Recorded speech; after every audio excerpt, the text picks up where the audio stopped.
Tantor Audio, a division of Recorded Books, presents Turn Back Time by Stacy Claflin. Narrated by Rachel DeLude. Taken.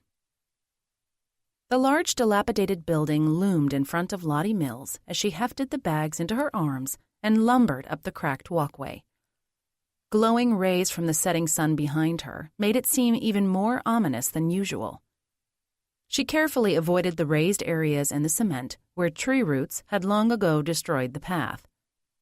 A faded sign welcoming her to the Merriweather complex had profanities spray-painted across it, and the scent of marijuana hung in the air. Shouts of an argument came from an open window inside the old apartment building. A baby cried somewhere.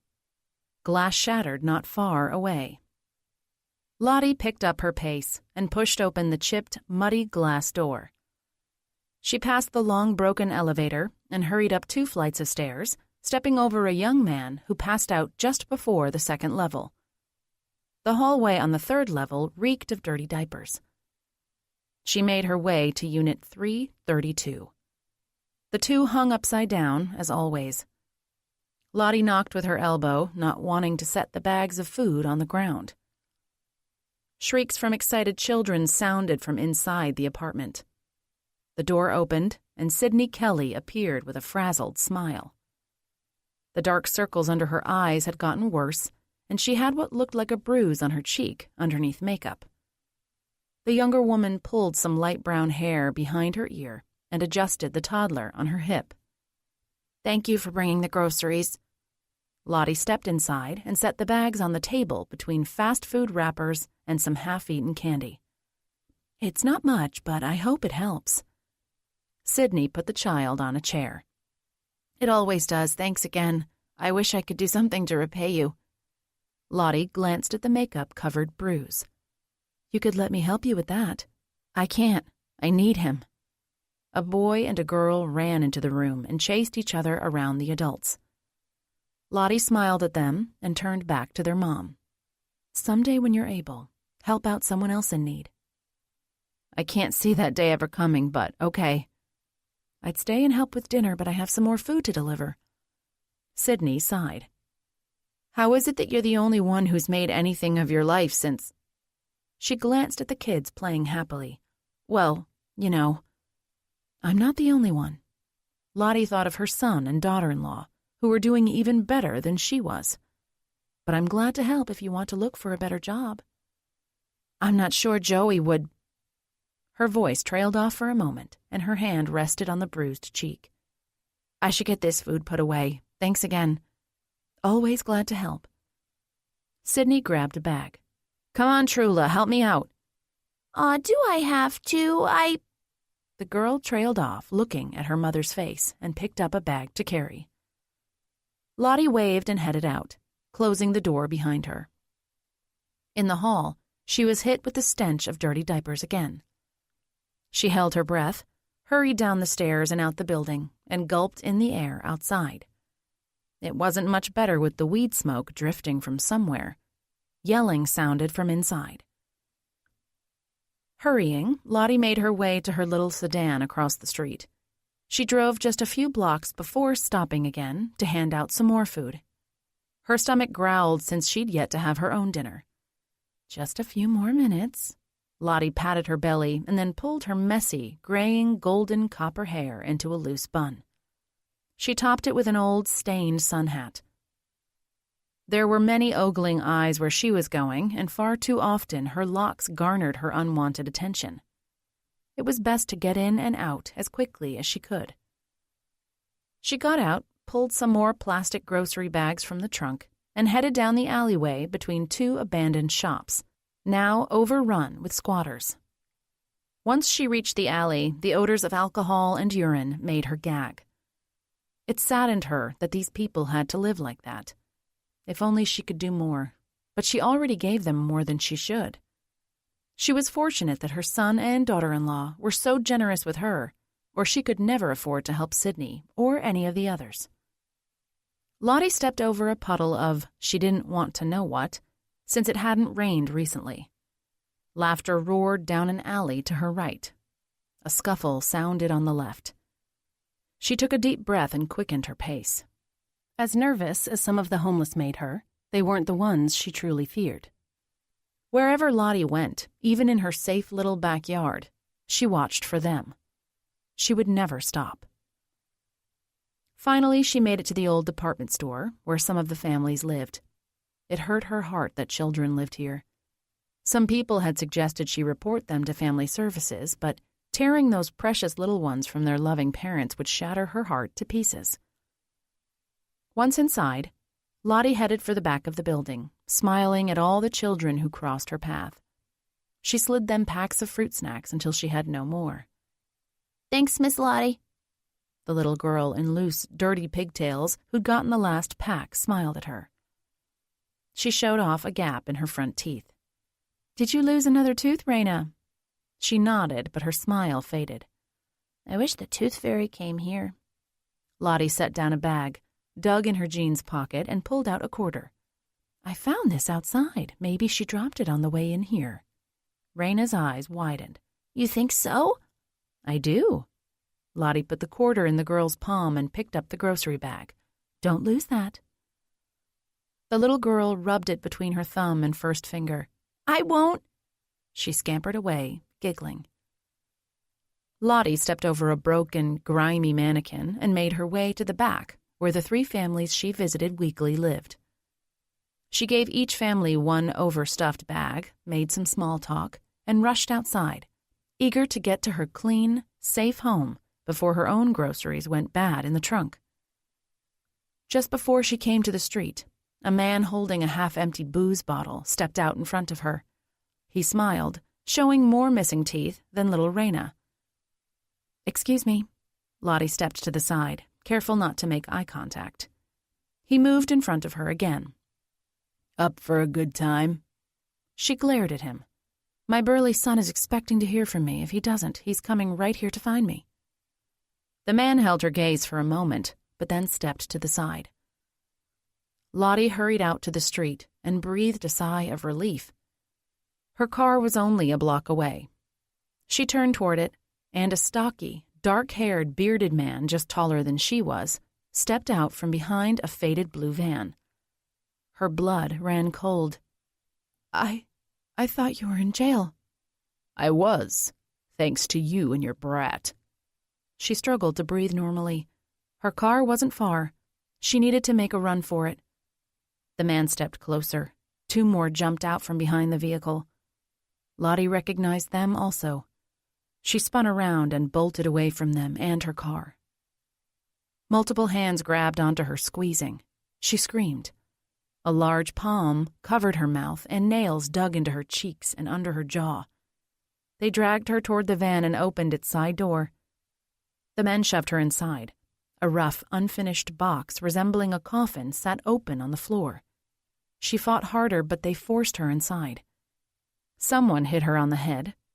The lid came down over her, shrouding her in darkness. She yelled and pushed on the lid with all her strength, using her hands and feet. A lock clicked into place. Family. Alex Mercer read over his blog post one last time, checking for errors. There were none that he could see, but then again, his grammar sucked. Luckily, his readers weren't usually worried about that. He pressed publish and waited until it went live. One quick glance showed everything looked good. His new blog had really taken off thanks to his dad's help. Dad's blog had come a long way from its early days. It had started out as a humorous sports blog, but had morphed into so much more, gaining popularity over the years until it had earned him a book deal which had turned him into a New York Times best-selling author. With Dad's expertise and some shout-outs from his blog, Alex's had taken off quickly. People had really responded to the topic, and now he had multiple emails daily from people asking him to post for them to get the word out about their missing friends and family. It felt great to help, and now the blog was even starting to bring in a little extra money. Ideally, between that and being Dad's assistant, Alex was working on a better title. He would hopefully be able to get his own place soon. But if his parents had their way, he'd never leave. He stretched up and stood. Ariana should be getting home from her soccer practice soon. The squealing of bus brakes sounded outside. Perfect timing. Alex hurried downstairs and threw open the door before she got there. Ari faced the bus and waved to her friends, her dark ponytail bouncing back and forth. She turned around and her face lit up when she saw Alex. He'd been meeting her after school for almost 6 months, but it still felt like the first day. Ari ran up the driveway and threw her arms around him. She clung to him, and he swung her around. "Did you have a good day?" He set her down. I made 2 goals.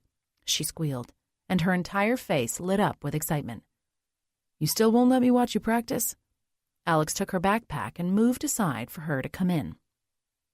Ari kicked off her shoes. Not until our first game, Daddy. She poked her head down the stairs of the tri-level. Hi, Grandpa. "Hey, honey, I'll be up in a few." Okay. Ari turned back to Alex. Can we have a snack? I'm starving. "Anything you want." Alex ruffled her hair. "Sorry, I think I just messed up your ponytail." Ari shrugged, obviously not caring. She threw her bag in the family room and ran up the stairs, skipping every other step. Alex's mom stepped out of the kitchen. "Just a small snack. We're having dinner soon." Aw, Ari complained, but she gave her grandma a hug when she reached the top of the stairs. She kissed the top of Ari's head. "Dinner's more important, sweetie. Do you have homework?" always. They all went into the kitchen. "Alex, why don't you get her some fruit and water while she gets her homework set up?" "Sure." He grabbed an orange and a banana from the hanging fruit basket and put them on the kitchen table before filling a couple glasses with water. They settled in, and Alex helped Ari with her math. The aromas from dinner smelled delicious, and Alex realized how hungry he was. His stomach growled loudly. Ari looked at him and giggled. He leaned over and kissed the top of her head. "Let's focus on your equations." She made a noise imitating his stomach and laughed again. His mom turned to him. "You definitely have a mini-me." "I wasn't that bad, was I?" Alex teased. Hey, Ari exclaimed. "Don't worry," Mom said. "He was worse." "Hey," Alex said in the same tone Ari had. She scrunched up her face at him, but then grinned. Alex's heart warmed. Moving back home to be close to Ari had been the best decision he'd ever made. Spending every day after school with her was so much better than his previous twice-yearly visits. Now he couldn't imagine ever going back to his old life. Ari made faces at him, trying to get him to laugh. She had him wrapped around her finger, and she knew it. He gave her a quick hug. "Let's finish up this assignment, and then hopefully we'll have time to play before dinner." Her eyes widened. Video games? Alex nodded. "If you hurry." She turned back to the math book. Dad came into the kitchen and turned to Alex. "Did you talk to my editor?" "Yeah, but he couldn't move the deadline." He frowned. "And you told him about—" "I brought up everything. Still no. Sorry." Dad raked his fingertips through his hair. "Looks like I'm going to have to pull some all-nighters to get this done on time."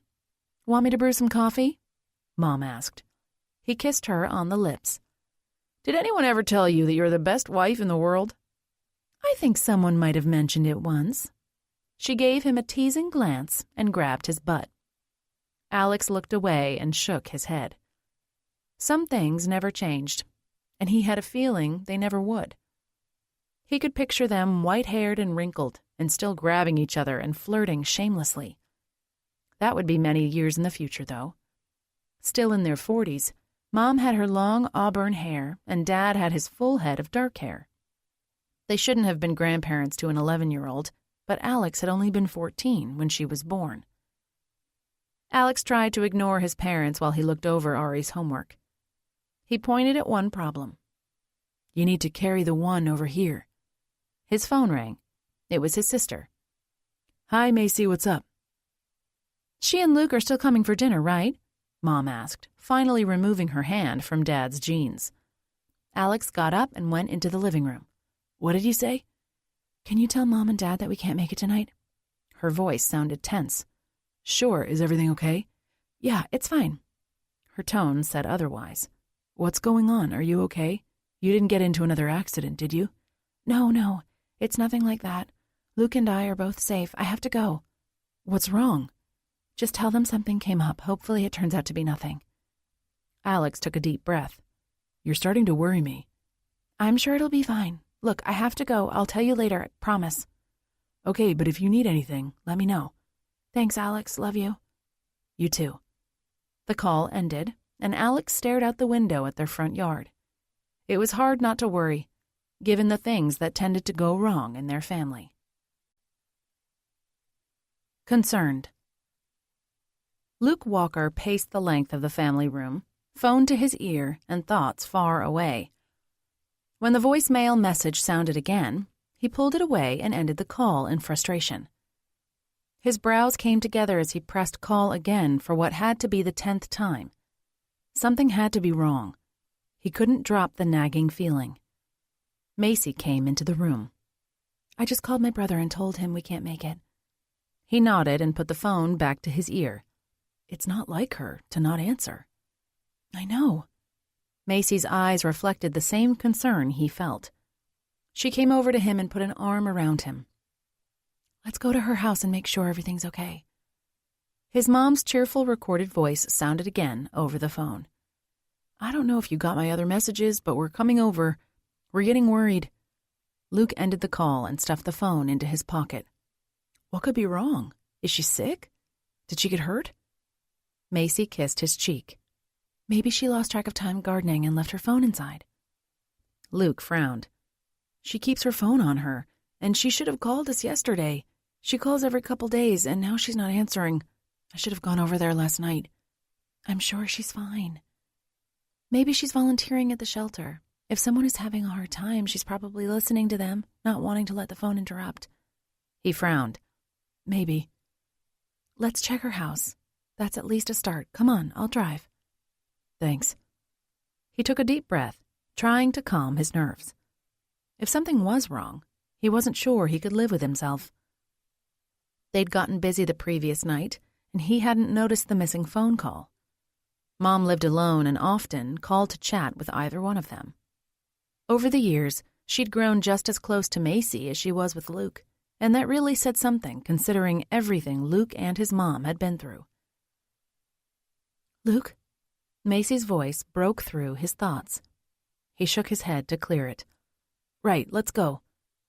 They grabbed their things and headed for Macy's car. The short ride to Mom's little Rambler was quiet.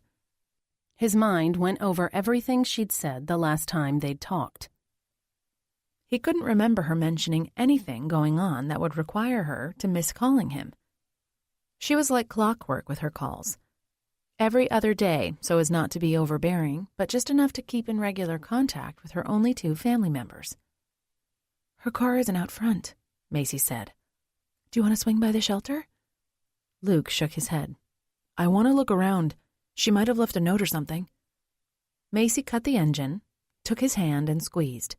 "Whatever you want to do." He nodded and studied the little Rambler. From the outside, everything looked as it should. Pristine. Not a spot of peeling paint, the grass cut short, and all the shrubs and flowers pruned to perfection. The gnawing feeling that something was wrong was suffocating, and he wasn't one to worry without reason. "You have your key?" Macy asked. "Yeah." They got out of the car and headed across the short walkway. Luke dug into his pocket, pulled out his keys, and found the one for Mom's house. When he tried to shove it in the lock, his hand shook, and it took him several tries before he got the door open. The sparsely decorated front room was bright from partially open blinds. Just like the outside, everything seemed to be in its place. They walked through the house. Everything was tidy, bright, and dust-free. "Lottie?" Macy called. "Are you in here?" Luke's stomach twisted into a tight knot, knowing Mom wouldn't respond. She wouldn't be there without her car. He went over to the back door and looked outside. Her garden that took up half the backyard was beautiful, but she wasn't out there. He frowned and walked through the kitchen, again finding nothing out of place. If only she'd left out some dishes to give them an idea when she'd last been home. Macy came into the room. Everything looks normal back in the bedrooms. She even has a baby blanket in the sewing room. Of course she did. Luke and Macy were trying, so far unsuccessfully, and Mom obviously wanted to be prepared with a gift as soon as she heard the good news. Anything out here? Luke shook his head, his worry starting to head into the territory of fear.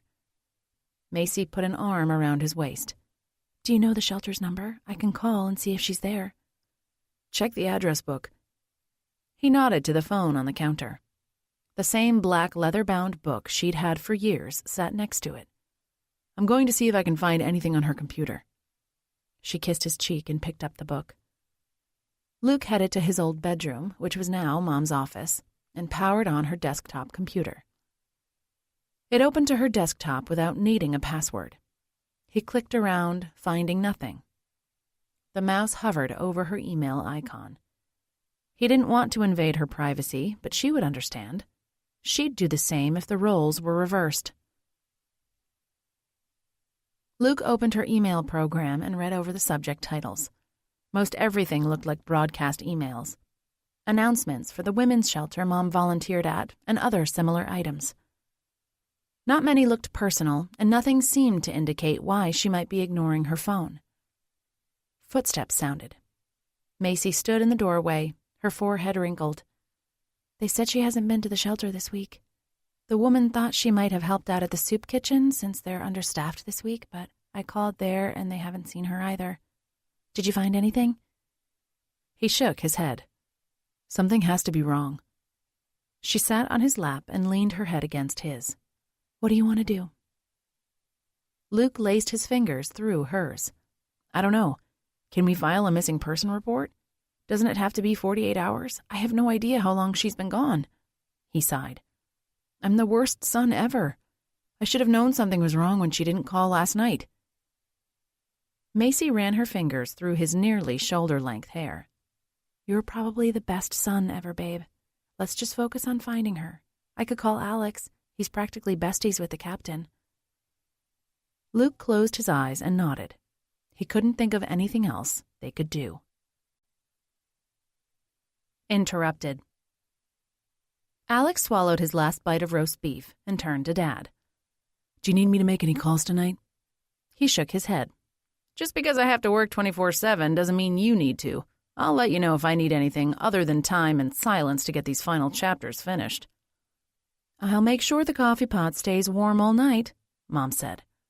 Dad kissed her cheek. You're the best, hon. Don't worry about me, okay? You need your sleep. Isn't tomorrow your busy day? Mom nodded. Fridays and Saturdays, I'm always swamped. That's when everyone wants their hair done. Then you worry about getting enough sleep. Don't give me a second thought. Right, that's going to happen. She yawned. Maybe I do need to go to bed, though. Alex's phone rang. You're popular tonight, Dad said. He checked the screen. It was Macy again. Something had to be wrong. I'll be right back. Alex accepted the call as he ran to his room and closed the door behind him. What's wrong? You can't tell me nothing is. How long do you have to wait to file a missing persons report? Alex's stomach dropped. Who's missing? Can you just answer the question? I don't think you're supposed to wait. From everything I know, the first 48 hours are critical. So we don't wait at all? No, what's going on? I hope we didn't miss the 48-hour period. Alex felt like pulling out his hair. Will you tell me who's gone? After a couple beats, Macy finally spoke. Lottie. What? Alex exclaimed. Luke's mom was the nicest person he knew. Are you sure? We talked to her neighbor. He hasn't seen her car since at least the day before yesterday. She also didn't call us yesterday, and she calls every other day like clockwork. You've got to be kidding me. I wish I was. Do you want me to call Nick? Alex asked. He's on duty today and should still be there. No, we'd better call him. Let me at least give you his direct line. If you just call the station, they'll give you the runaround, trust me. Thanks, Alex. I'll text it to you. Let me know what he says. Okay. Alex ended the call, copied the number, and pasted it into a text to his sister. If they couldn't find Lottie soon, He'd definitely write up a post on his blog to let people know to look for her. So far, he'd only posted about missing kids and teens, but that didn't matter. A missing person was a missing person. He went back to the kitchen. Mom arched a brow the moment he walked in. "What's the matter?" Alex glanced at Ari. He didn't want to upset her by saying anything. "I'll tell you soon." "What is it?" He put a hand on Ari's shoulder. "Are you done eating?" She frowned. You can tell me. I'm 11, soon to be 12. That's practically a teenager. Alex thought about everything she'd been through and how far she'd come in the meantime. "It's best that you don't worry about this for now." With any luck, Lottie would show up soon, and Ariana wouldn't know the sweet lady had ever been missing. "Are you finished?" Her shoulders slumped and she sighed dramatically. Yes. "Don't forget our hugs," Dad said. Alex found Ari's backpack and slung it over his shoulder while she hugged her grandparents. "See you tomorrow, sweetie." Mom gave her an extra hug. Bye, Ari said, pouting. Alex kissed the top of her head. "I'm sorry to cut this short, but I'll make it up to you tomorrow, okay?" Okay. You can tell me. I'm mature for my age. My teacher says that all the time. He guided her toward the front door. "I'm sure you are, but Mimi and Poppy should be home now, and they want to see you too. Besides, aren't you still rearranging your bedroom?" Yeah, but I want to know what's going on. Please? Alex sighed and wondered if he'd been this persistent as a kid. He'd probably been worse. He had gotten away with just about everything when it came to his parents, which was why Ariana even stood in front of him now. His parents had no idea he and Zoe were romantically involved, and that had made sneaking around with her all that much easier. Please? Ari begged, bringing him back to the present. He wrapped her in a hug. "Maybe once the situation is resolved, we'll tell you." She wrinkled her nose at him. You know, I'll try to figure it out, and whatever I think about will probably be worse than what's really happened. I'll worry more than if I just knew the truth. Alex ran his fingers through her hair. She actually made sense, but she was still a kid and it was his job to protect her, especially after everything she'd suffered. "We'll talk later. Get your shoes on and spend some time with Mimi and Poppy." Ari sighed even more dramatically than she had a few minutes earlier, and then she slid on her shoes. Alex stepped onto the porch and looked next door. Both Valerie's and Kenji's cars were there, and so was Zoe's. "Your mom is there, too." She is? Ari's entire expression brightened, the mystery of what Alex wouldn't tell her probably forgotten. She hugged Alex. Bye, Dad. He returned the embrace and handed her the backpack. "See you tomorrow, Ari." Maybe Mom will tell me what you won't. Alex shook his head. "She doesn't even know what it is." Darn. Well, bye. She waved and then bolted home. He watched, making sure she got inside safely. It was tempting to go over there to see Zoe. He hadn't seen her since the previous weekend, but with Lottie missing, he needed to get back inside and tell his parents that yet another person in their family had gone missing. Phone. Captain Nick Fleshman squeezed the arm of his chair so hard he was sure he would rip the leather right off. He gritted his teeth and took a deep breath, focusing on the picture of his kids next to his laptop. He needed to calm down before he spoke. There were few things in life he liked less than speaking with his ex-wife on the phone at work, and yet she always insisted on calling him then. Always. He counted to 10 silently. You still there, Nick? Corinne's voice grated on his last nerve. "Of course I am." It took every ounce of self-control to keep his voice steady. Well, I'm waiting for your answer. He squeezed the chair tighter. "No, you will not take them to Disney World for spring break. That's my week and you know it." But they want to go. "You already told them?" he exclaimed. "Before talking to me?" It may have slipped out accidentally. Accidentally his butt. "How dare you?" They've always wanted to go. Her tone dripped of syrupy sweetness. "You had midwinter break and you have half the summer." Well, I have to work during midwinter break, and Dave... "Who's Dave?" Nick demanded. Is Dave coming over? Hannah asked in the background. Corinne cleared her throat.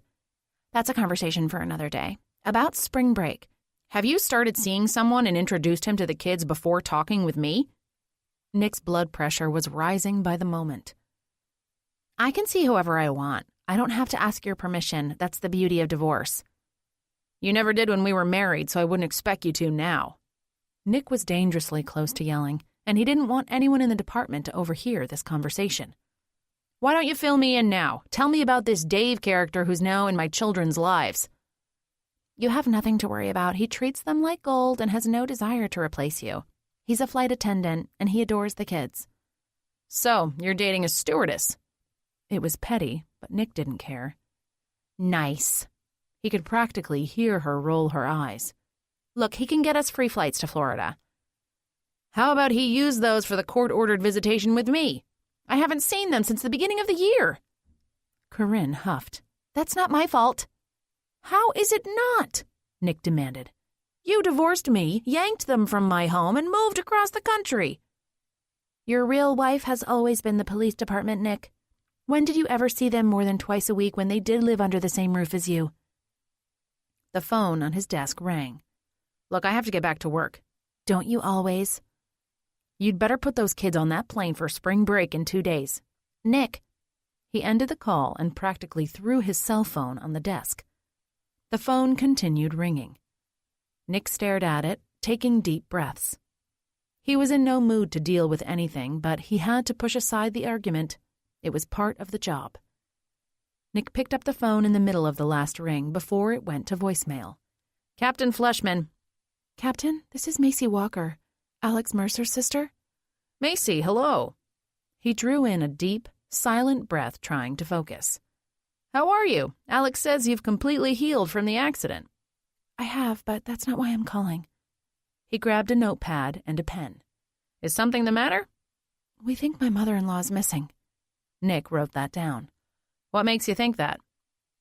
She always calls us every other day, and she didn't yesterday. Plus, her neighbor hasn't seen her car. He scribbled more notes. Is there anywhere she may have gone to? She hasn't been to the shelter she volunteers at. They haven't seen her either. What about work? She's retired, and it isn't like her to take off without telling us. We're her only family. Okay. Nick continued taking notes. What's her name and address? Lottie Mills. Macy told him her home address. Mills? Your married name is Walker. She goes by her maiden name. Any chance she's worried about her ex? Nick asked. Is that why she didn't keep his last name? No, he died when Luke was a kid. A current husband or boyfriend? No, she lives alone and keeps busy taking care of the house and yard, and also volunteering at the shelter. They almost ended up on the streets after her husband died, and I think that's why she likes to help out there. Okay, this is good info, Nick said. Do you know if she had any trouble with any other relationships, any reason to think of that she may have fled on her own volition? Her voice trailed off. No, we're both really close to her. If anything was wrong, she'd have told us, and she didn't. Nick rose from the chair. I'd like to have a look around her house. Do you have keys? Yeah, we're here now. Oh, good. Stay there until I arrive. He slid on his jacket. Is her car there? Is anything disturbed in the home? Her car's gone. The neighbor hasn't seen it, and the house is spotless as usual. What about her mail? Has it been picked up recently? I don't know. Hold on. Her voice grew quieter. Hey, Luke, go check her mail.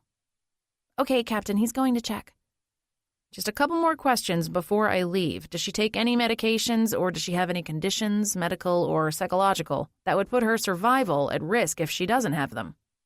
No, I don't think so. She isn't prone to wandering off? No early signs of dementia? Lottie's as sharp as a 30-year-old.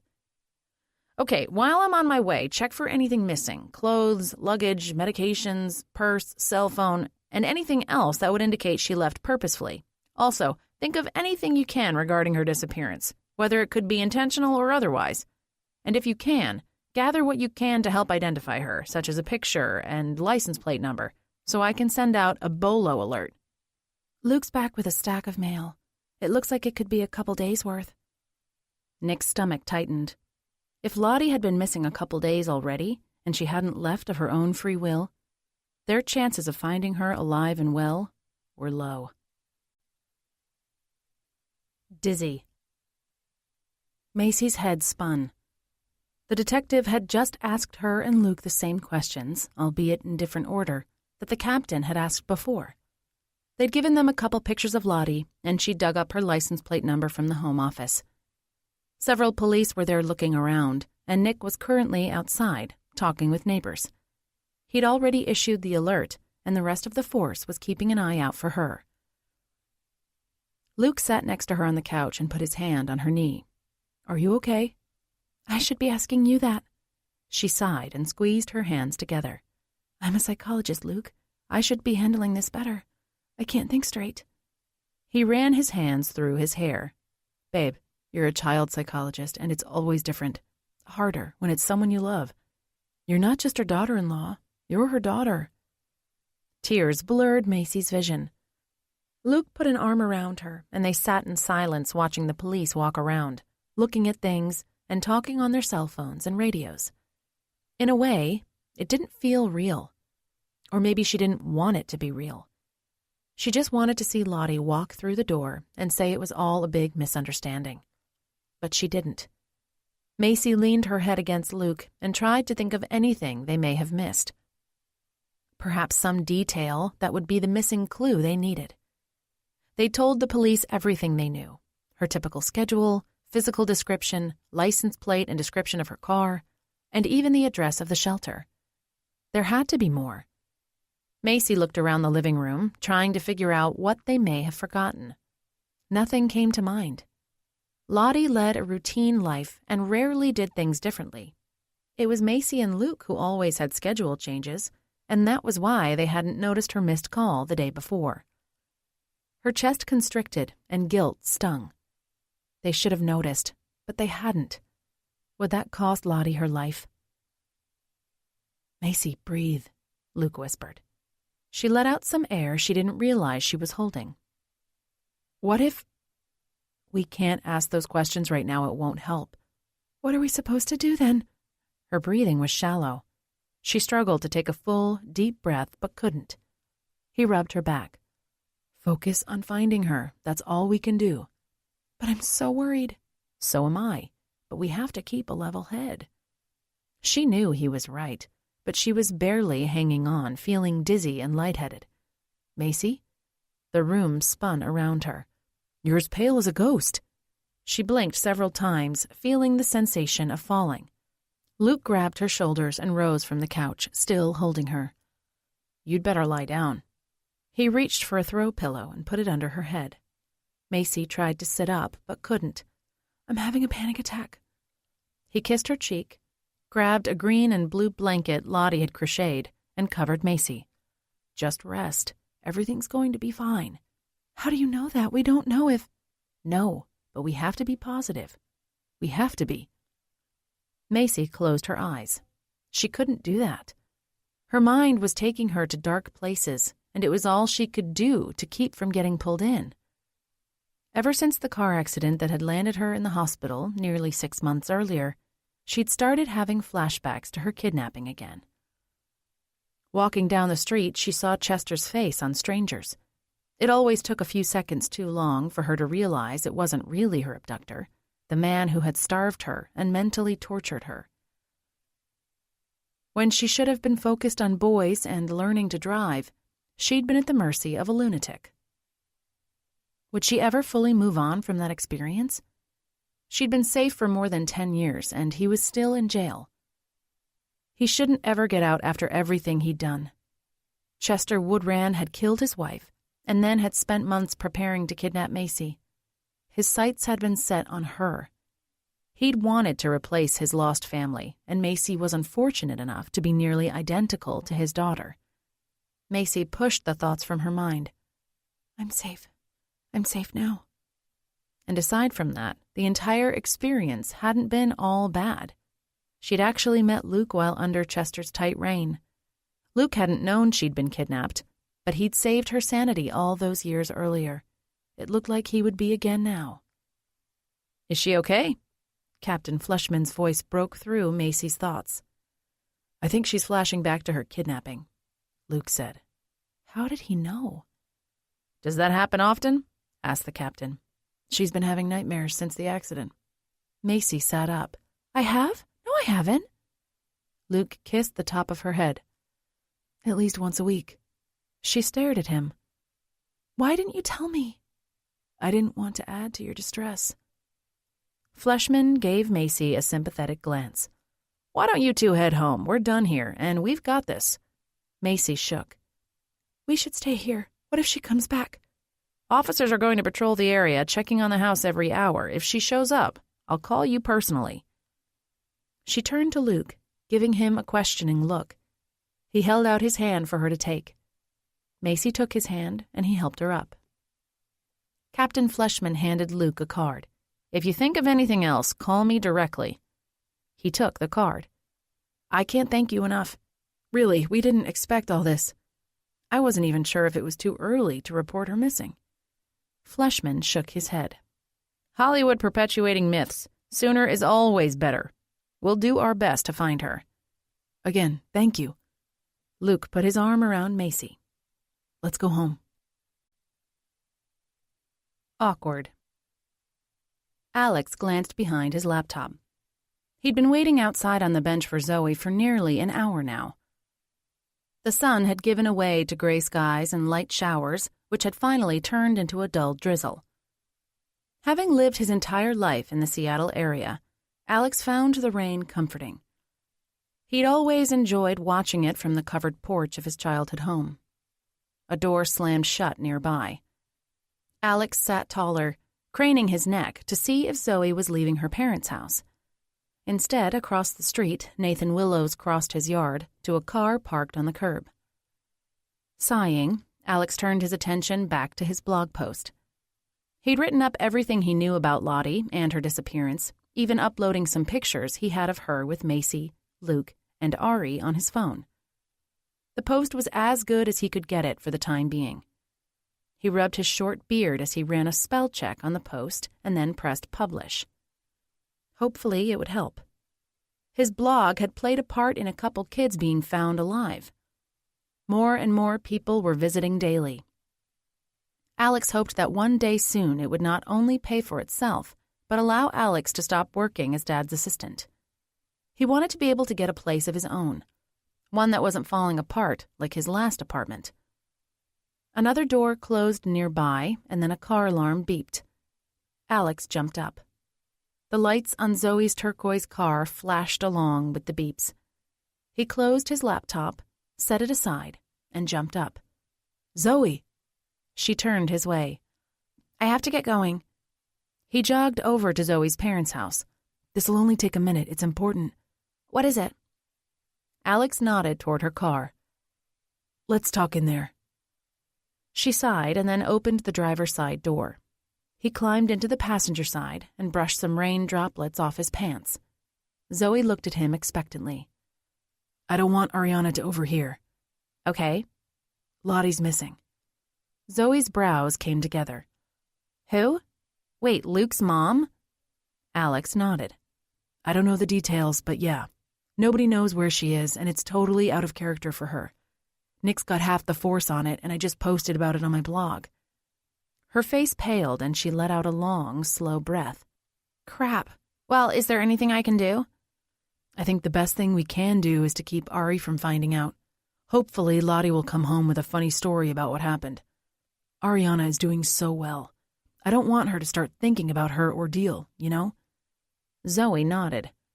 I hope they find her soon. Does she have dementia or anything like that? Alex shook his head.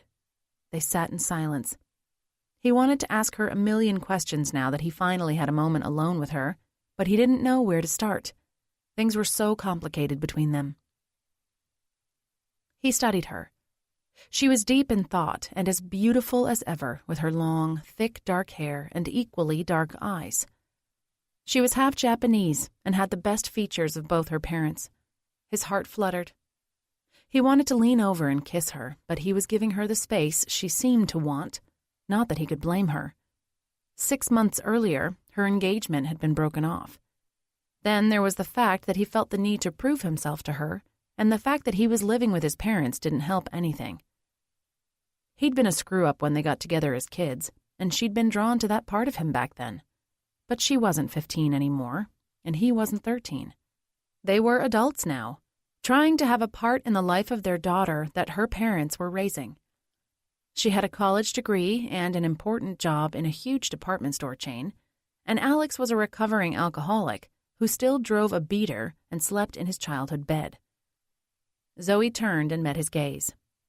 They stared into each other's eyes for a moment before she spoke. "Thanks for helping Ari with her homework. I still hate math." "It's kind of fun if you think of it like a puzzle." "I don't like puzzles either." Alex smiled. Some things never did change, like him being in love with Zoe. He'd used alcohol and moving away to try and push his feelings away, but it hadn't worked out on any level. All he'd done was drive a wedge between him and his one true love, and he'd nearly lost her to her ex-fiancé. She cleared her throat. So, something inside him screamed to ask her on a date, but he couldn't do it. Not living under his parents' roof, driving his beat-up gold Tercel, working as his dad's secretary. If he was making less money helping his dad and optimizing his blog, he'd go back to the long, hard hours of roofing just to look better for her. "I should get going," Zoe said. "Same here." Alex cleared his throat. "I need to see how Luke and Macy are doing." Zoe nodded. "Tell them to let me know if they need anything, and tell Macy she can call me anytime." "I will." He held her gaze again. Her luscious lips parted, like she wanted to say something. It took every ounce of his self-control not to lean over and place his mouth on hers. She didn't look away. It was almost like she wanted the same thing. But they hadn't shared a romantic moment together in so long. Plus, he needed to get out on his own and prove to her that he was good enough for her. Alex cleared his throat. "So, I'll tell her." She averted her gaze. "Thanks. I'll, let my parents know what's going on. They won't say anything to Ari, but I'll tell them not to, just to be safe." "Thanks." A moment of silence passed. He opened the door and stepped outside. "Take care." "You too." Alex closed the door and walked toward his parents' house while she pulled out of the driveway and headed to her own place. He still had so far to go if he wanted to win Zoe back. Box. Lottie's eyes flew open. Not that it helped remove her from the darkness. She gasped for air. The air was hot and heavy. It was hard to breathe in deeply. The shallow gasps barely made it past her chest. Something smelled bad. Ammonia and feces. Her eyes watered. She tried sitting up, but hit her head on something wooden just above her. Where was she? Lottie felt around. The rough wood surrounded her. Her head hurt. Was it from the bad air quality and the smell, or from hitting her head, or something else entirely? Her neck hurt, too. She rubbed it and tried to figure out how she'd gotten in the box. Soft, muffled conversation sounded from somewhere outside the box. She froze, fearing the worst. Who was out there, and how had they gotten her in the box? Her heart thundered against her chest as the fear of being buried alive raced into her mind. What if they thought she was dead, and they were digging her grave? Lottie pounded on the wood above her fists and knees. "Let me out of here!" She continued until her voice and hands both grew raw. The muffled voices didn't move any closer or grow any louder. She sifted through her memories, trying to figure out what had happened. Why couldn't she remember? Did it have anything to do with her headache? If someone had slipped her something, it might. But who would have done such a thing, and why? Lottie rubbed the top of her head where it hurt the most. What was the last thing she remembered? She'd been home, working on her garden. It was spring, and soon the flowers would bloom and the fruits and vegetables would ripen. What had happened next? Had she gone to the shelter? No, it hadn't been her day. She'd taken some food to the homeless and to Sydney's family, hadn't she? She had. Lottie remembered Sydney's kids running around and little Raina, who'd lost a tooth. Her pulse raced. She was close to figuring out what had happened. Lottie had dropped off the food and then left. She hadn't made it to her car, though. Why not? Something had to have happened, otherwise she'd have gone back home and called Luke and Macy. The voices outside the box grew slightly louder. Lottie strained to hear what they were saying. Everything was still too muffled. She couldn't make out any words, only that the voices belonged to men. She froze, terror gripping her. Lottie knew exactly who had put her inside the box. Her pulse pounded all throughout her body and she struggled to breathe. She also fought to hear the conversation outside. She only made out a few words, but she recognized the tones. Voices she could never forget. People who had threatened to make her pay as they were dragged away in handcuffs by the police. They had to have been released, and they'd found her. Not only found her, but captured her. Lottie swallowed and tried to control her breathing. She listened as Jonah, Abraham, and Isaac spoke with other former leaders of the community, the cult she had been naive to join when Luke was young. It had been shortly after she'd been widowed, and she was about to lose their old house. They had promised to save her and her son from having to live on the streets. What were they planning to do with her now? She hadn't even heard of their release from jail. The community leaders never let anything get in the way of what they wanted, and that was the big question. What did they want? Memories from her years in the cult flooded her mind like waves crashing over her. One event in particular clung to her mind. A young man had managed to escape the nearly impenetrable fence, but the leaders had caught him. They'd gathered the adults in the community together in the main meeting hall and put him on trial. The poor young guy hadn't stood a chance. He'd disobeyed the leaders and tried to escape. He had escaped. Jonah made sure everyone knew he wouldn't be defied again. The entire community had watched as the young man burned at the stake for his crimes against the leaders. Crimes far less than the ones that had sent the leaders to jail for more than 10 years. Things they might blame Lottie for, and they would definitely blame on Luke and Macy.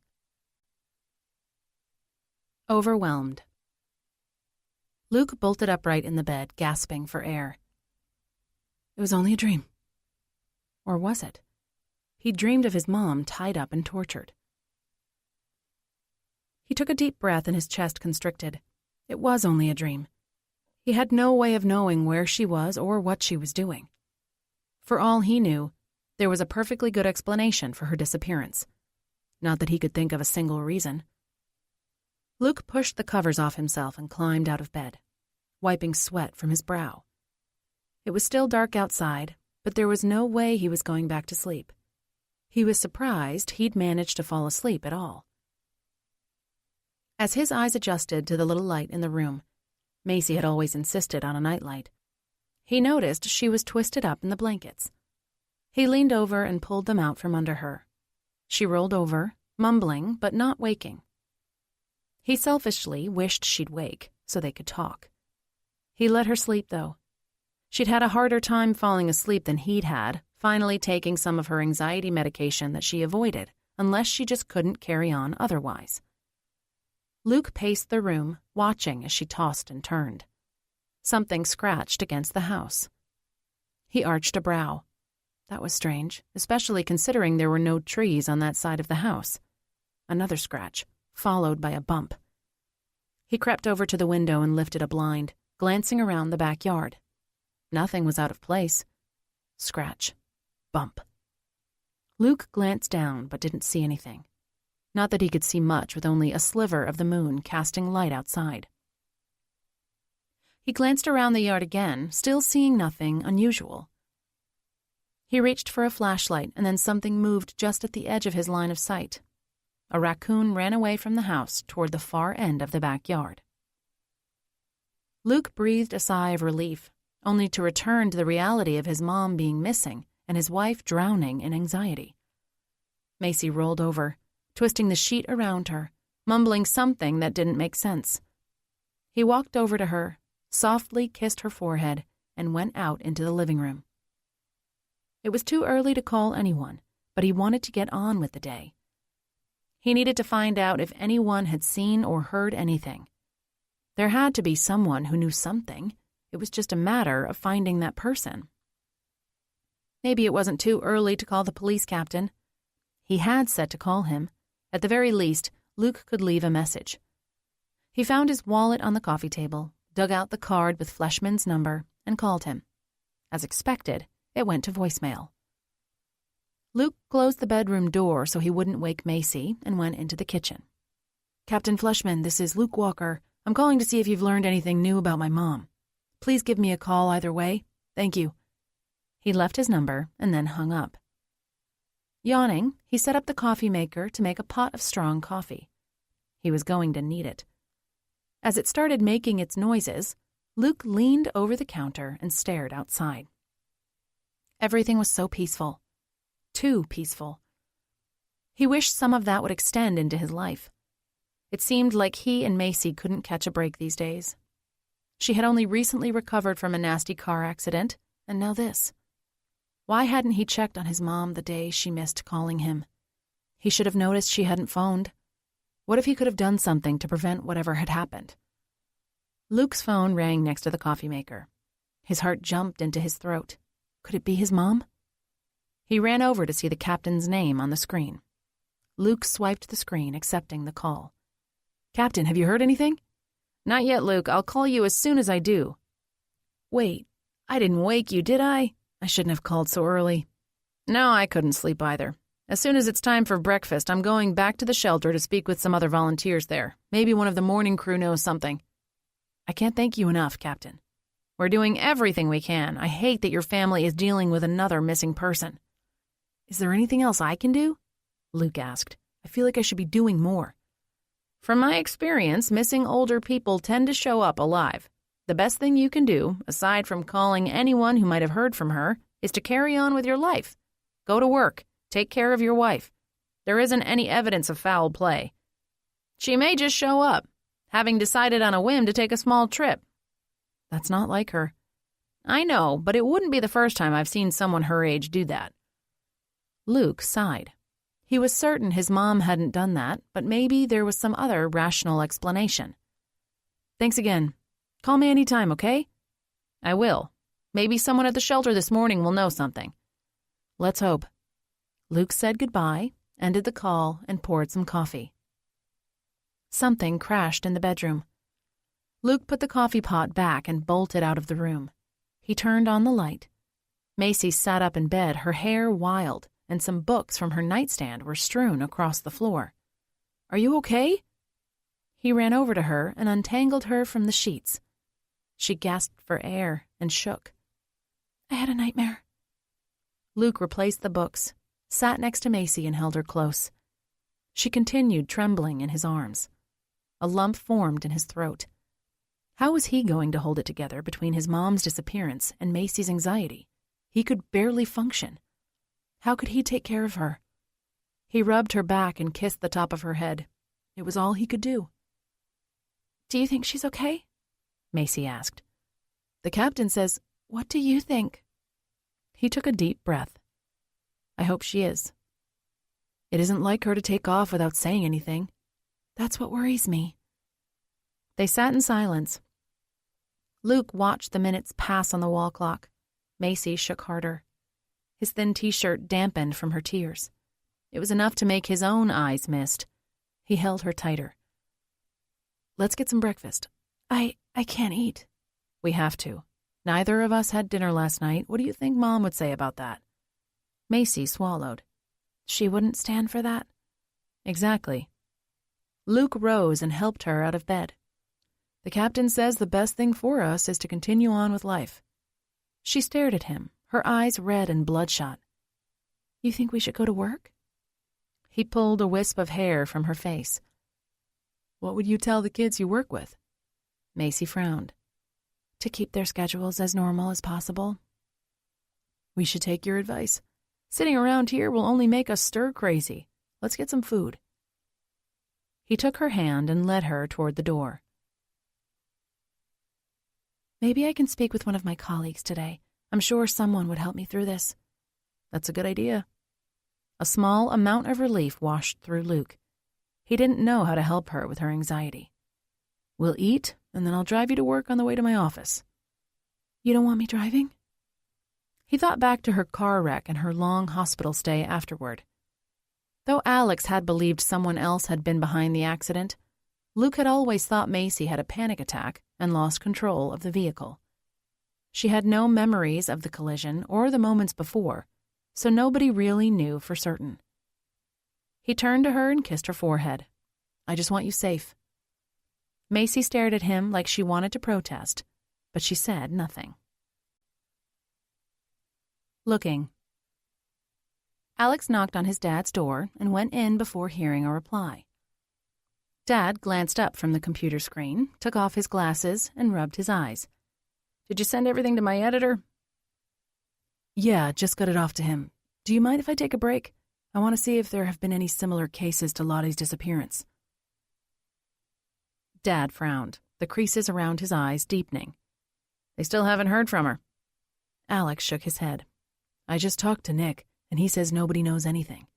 Is there anything we can do to help?" "I've already posted about it on my blog. A lot of people have seen it, but again, nobody knows anything."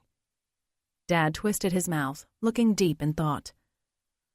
"I'll link to your post on my blog. Somebody has to know something." "You'd think." Alex stepped toward the door. "Thanks, Dad." He nodded. "Have you heard from Macy or Luke?" "They both went to work, that's all I know." "I'll give her a call in a few minutes."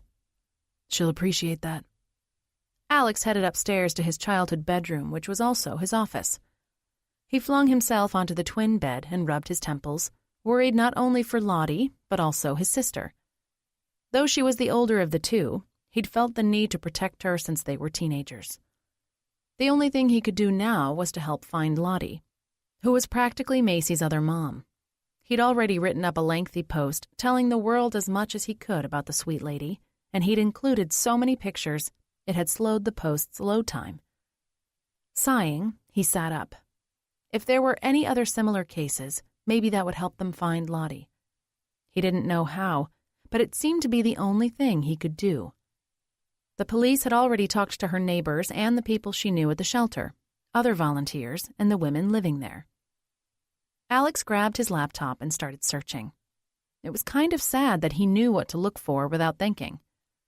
Between his searches when Ari had been missing and all the work he'd put into his blog for missing kids, he was practically an expert on the subject. After close to a half an hour, he gave up. There were no similar cases. The only other missing retirement-aged people were those with memory issues who had wandered off, confused. That didn't describe Lottie. They'd played Scrabble recently and she'd kicked Alex's butt, and he hadn't been going easy on her. His phone rang. He reached for it, hoping for good news. It was an unknown number. He was tempted to ignore it, but what if it was someone with information on Lottie? "Hello," he answered. "Is this Alex Mercer?" asked a distressed-sounding female on the other end. "Yes, who's this?" "My name is Krista, and my boyfriend is missing. You blog about missing people, right?" "Yes, usually kids, but your latest post is about that lady, right?" "She's family. Please help me. I know what you're thinking. He probably ran out on me, but he didn't. I swear. And besides, he's young. 21, practically a kid, right?" Alex didn't reply. She was right about one thing. He had been thinking the boyfriend had just left her. "We're really happy. Once we get on our feet financially, he's going to propose." "Okay, tell me what you know about his disappearance." Alex opened a blank note on his computer, ready to take notes. "Rory went to work last night, but he didn't come back. He works as a janitor at night. That's how he pays for his place at the Merriweather." Alex typed it out. "The Merriweather?" "It's a low-income apartment. You have to work and pay your rent on time to live there. He's been there for like 6 months. See, he's responsible. Please write a post about him. I'll email you anything you need, pictures, anything." "Okay. You found my unlisted number. I assume you have my email address?" "I do, thank you." "Wait, you've reported this to the police, right?" Silence. "Hello?" "Well, I'd rather not. He has a record. If the police find him—" "A record or a warrant?" Alex asked. "He's trying to improve his life. It's for unpaid parking tickets. He didn't kill anyone or anything dangerous like that. You said you'd feature him." Alex muttered under his breath. "Fine. Send me what you have." "Thank you." "Don't mention it. And when you find him, You should tell him to pay those tickets. I will, trust me. Send me the email or I can't post anything. He ended the call.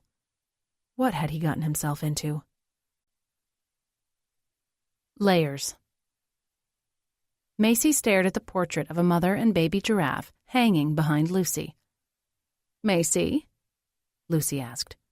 She pulled her attention away from the picture and looked at the woman who was about 10 years older than her. Sorry. Don't apologize. Why don't you tell me what's on your mind? You wanted to talk to me, right? Macy nodded and then sighed. I'm experiencing some anxiety because of my mother-in-law's disappearance. Understandable. Lucy nodded. She adjusted her turquoise glasses and pulled a strand of black hair behind an ear. Why don't you tell me about your symptoms? It felt like her heart would explode out from her chest, and sometimes she couldn't breathe. How much could she tell Lucy without fearing for her job? Not that Lucy was her boss, but if she felt anything Macy said made her unable to perform as a child psychologist, Lucy had the obligation to speak up about it. Macy? Lucy asked again. Sorry. Typical anxiety symptoms, racing heart, shortness of breath, loss of appetite, headaches, the inability to rest.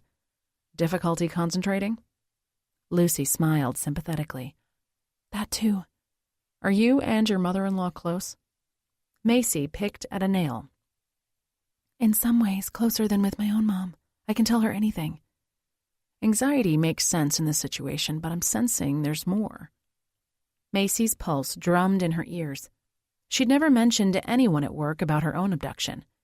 It hadn't been an issue at the time, other than some random nightmares and being jumpy when alone in public. It was almost like it had never happened. Lucy nodded for her to continue. My car accident, Macy blurted out. It was traumatic. And now this. Not to mention your niece's abduction. You've been through a lot in the last 6 months. Macy buried her face in her palms. She was a mess.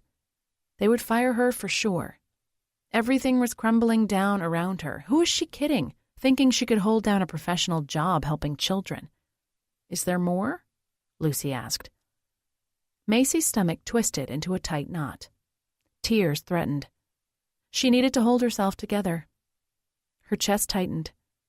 Coming to work had been a horrible idea. She never should have agreed to it. It was Friday, and her boss had said she could take the day off and decide about the following week on Sunday. A hand rested on Macy's shoulder. Whatever you say in here is held in confidence. Nobody's going to think less of you. We all have our baggage. That's why we talk to each other when we need to. Macy relaxed, but the hot tears poured out like a floodgate released. The chair next to her scraped against the carpeting as Lucy dragged it closer and sat, keeping her hand on Macy's shoulder. They sat in silence until Macy finally finished crying. When she sat up, Lucy handed her a tissue. Macy wiped her eyes and blew her nose. She felt a little better, but her colleague held her gaze, waiting to hear more. I was abducted when I was 15. Relief flooded through her after finally admitting it. Lucy's eyes widened and her mouth gaped. What happened? Macy closed her eyes. Even the shortened version could take all day to tell. I was stupid. Really? Lucy arched a brow. I know I was the victim, but there was so much I did wrong. I should have known better. Her cheeks warmed. Even all these years later, it was humiliating to admit how easily she'd walked into the trap. She could have gotten herself killed, and nearly had. Did you receive counseling afterward? Macy nodded. That's why I wanted to become a child psychologist. I was inspired to help other kids the way my counselor helped me. And you did it. You should be proud of yourself. She squirmed in her seat as more silence passed between them. It was time she opened up. Maybe not about how she was abducted, but some of the things haunting her nightmares. She swallowed and picked at a nail. A lot happened after I was taken. Her hands shook, making it impossible to play with the nail. I was restrained and starved. He eventually took me to this place. They called it the community. There was this guy Jonah who pretty much thought he was the savior of the world. Macy took a deep breath. She was talking too fast and probably wasn't making any sense. That's where I met Luke. Lucy gave her a double take. Your husband? He wasn't kidnapped, though. Nobody there knew I was. We were all given new identities. Wow. Lucy let out a long, slow breath. I never would have guessed all that. Your anxiety makes even more sense than it did before. Should I pack my things? What? Lucy exclaimed. No, not at all. But it might do you good to take some time off. You can talk to me any time you want, okay? Just say the word and I'll work you into my schedule. Macy shook her head. The kids need you more than I do. She glanced at the clock. In fact, I should get out of your hair. It's time for lunch. Not if you need to continue talking. I'm spent. Macy slumped down further into the chair. But I think I will take the rest of the day off. I'm going to have Jennifer reschedule the rest of my appointments for today. Lucy squeezed her arm. I'm glad you opened up to me. Remember, I'm here. Macy forced a smile. I appreciate that. What she really needed was to go somewhere, but she didn't have her car since Luke had insisted on driving her to work. She forced herself out of the chair, said goodbye to Lucy, and headed back to her office. On the way, she told the receptionist to reschedule the rest of her day's appointments. Once behind her closed door, she called her lifelong friend. Hey, Zoe. How do you feel about playing hooky this afternoon? Hooky. Zoe pulled into the parking spot overlooking the lake and turned to Macy. Do you want to sit here or go out there? I need some air. The beach it is. She climbed out of the car and stretched, glad for an excuse to take the rest of the day off. Work had been too hectic all morning, and now she had a headache. She closed her door and remote locked the car. The two friends headed for the slightly choppy shore in silence. They'd known each other since they were infants and could read each other like books. Zoe could sense a lot coming from Macy from the moment she climbed into the car, anxiety, annoyance, and sadness all wrapped together. Any news on Lottie? Zoe asked. Macy shook her head. It's so unlike her. I hope she comes home soon. I've been worried about her ever since I heard the news. They stopped at a bench and sat, watching the waves. After a couple minutes, Macy turned to her. What was it like when I went missing? The question surprised Zoe. She thought back, trying to remember her initial reaction. She would never forget the morning Alyssa had called and said her daughter was missing.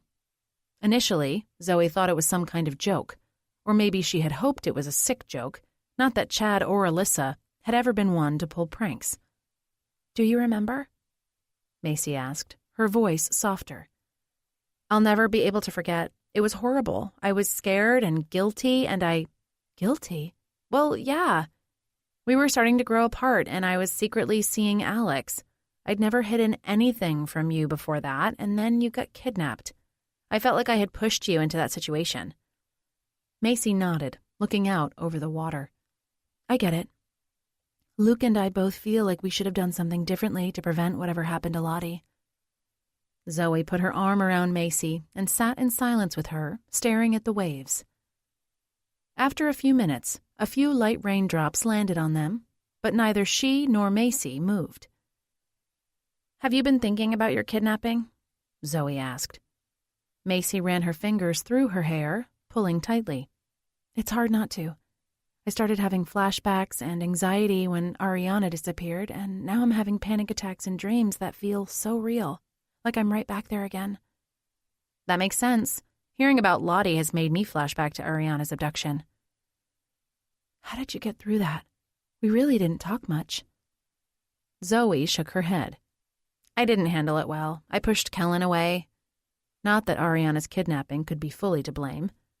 Zoe had realized her latent feelings for Alex, the very person who had helped her get through Macy's disappearance. Macy turned to her. What are you thinking about? Zoe's heart raced. She didn't want to admit she was thinking about Alex. You can tell me anything. We haven't been close lately, but maybe that needs to change. I'm still the same person, Zoe. We're practically sisters. What did that make her and Alex? Don't you trust me? Zoe turned and met Macy's gaze. It's Alex. What about him? Where to begin? Zoe picked at a piece of lint on her pants. When you were in the hospital after Kellen and I broke off the engagement, Alex and I started talking. We worked through some things. It really seemed like we were starting to make progress, but then, shortly after Ariana returned, he started pulling away. Some surprise registered on Macy's face, but she just nodded. How do you feel about that? Zoe frowned. Don't go all psychologist on me. Sorry, what happened? You've got me. It's like he's pushing me away on purpose. Maybe with Ariana back, he just changed his mind. Sometimes it's impossible to tell what's going through his head. She sighed and looked back over the water, ignoring the occasional raindrop landing on her face or hands. Maybe he's giving you space to recover from Kellen. Zoe turned back to her. Did he say that? Macy shook her head. He doesn't open up to me about his feelings often. Has he said anything? Not to me. Zoe frowned. That wasn't surprising. Sorry for talking about Alex when you have so much on your mind. Don't be. It's actually kind of nice to think about something else. I always thought you two would live happily ever after, and especially now with him back in town. Yeah, same here. Zoe's chest tightened. If only she could figure out what was going on in his mind. But that would have to be another day. They needed to focus on Lottie's disappearance. What are you guys doing to help find Lottie? Macy sighed. Nick said the best thing we can do is stay in our routine. They're doing everything they can. What? Zoe exclaimed. You can't just sit around and wait on them. Do you have flyers to hand out? No. That's where we need to start. Come on, let's get to your house. Think about what to put on them, and I'll throw something together. Then we'll hand them out. Where do you want to start? The mall? Her neighborhood? You're making my head spin. Well, let me go psychologist on you for a minute. You're drowning in anxiety because you aren't doing anything to help find Lottie. Once you start handing out flyers and telling people to look for her, you'll feel so much better. Are you sure? Zoe got up and pulled Macy off the bench. Yes, I've lived through the kidnappings of two people I love more than life itself. I know exactly what I'm talking about. Macy threw her arms around Zoe and clung to her. Distractions. Nick hung up the phone and filled out the paperwork for another missing person. He'd never seen so many come in all at once in his entire time on the force. Cases like Lottie Mills were more typical for their small town, retired people wandering away without telling anyone. Although even her case was unusual because she'd never shown any signs of forgetfulness. Macy and her husband had sworn up and down that she had zero memory issues. Knock, knock. Come in. He continued filling out the paperwork for the latest missing homeless person. Detective Anderson came in. Got another missing person report, this time a young mother whose children are in foster care. She's desperately trying to get back on her feet, and her friend says she'd never skip town. Apparently, she's just gotten a job. Nick stared at him. Yeah, I've got another missing person case here. How many are we up to? With this one? Anderson asked. I'd say close to 10. Something's up. Nick set his pen down. But what? Anderson sat across from him. Drugs? Only one that we know of was involved with them. They're all adults. Many are homeless or close to it. Anderson's voice trailed off. But really, those are the only similarities. We've got a young mom, a drug dealer, a college dropout, that business owner who lost everything in a fire, the guy avoiding his back child support payments, I know. Nick sighed. They have nothing in common other than being down on their luck, other than Lottie Mills. His office phone rang. Nick sighed. Probably another missing person. Round everyone up. We need to have a meeting and see if we can figure out what's going on. Anderson rose. Let's hope. This is spreading the force pretty thin. Don't I know it? Nick picked up the receiver. Captain Fleshman. The woman on the other end of the line spoke too fast to understand. Anderson left, closing the door behind him. Nick cleared his throat. Slow down, ma'am. I need you to repeat what you just told me. She took a deep breath, breathing out into Nick's ear. My roommate. She's gone. He grabbed some more paperwork. What's her name? Where do you live? Kinsley Payne. We live in the Merriweather Apartments. The woman answered all of his questions, and he scribbled down the information. This time, they were dealing with a missing 18-year-old from a low-income apartment building. Not homeless, but one step away. Also, being 18, she was barely an adult. They would have to start handling these cases differently if they began involving minors, and they turned out to be related.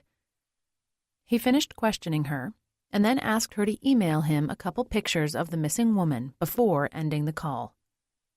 Knock, knock. Come in. The door opened and Anderson poked his head inside. Everyone's in the conference room. Nick finished scribbling the notes about the latest missing person. Start debriefing everyone and I'll be right there. Got another one? 18 years old. Anderson swore. We're going to be dealing with minors soon. It's beginning to look that way. I'll be right in. Okay. Anderson closed the door. Nick flipped through his paperwork, looking for any similarities he may have missed before. If there were any, he couldn't find them. He rose from his chair and picked up the stack of papers. His cell phone rang. It was Corinne. He accepted the call. You'd better be helping the kids pack. The kids really want to go to Disney World. Of course they do. What do you expect? Daddy, can we go to see Mickey? Came Hannah's sweet voice from the other end of the line. Why don't you talk to her? Corinne asked. Nick wanted to punch something. Oh, no, you don't. You never should have brought it up to them. You can be the one to crush the hope you planted. You're so inflexible. And you've lost your mind. Nick struggled to keep his voice low enough that no one in the hall would hear him. You knew spring break is my time with them, and you told them you'd take them to Disney World. They want to go, Nick. Can you blame them? They never see you anymore. And why do you think that is? Nick asked, sarcasm dripping from every word. Because you moved them across the country. Would you quit bringing that up? It's old news. Get over it. You wouldn't see them much more if we still lived in Washington. Nick had been furious plenty of times, but never before had he felt rage as strong as he did that moment. Put them on the plane tomorrow, or you'll regret it. Is that a threat? It's a promise. Don't bother calling me again. If you feel like discussing taking time away from me and my kids, call my lawyer. Nick ended the call. The door opened. Anderson came in. Hey, are you? Nick glared at him. I'll just head up the meeting. Join us if you can. The door slammed shut behind him. How dare she? Nick glared at the stack of paperwork on his desk, tempted to chuck it all across the room. He took a deep breath. Time to pull yourself together. He knew how to stay cool when criminals and punks got in his face, trying to get under his skin. He could deal with mouthy cops, but his ex-wife could send him into a rage with just a sour glance or a word, even from across the country. He closed his eyes, took several deep breaths, and counted to 50. It was time to focus on the rash of missing people. If Corinne gave him any more trouble, he would simply call his attorney. He didn't have the energy to focus on her immature games. Clue. Luke wandered around the dilapidated cafeteria, handing out flyers. A woman about his mom's age with short, graying brown hair took one from him and read it over. Oh no, I didn't know Lottie disappeared. He nodded sadly. 2 or 3 days ago, we think. She frowned. I hope they find her. She studied him. Are you her son? Luke took a deep breath. I am. I can tell you have the same eyes and mouth. Everyone says I look like her. So, do you have any ideas where she may have gone? Anywhere that might have gotten her into trouble? She folded the flyer and scrunched her face. I wish I could think of something. When we talked, it was never about her, regrettably. Lottie always wanted to find ways to get me out of here. Not sure I ever will, not with my bum leg and no income. My husband left me and took our retirement fund with him. I'm sorry to hear that. Well, if you think of anything that might help us find my mom, please call the number on the flyer. The woman unfolded the paper and studied it. Sure. I hope I can help. Thanks. I better get more handed out. Luke hurried to the other side of the room where a new group of people had come in for their dinner. Maybe one of them knew something that could help. So far, all he'd learned was the same thing he'd just heard. that everyone liked his mom and that she never seemed to talk about herself. He handed out more flyers but didn't learn anything new. It was tempting to give up, but he couldn't do that. What if the person with a clue they needed was only 5 minutes from walking into the cafeteria? Luke's phone rang. It was Macy. He stepped into the hall and answered. "Hi, babe. Any luck?" No. Zoe and I have walked 5 blocks in every direction from her house. Some people say they remember seeing her 2 or 3 days ago, but no one has seen her yesterday or today. What about you?" Pain squeezed around his temples. Even though they had only discovered her missing the day before, they were probably outside of the critical 48-hour period. Their chances of finding her safe were dwindling by the moment. "Luke?" "Nobody knows anything around here either." "Alex and my parents are handing out flyers around the mall. It won't be long before everyone in town knows to keep an eye out for her." "That's good." Luke sighed. "What do you want us to do now?" Macy asked, as though he had any answers. "Should we come over there? Hand out flyers somewhere else altogether?" Luke's stomach growled. He wasn't sure he'd eaten anything all day. "Maybe we should take a break. You're probably hungry. We can figure out what to do after that.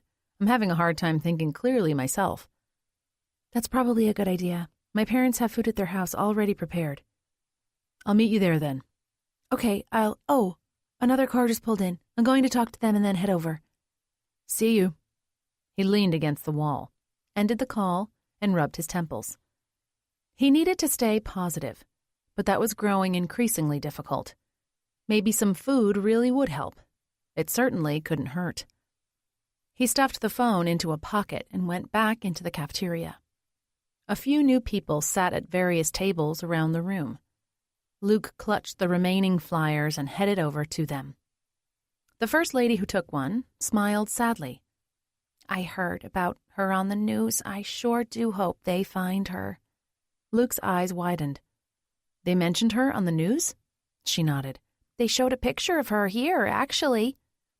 A small amount of relief washed through him. He hadn't known they were going to do that, and that potentially meant statewide coverage, depending on which channel it had been. "That's good news. What else did they say?"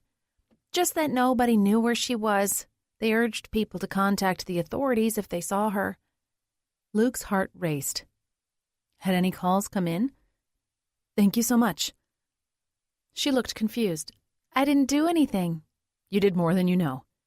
He sprang from his chair and handed 2 more flyers to a couple women a little older than him. "If you see Lottie, please call this number." The blonde studied the paper. "You know, I might have seen her a couple days ago." Luke's breathing hitched. The room spun around him. 2 pieces of good news in a row? "You did? Where was she?" She tilted her head toward the hallway and whispered, "Talk to me over there." He nodded, hardly able to contain himself. What if she knew where his mom was? They went into the hall, and the woman looked around before turning back to Luke. She stepped closer to him and spoke just above a whisper. "I was visiting my boyfriend on Wednesday, but I'm not supposed to see him. He can get violent, but he never means to hurt me." She rubbed her hip. "Anyway, he threw a beer bottle against the wall and broke it. I ran over to the window to put space between us, and when I looked out, I swear I saw Lottie walking up to the building with some groceries." "What building? The Merriweather Apartments?" Luke pulled out his phone and opened his notes app, adding all the information. "Wednesday, you said?" "Yeah. You're not going to tell anyone I was there." He shook his head. "I don't even know your name, but can I get it? Are you willing to talk to the police?" Her face paled. "Part of the agreement for me staying here is to stay away from him if anyone finds out." "If it helps find my mom, I'm sure they'll make an exception. Besides, maybe you should stop seeing him. You're pretty. You could do a lot better than someone like that." "You think so?" "I know so. Can I get your name?" She bit her lower lip. "Well, I guess I could say I was there for another reason. I'm Lena Watkins." He added her name to his note file. "Thank you, Lena. You really should think about dumping him." "Maybe I will." "I'll let you go so you can eat your dinner." Luke found Detective Fleshman's number in his contact list and called him as she went back to her table. "Captain Fleshman."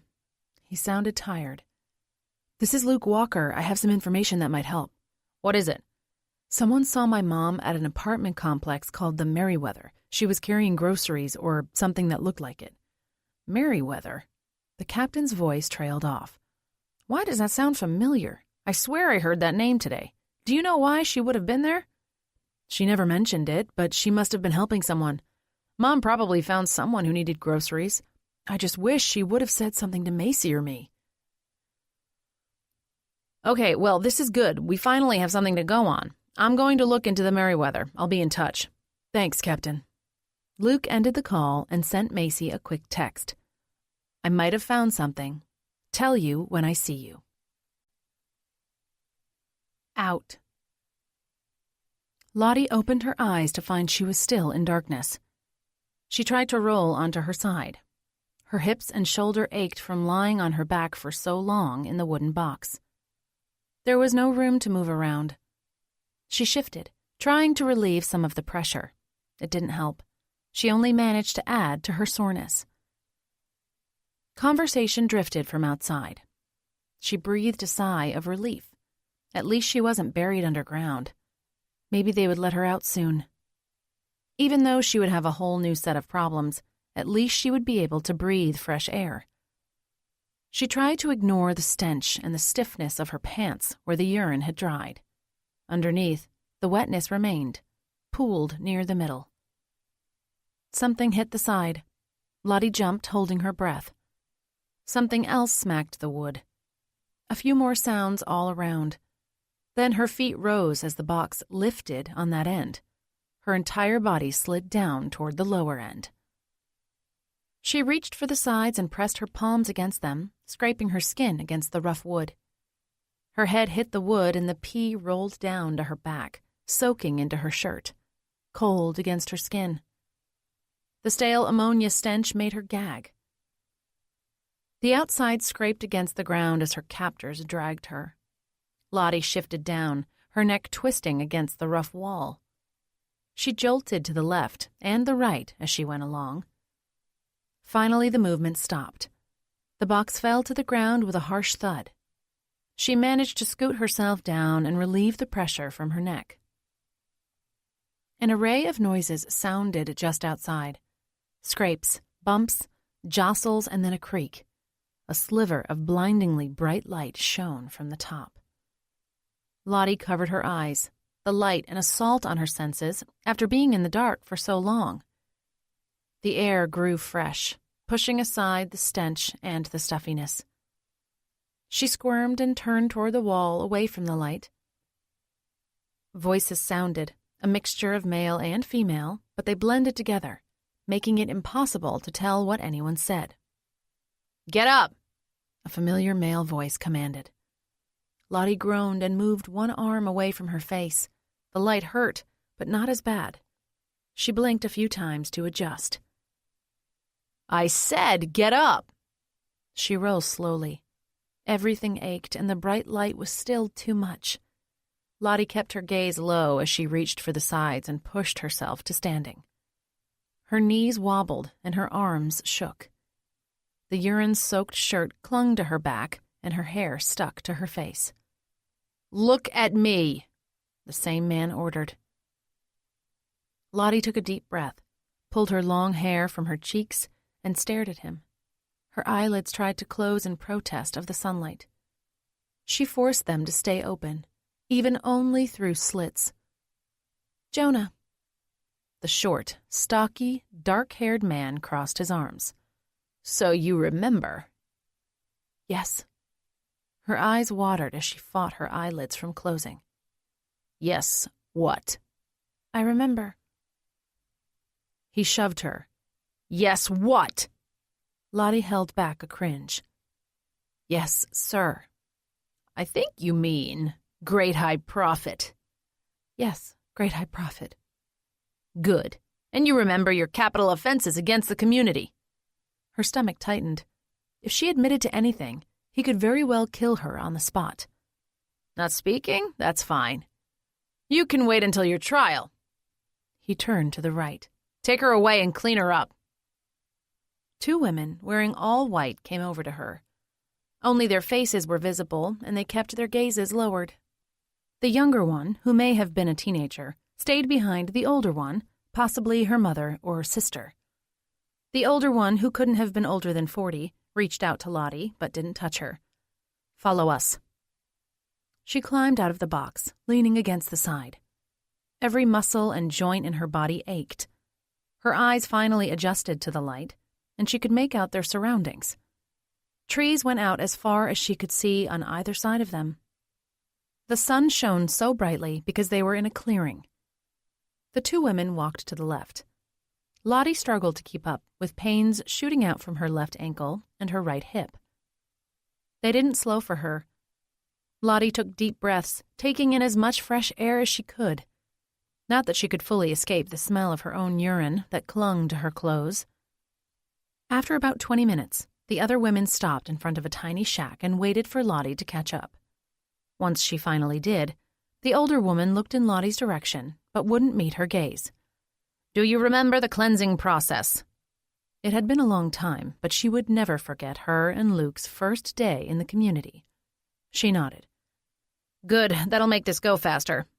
She opened the door, and all three women entered the small, unfurnished building. "You know that nothing polluted by the world can enter the community?" "Yes." The stench from Lottie's clothes filled the small room. Putting on the community's garb would be a welcome treat. "The shower is that way."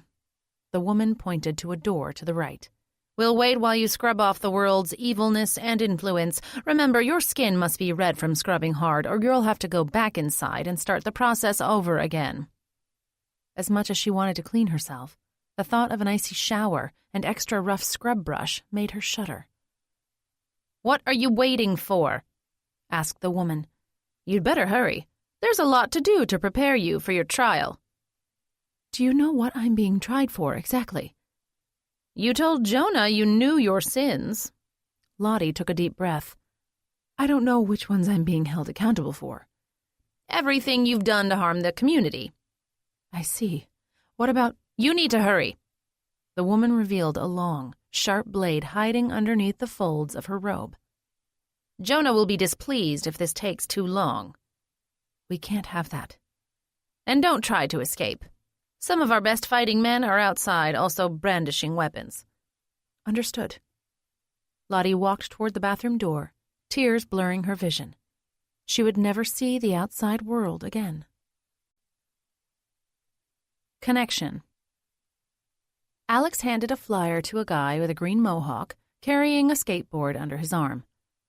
"Call the number if you hear anything." The guy nodded, walked away, stuffing the paper under his board. Alex glanced around the mall's courtyard for anyone who hadn't gotten a flyer yet. His phone rang. It was his mom. "Where are you guys?" he asked. "We went across the street to the senior center. Macy just called and said they're headed to our place to eat." His stomach rumbled. "Sounds good to me. I haven't found anyone who's seen Lottie."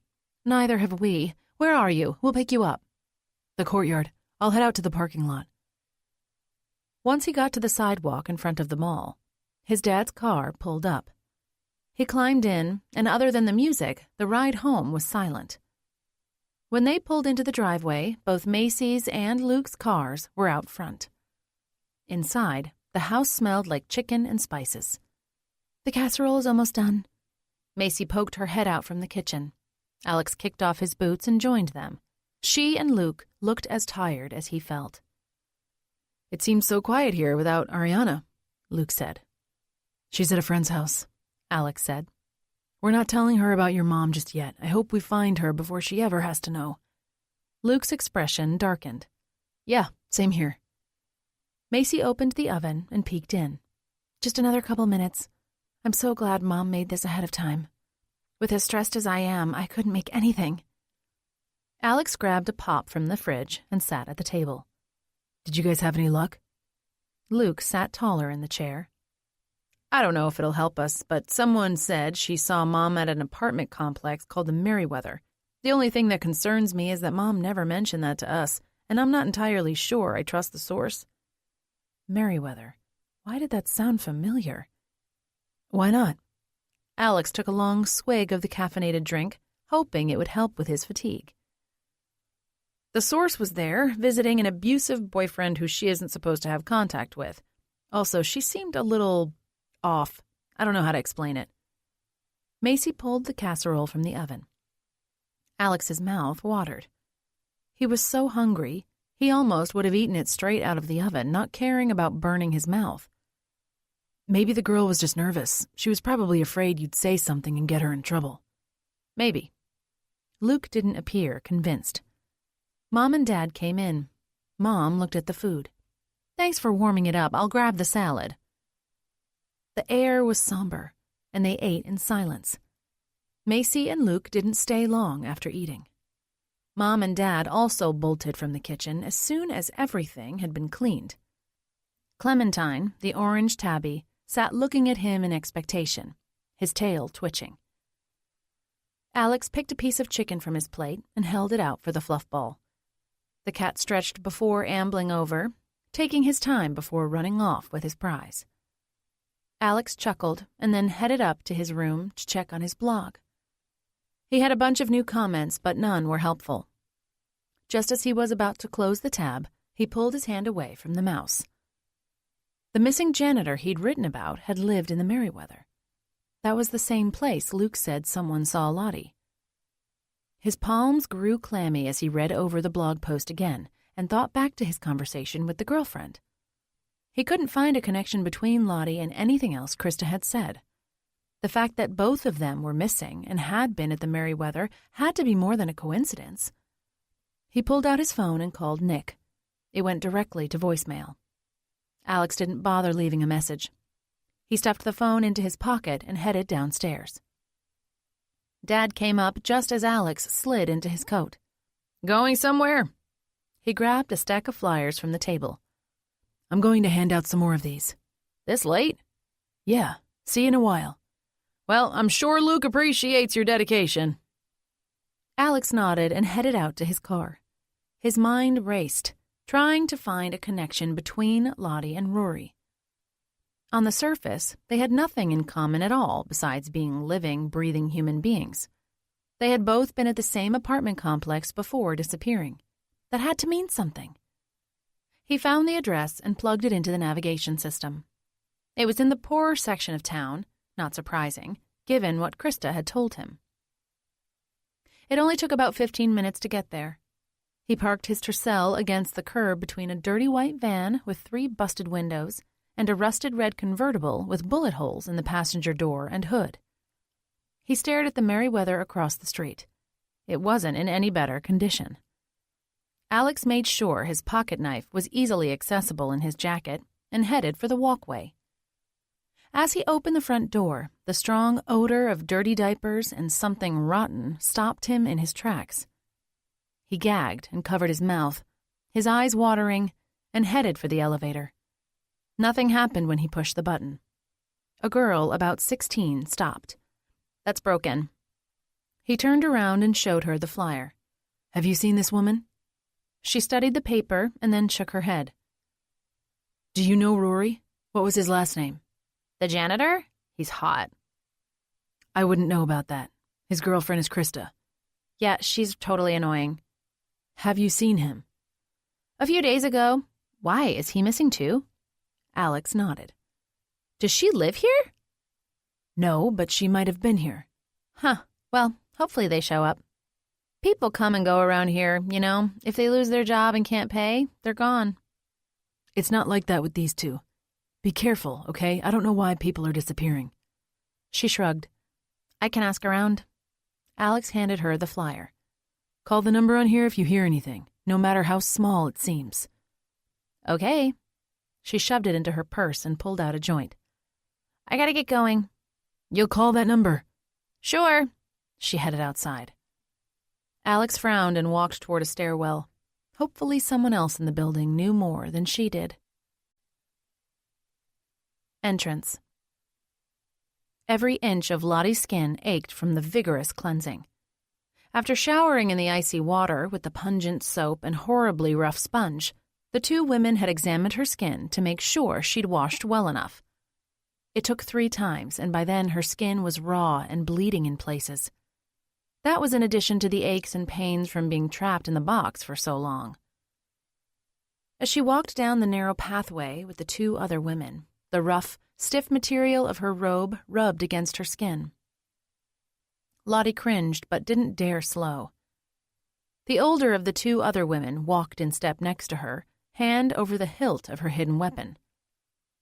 Lottie couldn't see much because the white head covering only allowed her to look out through a small slit. Despite the ridiculous outfit that she had once accepted as normal for outsiders to wear when entering the community, she still managed to see Jonah's men positioned in various places behind trees and shrubbery. There would be no escape. Attempting to run would lead to a certain death. Waiting out the trial at least bought her time to try and figure out a plot to get away. People had gotten out of the community's clutches before, and she was determined to find a way out herself. Though it was certain to be more challenging now. Given the cult had been broken up before, Jonah and the others were bound to be especially determined to keep that from happening again. The path curved around a bend and Lottie squinted, trying to see what kind of fence Jonah had commissioned his people to build this time around. "How much longer?" she asked. "Hush," the knife-bearing woman demanded. Lottie frowned. "I'm thirsty and hungry." "Denying your body will make you more spiritual," said the younger woman. "Don't talk to her," the older one scolded. Lottie sighed. She'd long since pushed all the community's rules and regulations from her mind. Now she needed to remember all of them again. How had she ever thought they held any normalcy? She'd been smitten by Jonah's smooth words. He'd saved her from the streets and from possibly losing her son to the system. She would have done anything the leader asked. She shuddered, thinking about some of his requests, which in reality had been nothing more than thinly veiled demands. Lottie stumbled over a rock. The ground came at her before she had time to react. 4 hands grabbed her and pulled her up. The older woman scowled at her. "You need to be more careful. If you dirty your clothes, you must go through the cleaning ritual again." "I couldn't help it." Between the eye slit and the shapeless, long robe, she had no way of seeing the ground below. "Well, you'd better figure out how." She squeezed Lottie's arm and yanked her forward. "We need to hurry. If we don't reach the fence by the time it's fully dark, we'll all be forced to sleep outside the wall." Lottie glanced up. Stars were already appearing in the sky. "How much farther?" "Stop talking," she snapped. "I'm not going to do anything to get you in trouble. I'm well aware of Jonah's rules." "Then be quiet!" Lottie took a deep breath and lowered her gaze to the ground, keeping a lookout for anything that might trip her up. After about a half an hour, the enormous fence came into view. Her mouth gaped. It was nearly 10 feet tall and black, like it had been covered in tar. Spikes loomed at the top of each thick post. Was it larger than before, or did it seem more intimidating now that she wasn't there of her own free will? Neither would have surprised her. They walked in silence until they reached the large structure. Rustling and muffled conversation sounded from the other side. Lottie's heart thundered against her chest. She was about to enter, never to leave again. Everything in her screamed to run. She would have, too, if she thought she stood a chance of getting away. But armed guards patrolled the periphery, and the older woman had taken the knife out from the folds of her robe and pointed it toward Lottie. One wrong move, and she'd be dead. Maybe that would be for the best. If Jonah was planning to put her on trial, who knew what torture he had in mind? He'd had over 10 years to think of new ideas while he sat inside a jail cell.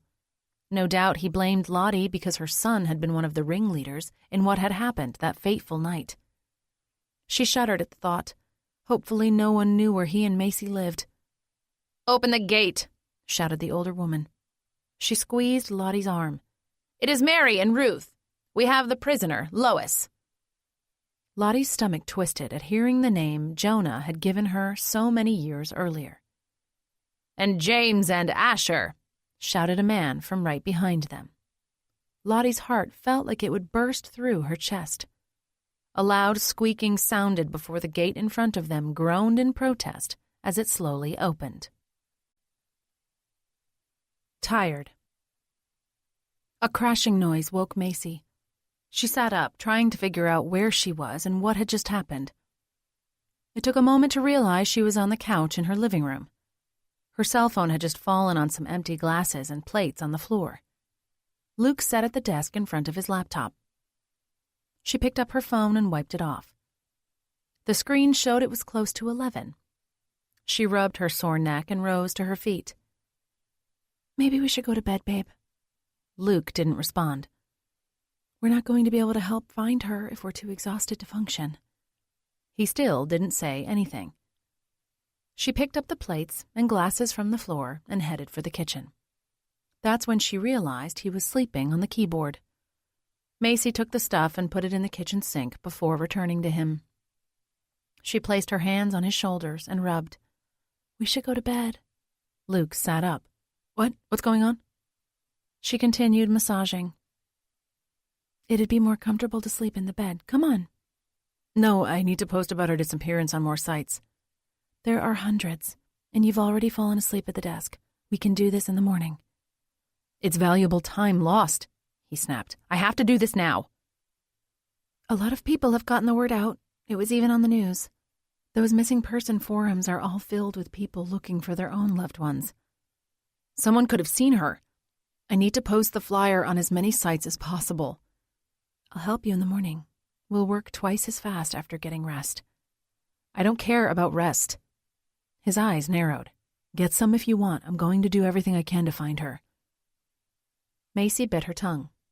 He wasn't usually so short with her. Not that she could blame him. I'd help you now, but I can't stay awake. Great. He turned back to the laptop and started typing. Okay, I love you. You too. She sighed and went into the bedroom, not bothering to change out of her clothes. The bed seemed empty without Luke. Her eyelids were heavy, but her mind wouldn't slow down. She tossed and turned for a while before sitting up. She needed to talk to Luke. He was sleeping at the desk again. She sighed. Maybe it was best that she let him sleep there since he wouldn't go to the bedroom. She grabbed a blanket from the couch and wrapped it around his shoulders. He didn't even stir. Macy went back to bed, but still couldn't sleep. Between thoughts of Lottie and being alone in the bed, she just couldn't relax. Maybe a walk around the neighborhood would help. Fresh, chilly air and some exercise ought to be enough to push her to exhaustion. She took several flyers just in case she ran into anyone, folded them, and slid them into her coat pocket. On her way out, she kissed Luke's forehead and whispered, I really do love you.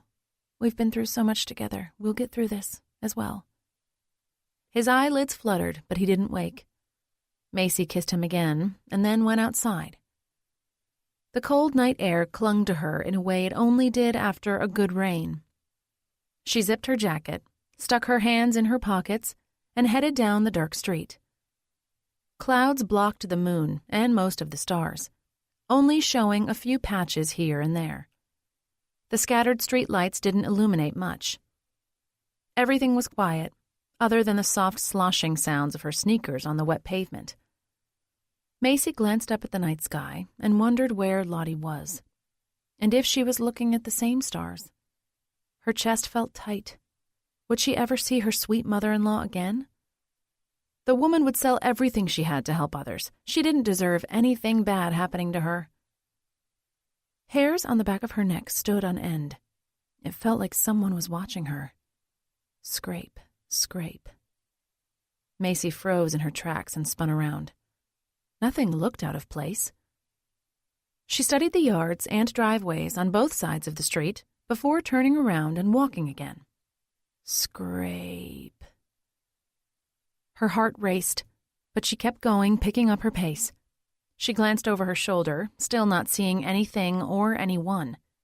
Maybe it was just a dog in someone's backyard, or kids sneaking out, up to no good. That had to be it. That's what kids did. Macy should know. That's how she wound up getting abducted. She sped up and turned down the next block. Now she was halfway home either way she went, and she didn't want to head in the direction of the noise. A crow cawed overhead on a power line. Macy jumped and chastised herself. It was just a bird. She quickened her steps again, now only 3 blocks until she made it back home. Scrape. Her breath caught. Maybe it was only her imagination. She stood taller and increased her stride again. Any more and she'd be jogging. 2 more blocks.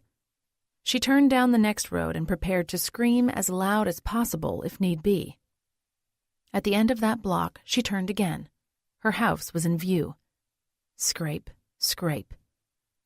Gasping for air, she broke into a run.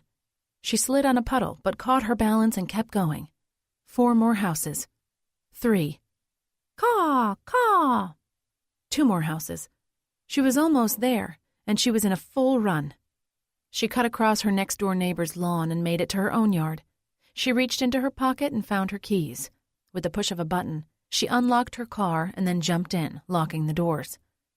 Macy started the car and pulled out her phone. There was no way she was going to fall asleep now, so she called her brother. "Is everything okay?" He answered. "Meet me at that coffee house that stays open late on 33rd. You know the one." "Yeah, I'll be right there." Coincidences. Alex set down his mint mocha as he sat across from Macy in the back of the dim, quiet coffee house. She played with her cup and barely looked up at him. "Are you okay?" Alex slid his jacket off and rested it on the back of his chair. "You know, besides Lottie." She glanced up at him, her face pale with dark circles under her eyes. "Did something else happen?" Worry pumped through his veins. Macy took a deep breath. "Yes. No, I don't know." "What happened?" "It's probably nothing. I couldn't sleep, so I went for a walk. It seemed like someone was following me, but it was probably my imagination. I'm exhausted and stressed. It's the perfect combination for my mind to make up things that aren't there." "You went for a walk alone at night?" "It's a safe neighborhood." "Yeah, but still, it's just asking for trouble." "I'm not looking for a lecture from my little brother." "Little? I haven't been smaller than you since I was, 9 or 10? The corners of her mouth twitched up slightly. "Try closer to 13 or 14. "Tell yourself what you have to." He sipped his hot, sweet mocha. "It's kind of nice teasing each other. Makes things feel a little more normal." "Always happy to help." Alex took another long swig, allowing the liquid to warm him. "How are you holding up? You look like you could use some sleep, no offense." She sighed and sipped from her cup. "I tried." "Maybe don't drink cafefe." Macy laughed and pushed the mug forward to show him the yellowish drink. "It's lemon chamomile tea." He grimaced. "I've never known how you could drink that stuff." Silence sat between them. "How's Luke holding up?" Alex asked. His sister frowned. "Not well, but what else can we expect? Lottie's gone without a trace." "Well, maybe this'll help." Macy's eyes widened. "What?" "I was just at the Merriweather asking questions." "The apartment complex Luke heard about at the shelter?" Alex nodded. "There's another missing guy and he lives there, so I thought I'd check it out." "You should have told the police." "You think I didn't try? Nick's number went straight to voicemail. I'm going to call him later, but I wanted to look around myself." "Why didn't you leave a message?" "Because I wanted to check things out myself." "He's a cop, Alex." "I had to do something, and leaving a message wouldn't help. He'll see my missed call." Macy paused, reached across the table, and squeezed his hand. "I guess I get that. It wasn't dangerous, was it? I mean, 2 people are missing from there." "You're asking me about being dangerous? You went walking alone in the dark when people are being abducted left and right." "Not in my neighborhood." They stared each other down until Macy spoke again. "Was it dangerous?" Alex gritted his teeth. "I wouldn't want you going there alone, but I was fine. Did you find anything out? You said you knew something that would help." "Something that might help. I talked to everyone I came across, and some of them talked my ear off. Anyway, one woman said she'd seen Luke's mom bringing groceries to one family every week or 2 for a while." Macy's mouth gaped. "She knew it was Lottie?" "Yeah. I showed her the flyer and got a positive ID." "But Lottie never told us she'd been going there." "Maybe it didn't seem like a big deal." "But nobody saw her get taken?" Macy held Alex's gaze. He shook his head. Nobody I talked to. Only the one person even knew she stopped by. One other person thought he saw her leaving earlier in the week, but he wasn't 100% sure. Not that I'd trust his judgment anyway. The dude was stoned out of his mind. They sat in silence for a few minutes. Do you want to head home? She shook her head. I'm not going to be able to sleep. What if I follow you there and make sure you get inside safely? Would that help? Maybe. She seemed to want to say more. Alex hesitated to ask, but did anyway. Is everything okay between you and Luke? Tears shone in her eyes. It's just hard, you know? He put his hand on top of hers. I know all too well how hard it is. She nodded. You definitely do. You guys have to fight to stay together. This stuff can tear couples apart. When you were gone, I thought for sure Mom and Dad would split. Macy gave him a double take. What?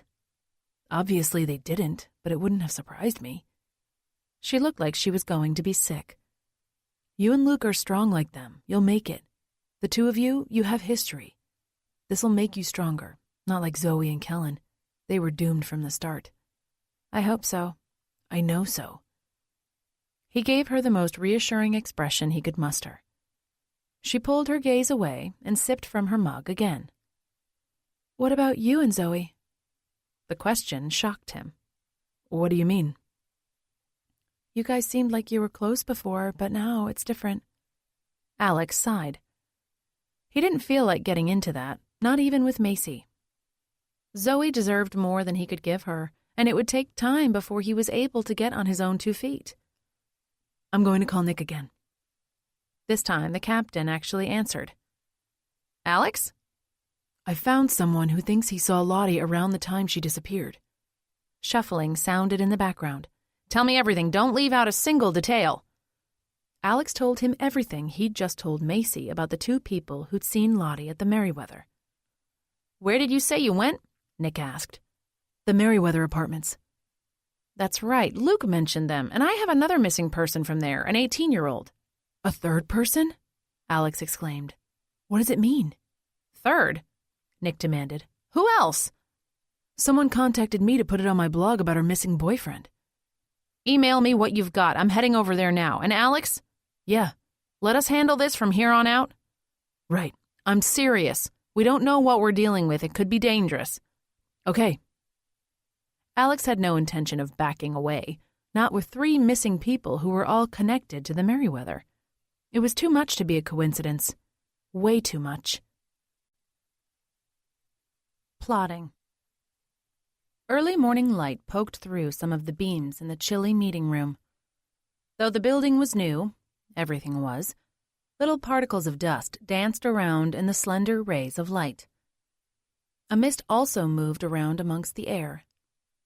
Jonah tapped his thick fingers on the newly stained and polished table as he looked around at the other robed men. We need to have someone retar the outside of this building. Consider it done, Isaac said. I'll make sure it's fixed by lunchtime. Good. All the people sleeping outside the wall can come inside once we adjourn this meeting.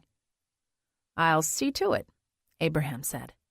Make sure the prisoners receive water and nothing else. Already did. Asher gave a quick nod. About Chester and Elijah. Isaac leaned forward. Chester is still in the world's jail, with no chance of parole. Elijah has left his worldly life and is making his way here. And Chester, no chance of parole? Jonah narrowed his eyes, staring down the younger man. He's still locked up with no chance of parole. Isaac cleared his throat. He has those extra charges, great high profit. Jonah clenched his jaw. Right. He failed to mention those before joining. It's no matter. We'll get him out. The trials cannot start without him. Not that we have all of the rebels yet. We need the rest of them as well. It will all come together, great high prophet. Abraham gave him a reassuring nod. We just need patience, and you have more than anyone I know. True. We're going to have to think outside the box to get him and the rest of the rebels. Isaac cleared his throat. Great high prophet. What? Jonah snapped his attention to the younger advisor. I know someone on the inside. We all do. Someone with connections. He might be able to help us with Chester. Jonah rapped his nails on the table. In maximum security? You said to think outside the box, right? Yes, what were you thinking? I'm not entirely sure yet. Great high profit. But the guy I know, he's not afraid to bend rules. Jonah nodded, deep in thought. We do need the help of those who don't respect the false authority of the outside world. Next time you go out to find more of our rebels, you'll reach out to your contact? Most assuredly. I can make that happen this morning if I leave early enough. This is good news indeed. Jonah turned to Asher. Get an update on Elijah. We need to know where he stands, how close he is to arriving. I'll have news when I return tonight. Do we have any more information on the rest of the rebels? Abraham frowned. We've got a few more in the area to snatch, but it's harder to find the ones who moved away. Find them! Jonah slammed his fists on the table, making everyone else jump. We can't pick up where we left off until every single rebel has been properly charged and punished. Of course, Asher said. We're getting closer every day. Not close enough. Jonah glared at each man individually. You will all feel the pains personally if this drags on too long. Do you understand? They exchanged worried glances, but nodded to Jonah. Good. I'm glad we're at an understanding. This time next week, the trials need to begin. Held. Wake up! Something hard struck Lottie in the back. She groaned and rolled over on the hard floor. Get up now! Lottie readjusted the head covering so she could see out from the eye slit and rose. The only thing she could see was a small fireplace. Something boiled from a pot hanging above it. Despite the heavy facial covers, the aroma of a hearty stew drifted to her. Her stomach growled and her mouth watered, reminding her it had been days since she'd last eaten, though she couldn't remember how many. Everything blended together into one horrifying blur. She turned to get a better look, but all she saw was a rugged shelf built into the wall, holding jars of food, jams, pickled items, and more. If allowed, she would have run over, opened any of them, and eaten. She didn't care what it was as long as she could swallow it. A hand gripped her arm, squeezing tightly, nails digging into her flesh, but not quite piercing the skin through the thick robe. Come on! She followed the two women outside the tiny house, and down a muddy pathway to a dirt road filled with a variety of tire marks, ones that were all too familiar. The community used wheelbarrows, wagons, and horse-drawn carriages to carry goods and travel through their immense property. They walked along the side of the road for a full 20 minutes. Little sharp rocks dug into the soles of her bare feet, cutting through the skin like miniature knives. The pain at least distracted her from the cold. Lottie's stomach hadn't stopped growling. The older of the two women turned and glared at her each time, but she didn't say anything. Community members stopped and stared at her. It was always a curiosity when someone new joined them, and it was obvious given the typical garb with only the eye slit. Since she had been brought in as a prisoner, she likely had a letter of shame on her robe after she had entered the community.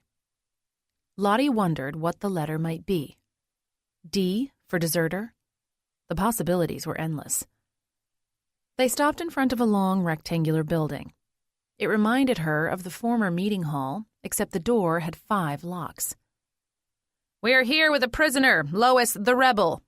The older woman squeezed Lottie's arm. Rebel? If that's what they were calling them, maybe Lottie had an R on her clothing. 5 clicks sounded, slowly one after the other. The door opened out toward them. Lottie tried to move out of the way, but the woman held her in place. The door scraped over Lottie's bare toes. She cried out. The older woman smacked her across the face. At least the head covering protected her from the sting. The woman shoved her inside the building. Lottie stumbled, scraping her heel on a stone in the packed dirt floor. She lost her balance and fell, hitting her chin on a larger rock. A man loomed over her, his hands folded across his chest and his brows furrowed. "Get up." Lottie rubbed her chin. He kicked her side so hard that little white dots danced in front of her. "I said, get up." She grunted and struggled to her feet. The man pulled off her head covering, also grabbing onto her hair. Lottie's head yanked backward. "You'll join the other prisoners. Follow me." Lottie looked back for the two women. As unpleasant as the older one was, she was far more tolerable than this man. Neither of the women were in sight. She rubbed her neck. "I said to follow me." His brows came together and his nostrils flared. "Don't be insolent, woman. You may have spent the last 10 years out in the world's influence, but that's over. Time to relearn some respect and obedience, or get it beaten out of you." She flinched. "Thought that'd get your attention. Don't test me." Lottie lowered her gaze to the floor and followed him. Anger pulsated through her, but she pushed it down. She lived long enough to know giving vent to her frustrations wouldn't get her anywhere. Her energies would be put to better use finding a way out. If nothing else, she needed to get out and warn Macy and Luke. The last thing she wanted was to see them back in the community, especially violently abducted as she had been. Muscles in every part of her body ached as she walked along, careful to avoid rocks in the ground. Even her feet hurt, and she didn't want to add to the pain. She needed her strength for whatever came next. They stopped in front of another door. Lottie nearly walked into the man, but stopped herself just in time. He unlocked the door's 5 locks, opened it, and stepped aside. "Ladies first," he snarled. It took every ounce of her self-control to keep from responding to him as she walked through the doorway. He shoved her, but she managed to keep from falling. The door slammed with a thud behind her, and the 5 locks clicked back into place. She looked up from the floor. A dozen others were in the room with her, and they had removed their head coverings. Apparently, the requirements didn't apply to the small prison. She recognized each person, and they all had an R on their robe. Most sat, and a few leaned against the wooden walls. There was nothing inside other than the dirt floor. Her throat suddenly felt dry, and her hunger hit her with a wave of dizziness. Nobody spoke to her or to each other. The mood was so heavy, she felt like she was attending a funeral or maybe an execution. Given they all faced trial with Jonah as the judge and jury, it wasn't all that far from their probable fate. Lottie leaned against a wall and slid to sitting. Her mouth grew more parched by the moment, and her tongue stuck to the roof of her mouth. Everything turned blurry, and the floor rushed toward her. Just before hitting it with her face, she lost consciousness. Recognition. Luke's eyelids grew heavy. He struggled to keep them open, but it was a losing battle. After sleeping so poorly at the computer desk, he'd woken and continued working. He hadn't even known Macy had left until she walked in through the front door, half scaring him to death. At first, he thought someone was breaking into the house. Now he sat on the couch in his in-laws' living room.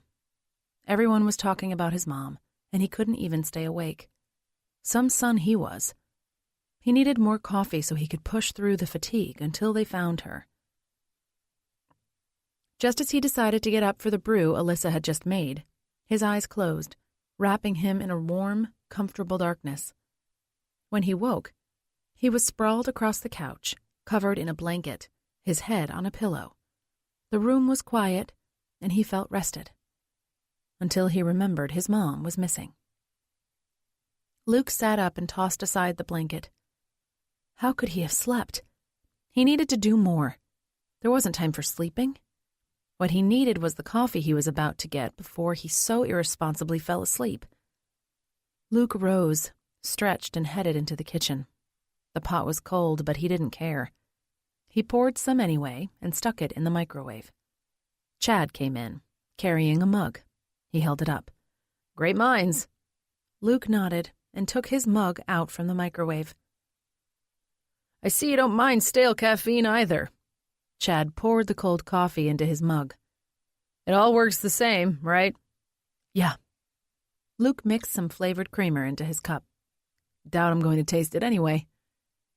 Chad started the microwave and turned to him. How are you holding up? About as well as could be expected, I suppose. His father-in-law arched a brow, finished preparing his coffee, and sat at the table. He flicked his head toward the chair nearest Luke. Have a seat. Luke felt a talking to coming, but he sat.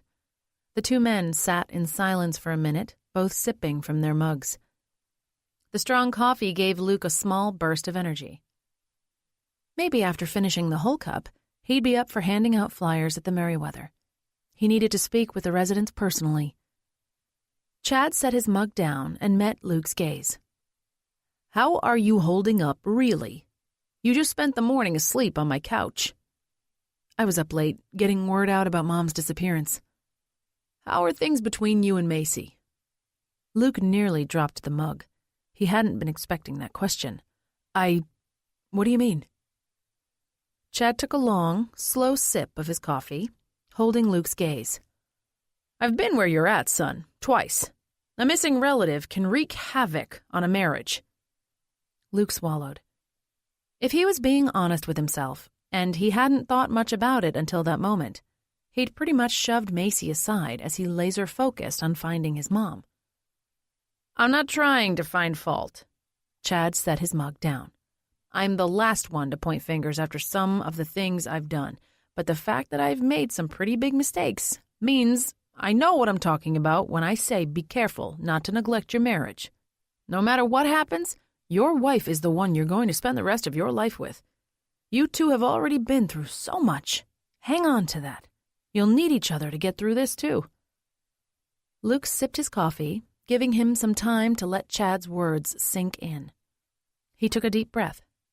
You're right. Thanks for the wake-up call. I wish someone had given me one long ago. It would have saved me a lot of heartache. Chad pressed his fingers together and glanced off to the side, looking lost in thought. Luke wondered what had happened with Chad and Alyssa, but didn't ask. If Chad wanted to talk, he would, but some things were better left unsaid. Macy walked in, her eyes widened in surprise at Luke. You're up. Did you get enough rest? He nodded and finished his drink. Chad rose. We're just taking a coffee break. I need to get back to work. I've got a deadline quickly approaching. He left the room, giving Macy's shoulder a squeeze on the way out. She sat next to Luke. Did I interrupt? Things felt a little tense when I came in.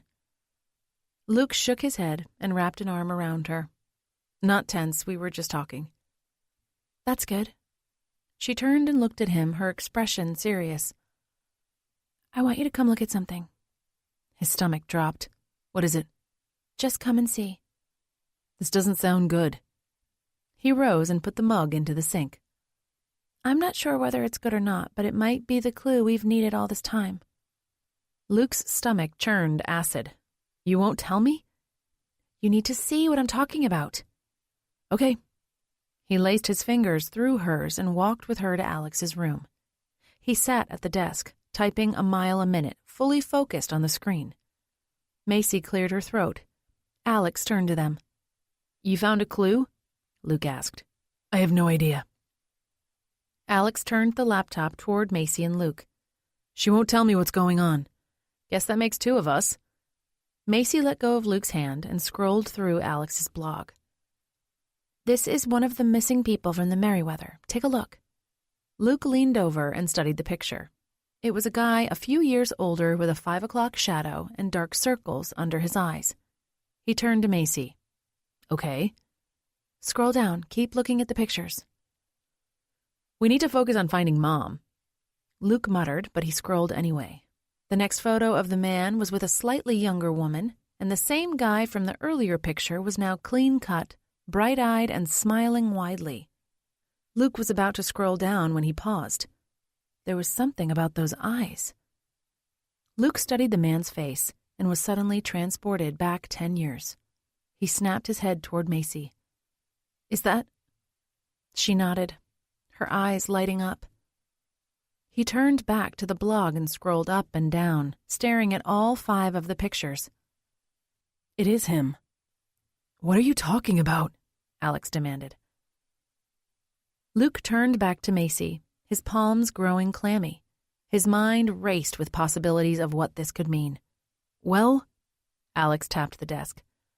Macy looked at her brother. We know him from the community. He didn't go by Rory then. He went by Isaac, Luke said.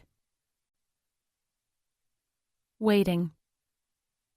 Nick climbed into his Mustang after walking around it several times to make sure there were no scratches or other marks. If he'd been thinking straight, he would have brought a police cruiser to the Merryweather. But all he'd considered before leaving was that a marked vehicle would scare off anyone who would otherwise talk to them. That was next to useless. Anderson snapped his seatbelt. We did confirm that Lottie had been there giving groceries and that Rory and Kinsley are both missing.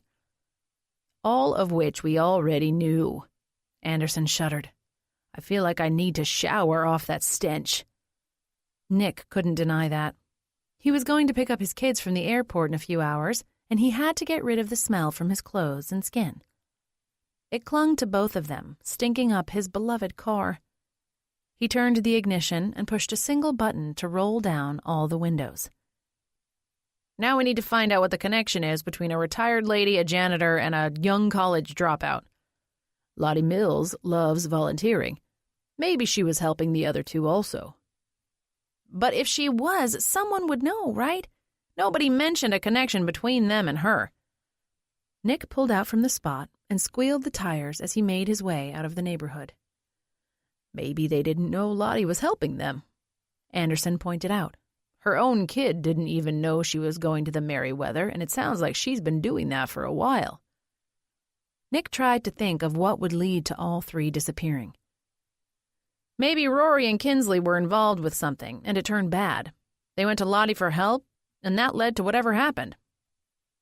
Maybe. Silence rested between them for close to a minute.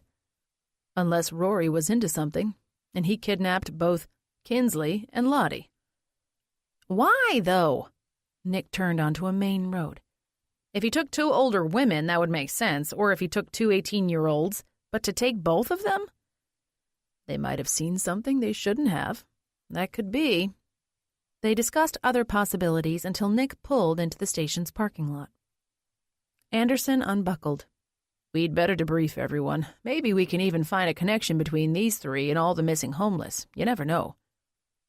Wishful thinking, Nick said. It'd be great to be able to solve all the cases at once, but we both know it never works that way. Anyway, I'm going to need you to take this one. Wait, what? Anderson gave him a double take. It's all hands on deck, Captain. Your orders.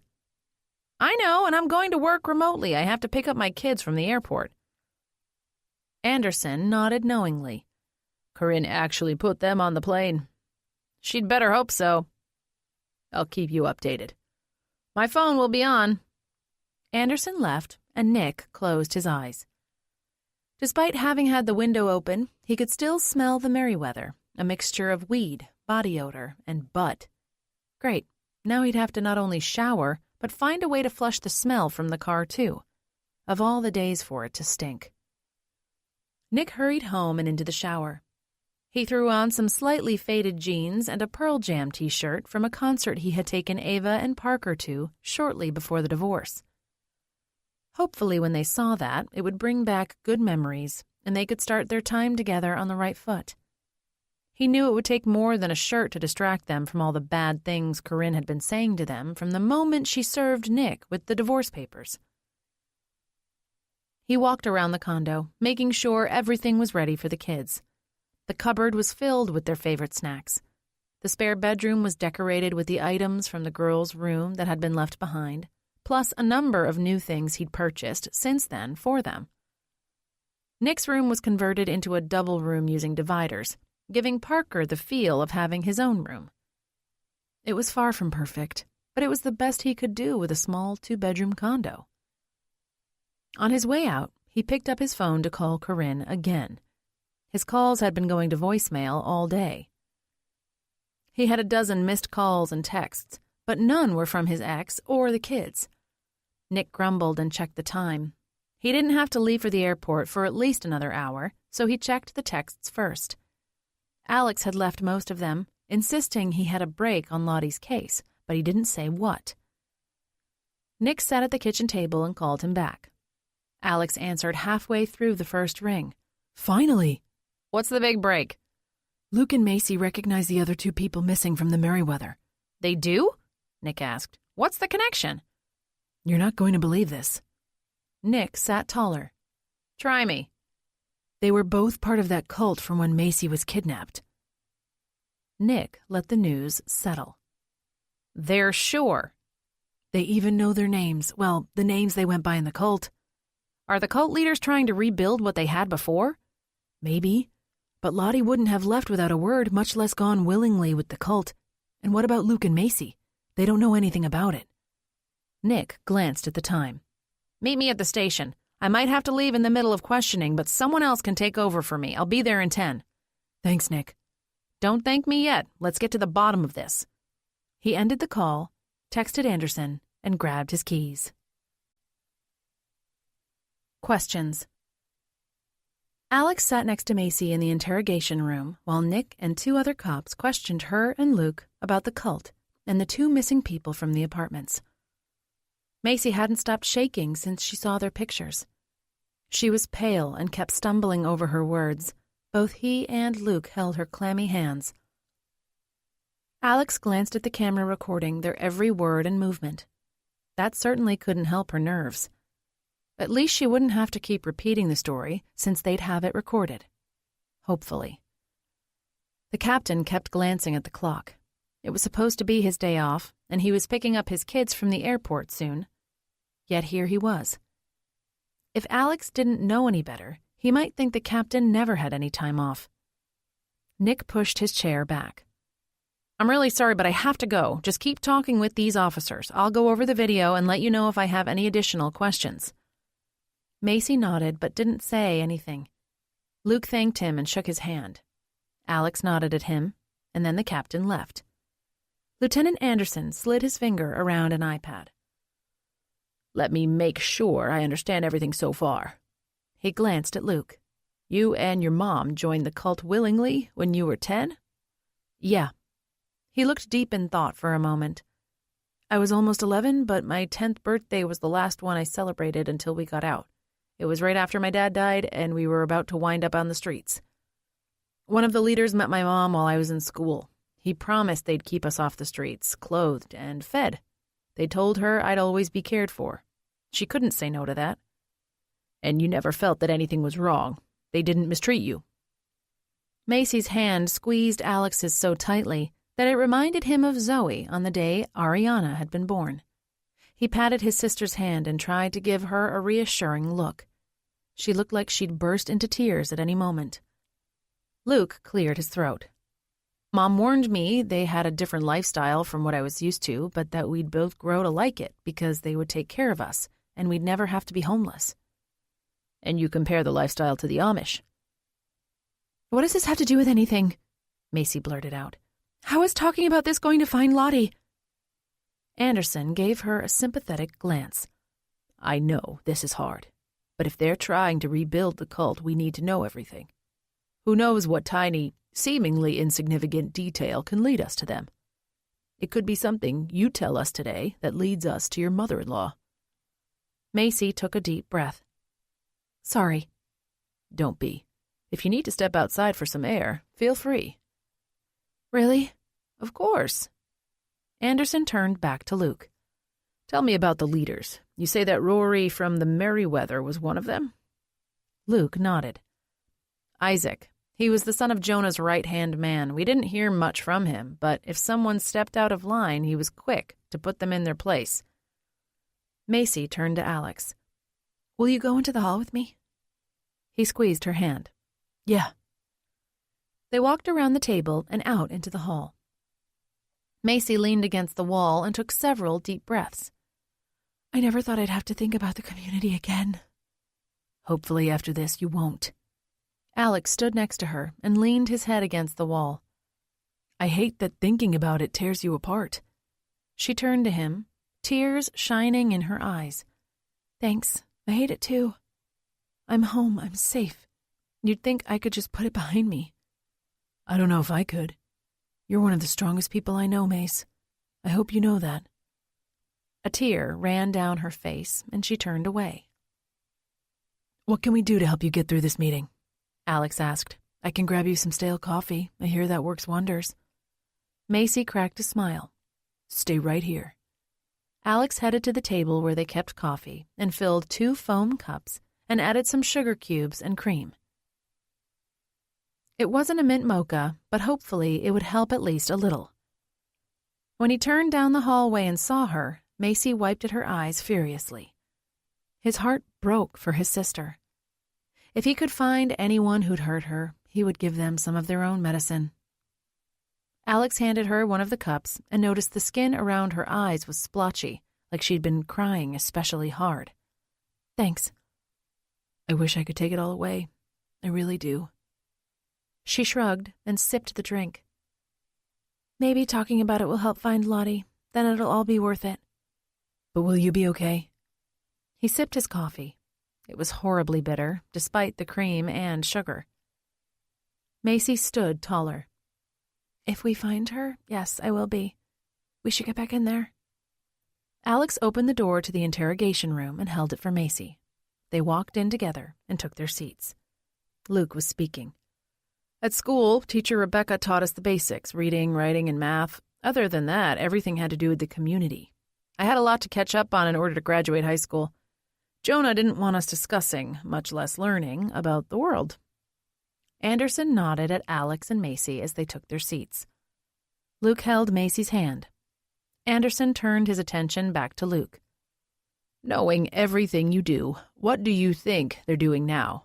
Are they rebuilding now that many of them have finished their sentences? Are they abducting former members? In your opinion, of course. Luke glanced at the pictures of Rory and Kinsley on the table.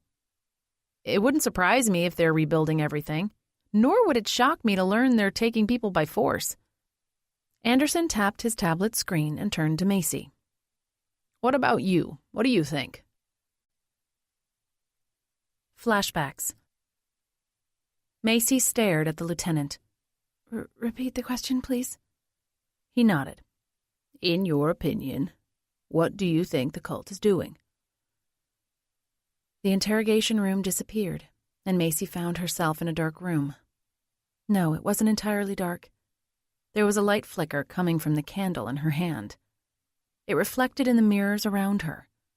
The whole room was covered in mirrors. Each one reflected the tiny fire, shaking in her grasp. She looked up at one of the mirrors and saw her face, herself at 15, wearing all white.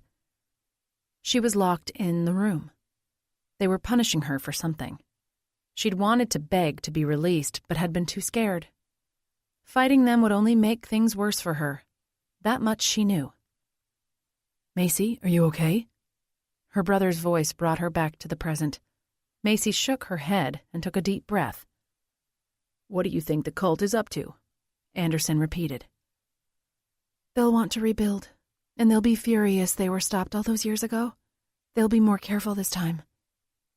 Careful? Asked the other policeman. What do you mean?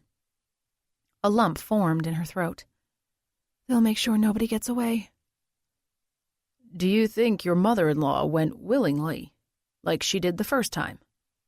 Macy blinked back tears. She felt small, like the scared, terrorized 15-year-old she'd been. No. Lottie changed her last name to stay hidden from them. She lives on her own. She likes her independence. There's no reason for her to want to go back. Anderson slid his finger furiously around his tablet screen and then looked back at her. Is there anything about Rory or Kinsley that you haven't mentioned yet? Rory was one of the leaders, so he probably left on his own. What about Kinsley? I don't know. Macy gasped for air. She was just a little kid. I saw her around but never talked to her. And who knows how she feels about the community now. I'd think she'd barely remember it at this point. He turned to Luke. Is that what you think too? Luke pursed his lips and took a deep breath. Her mom was extremely dedicated to the community. All the adults were. Jonah saved them all from bad life experiences. It made him easily revered. So, we need to look into her parents, see if they know anything, or if they've gone missing as well. Like my mom. Her mom wasn't married either. Were there a lot of single-parent families? Anderson asked. Luke glanced over at Macy and squeezed her hand. Most came in that way, but a lot were given spouses within the community. Your mom was never married in there. Briefly. Meaning? Luke shrugged. He was kicked out of the community and we never talked about him after that. Anderson made some notes and turned to Macy. What about you? What were your circumstances? A chill ran through Macy. Chester. He made me pretend to be his daughter. He was some kind of leader? Macy shuddered just thinking about it. He was Jonah's highest prophet. Anderson arched a brow. The man who kidnapped and tortured you? And killed people, Macy whispered. She closed her eyes, not wanting to think about her abductor anymore. Luke kissed her cheek. Right, said the other policeman. He's never getting out of prison because of his charges. A small amount of relief washed through her.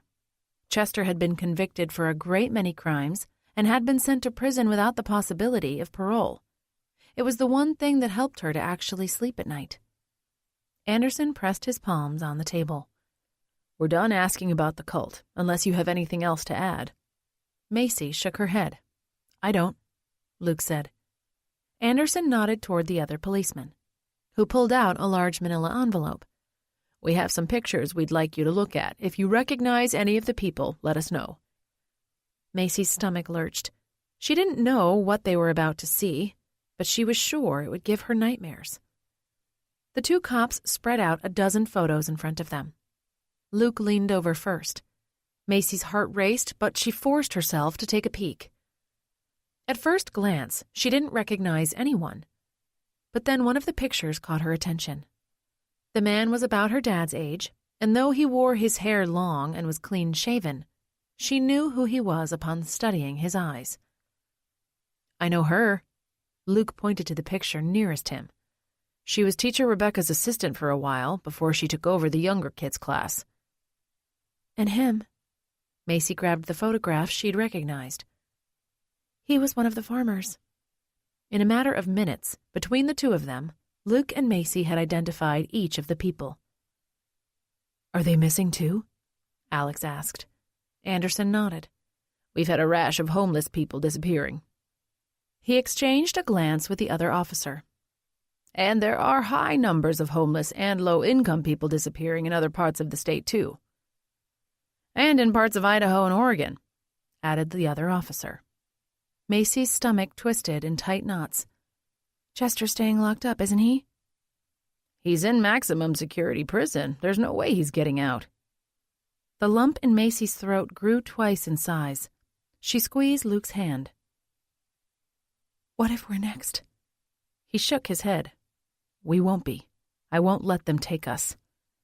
Her mouth went dry. She wished she could believe him. When Jonah wanted something, he got it. If he wanted to take the two of them, he would find a way. Luke kissed her forehead. We'll be on the lookout. Now we have the advantage. We know they're probably going to start scoping us out soon. Macy's blood ran cold as she thought back to the night before. She'd been sure someone was following her. Why hadn't they taken her? They weren't ready yet? Did they worry about witnesses in the neighborhood? Are you okay? Luke rested his hand on her shoulder. She nodded. We'll just have to be really careful. Parched. Lottie moaned and opened her eyes. Her mouth and throat felt like the desert. She'd managed to sleep, curled against a wall, but it had been restless, and it didn't feel like she'd slept long.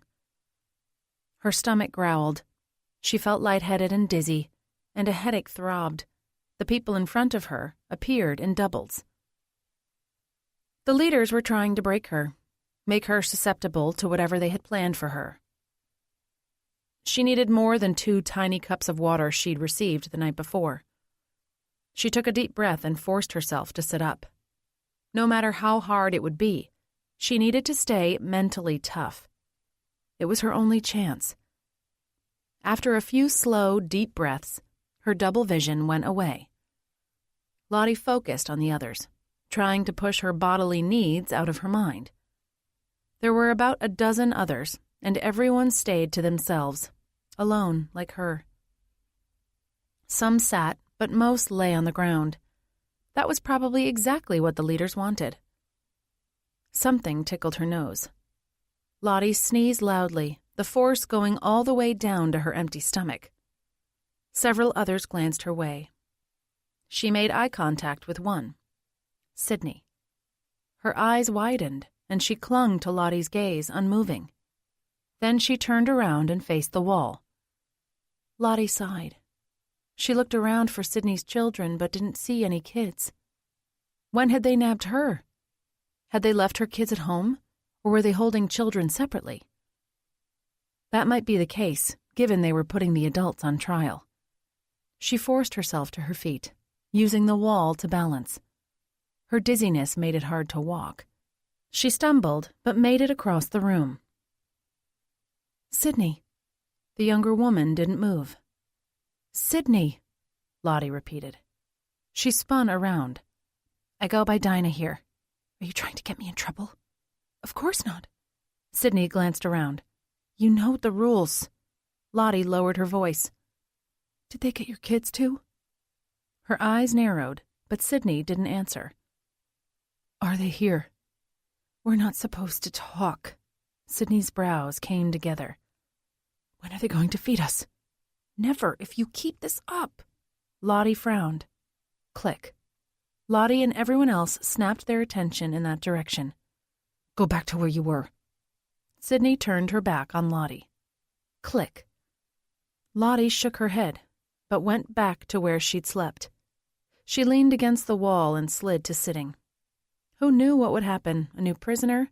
Some food or water, maybe? Lottie's heart raced at the thought. What she wouldn't give for another small glass of water, and especially just a piece of bread. And that was exactly the point. She would be more than willing to go along with whatever they had planned if she was desperate for something to eat. She held her breath as the last 3 locks clicked. It felt like forever before the door opened, but in reality, it was probably only a few seconds. The smell of food, soup, hit her like a ton of bricks. Lottie pressed her palms on the ground to keep herself steady. She shook, eager for some nutrition. Her head wobbled back and forth as dizziness reclaimed her. A man came in followed by several women and another man who closed the door and locked it from the inside with a key. The women carried trays with small bowls. Lottie's mouth watered. Would she finally get sustenance, or would they continue to deny her? She continued shaking but tried to remain steady. The last thing she wanted was to give them any reason to deny her food. All the other prisoners kept their gazes averted to the floor, so Lottie glanced down. She had to show them she was fitting back in, that she would do whatever it would take for food. Then once she had a little energy, she would look for a way out. She took slow, labored breaths as she watched them from the corner of her eye. The women came over to the captives and handed each one of them a small bowl. Lottie felt like she might pass out. Hold on. She pressed her palms harder against the packed dirt floor. The women made their way around the room, stopping in front of everyone until finally only Lottie was left. Were they going to skip her? Tears stung at her eyes, but she refused to give in to them. Even if they refused to feed her, they would never see it get to her. The 2 men whispered. The 3 women milled about. 1 bowl remained on a single tray. It took all of Lottie's effort not to stare at it. She watched it from the periphery of her vision. The smell of the soup made her mouth water, which at least was something. She didn't feel so parched. Her stomach felt like it would growl, but it didn't. Perhaps it was too much effort. A woman came over to Lottie and stood a couple feet in front of her. It was hard to keep her gaze averted. Everything in her wanted to jump up and grab the bowl.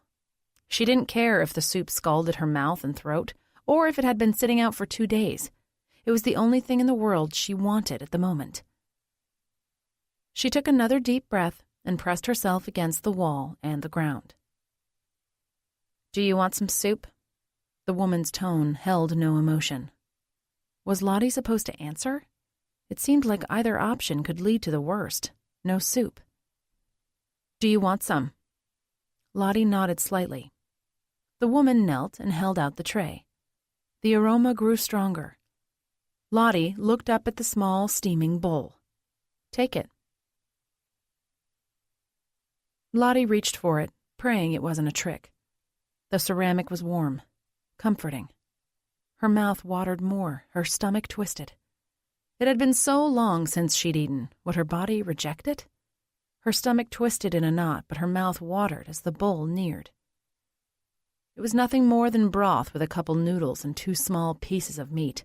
It was heavenly. The bowl came to her mouth and the hot liquid filled her mouth. Her stomach twisted, but she gulped down what she could. Before she could swallow 2 mouthfuls, one of the men kicked the bowl out of her hands, spilling the soup onto Lottie's robe and the floor. "Aw, too bad. Maybe next time." Reconnecting. Luke pulled into the driveway and cut the engine. His entire body ached. He didn't want to move. "Do you want to go inside?" Macy asked. He leaned his head against the headrest. "I want to go to sleep for days and then wake up to find out this was all just a bad dream." "I wish. We should get inside." Luke sat up and looked around outside. "First, I need to make sure nobody's going to ambush us." Everything looked normal. Some kids were kicking a ball in the yard across the street, and another group was playing chase on the sidewalk. A neighbor mowed the lawn, a typical suburban Saturday afternoon. Nobody would try to abduct them with so many potential witnesses. He pressed a button to unlock the doors, and then they headed in. Luke made sure to lock the car and set the house alarm in case anyone did try to sneak in. "Are you hungry?" she asked. "Maybe. It's so hard to tell what I feel about anything." He frowned. "Let me warm something up so we can get some sleep on a full stomach. Then maybe you actually can sleep for days." "I'll help you make something." She wrapped her arms around him. "I love you for that, babe. But why don't you get a shower while I fix something? It'll help you relax." A shower did sound good, and he probably needed one. He wasn't sure he'd had one since all this started. Luke kissed the top of her head. "And I love you for that."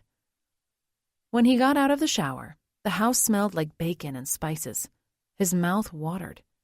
He wondered what Macy was making. Probably something he'd never heard of since she liked trying new recipes she found online. Luke quickly got dressed and went to the kitchen just as she was pulling a glass dish from the oven. "Just in time."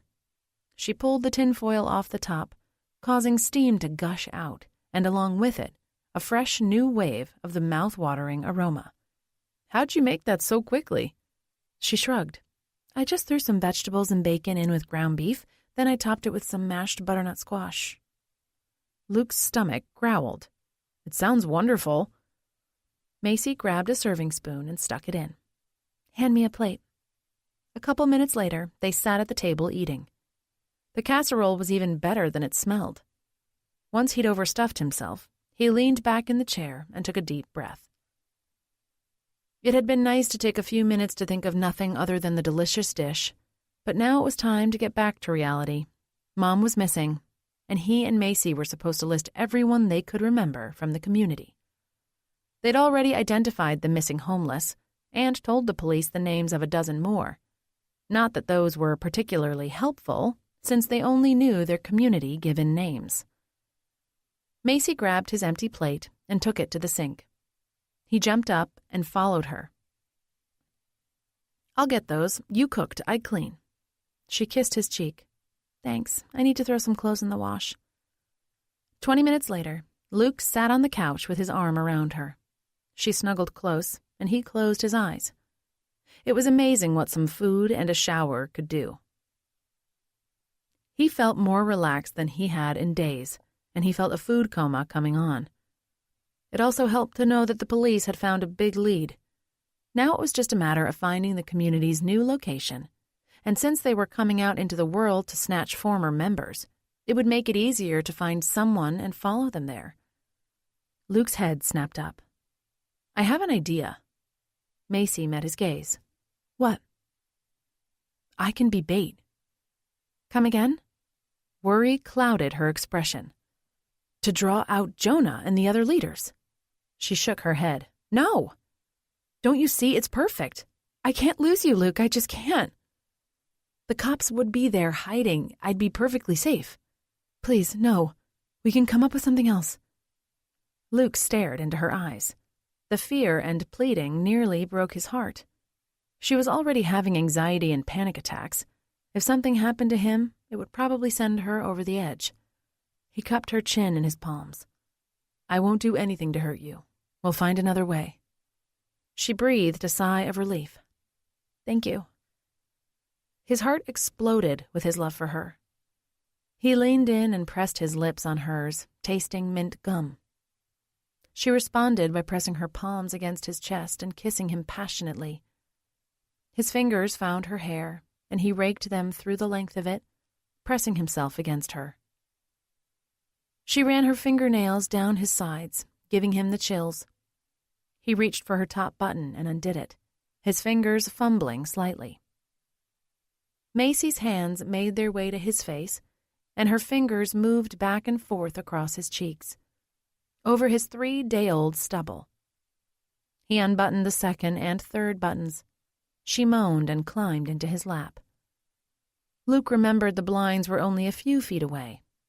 He pulled away, taking Macy's gum with him. Maybe we should take this into the bedroom. Anticipation. Nick paced the baggage claim area, glancing at the flight arrival ticker every minute or so. The kids' flight, if they were on it, had already been delayed a couple times, but for the last half hour had showed the same time. If it was right, he had just under another half hour of waiting. He wished for the days of being able to wait at the terminal to watch them exit the plane. It was tempting to try and get closer by using his badge, but he didn't want to abuse the privilege. He was off the clock, and this was personal. Someone bumped into him, without apology, and Nick realized another group of people were gathering their things. He was tired of pacing the baggage claim, so he went to the nearest coffee stand and grabbed another cup, this time a mocha. Alex was wearing off on him. Nick sipped the super sweet drink while watching the conveyor belts from a distance. At least it was a slight change in scenery. He checked his phone. Nothing from Corinne, of course. She was either ignoring him because she hadn't put the kids on the plane, or because she wanted him to sweat it out, or maybe both. But he was done calling and texting her. He wasn't going to give her that satisfaction. And to think he'd thought being married to her had been difficult. It hadn't been until she'd left him, dragging all 3 kids across the country, that he'd seen what she was really made of. It made him sick that she put the kids in the middle like that, or worse yet, that there was so little he could do about it. He checked new texts and emails about the case. Anderson and some of the other officers had gotten names and descriptions of everyone Luke and Macy could remember. Not that Nick expected them to be all that helpful without real names. The crazy cult had given their members new names. They called them true names. Nick would never forget that from after the group had been broken up. Many forces from around the state had been called in to help with that mess. They had to book some people who refused to give their legal names. It had been next to impossible to return many of the innocent members to their families because they claimed allegiance to the cult by sticking to the new names. Nick sighed, leaned against a wall, and watched a new wave of people pick up their luggage. He sipped his mocha, lost in thought. They needed more information about the cult, and especially what they had planned going forward.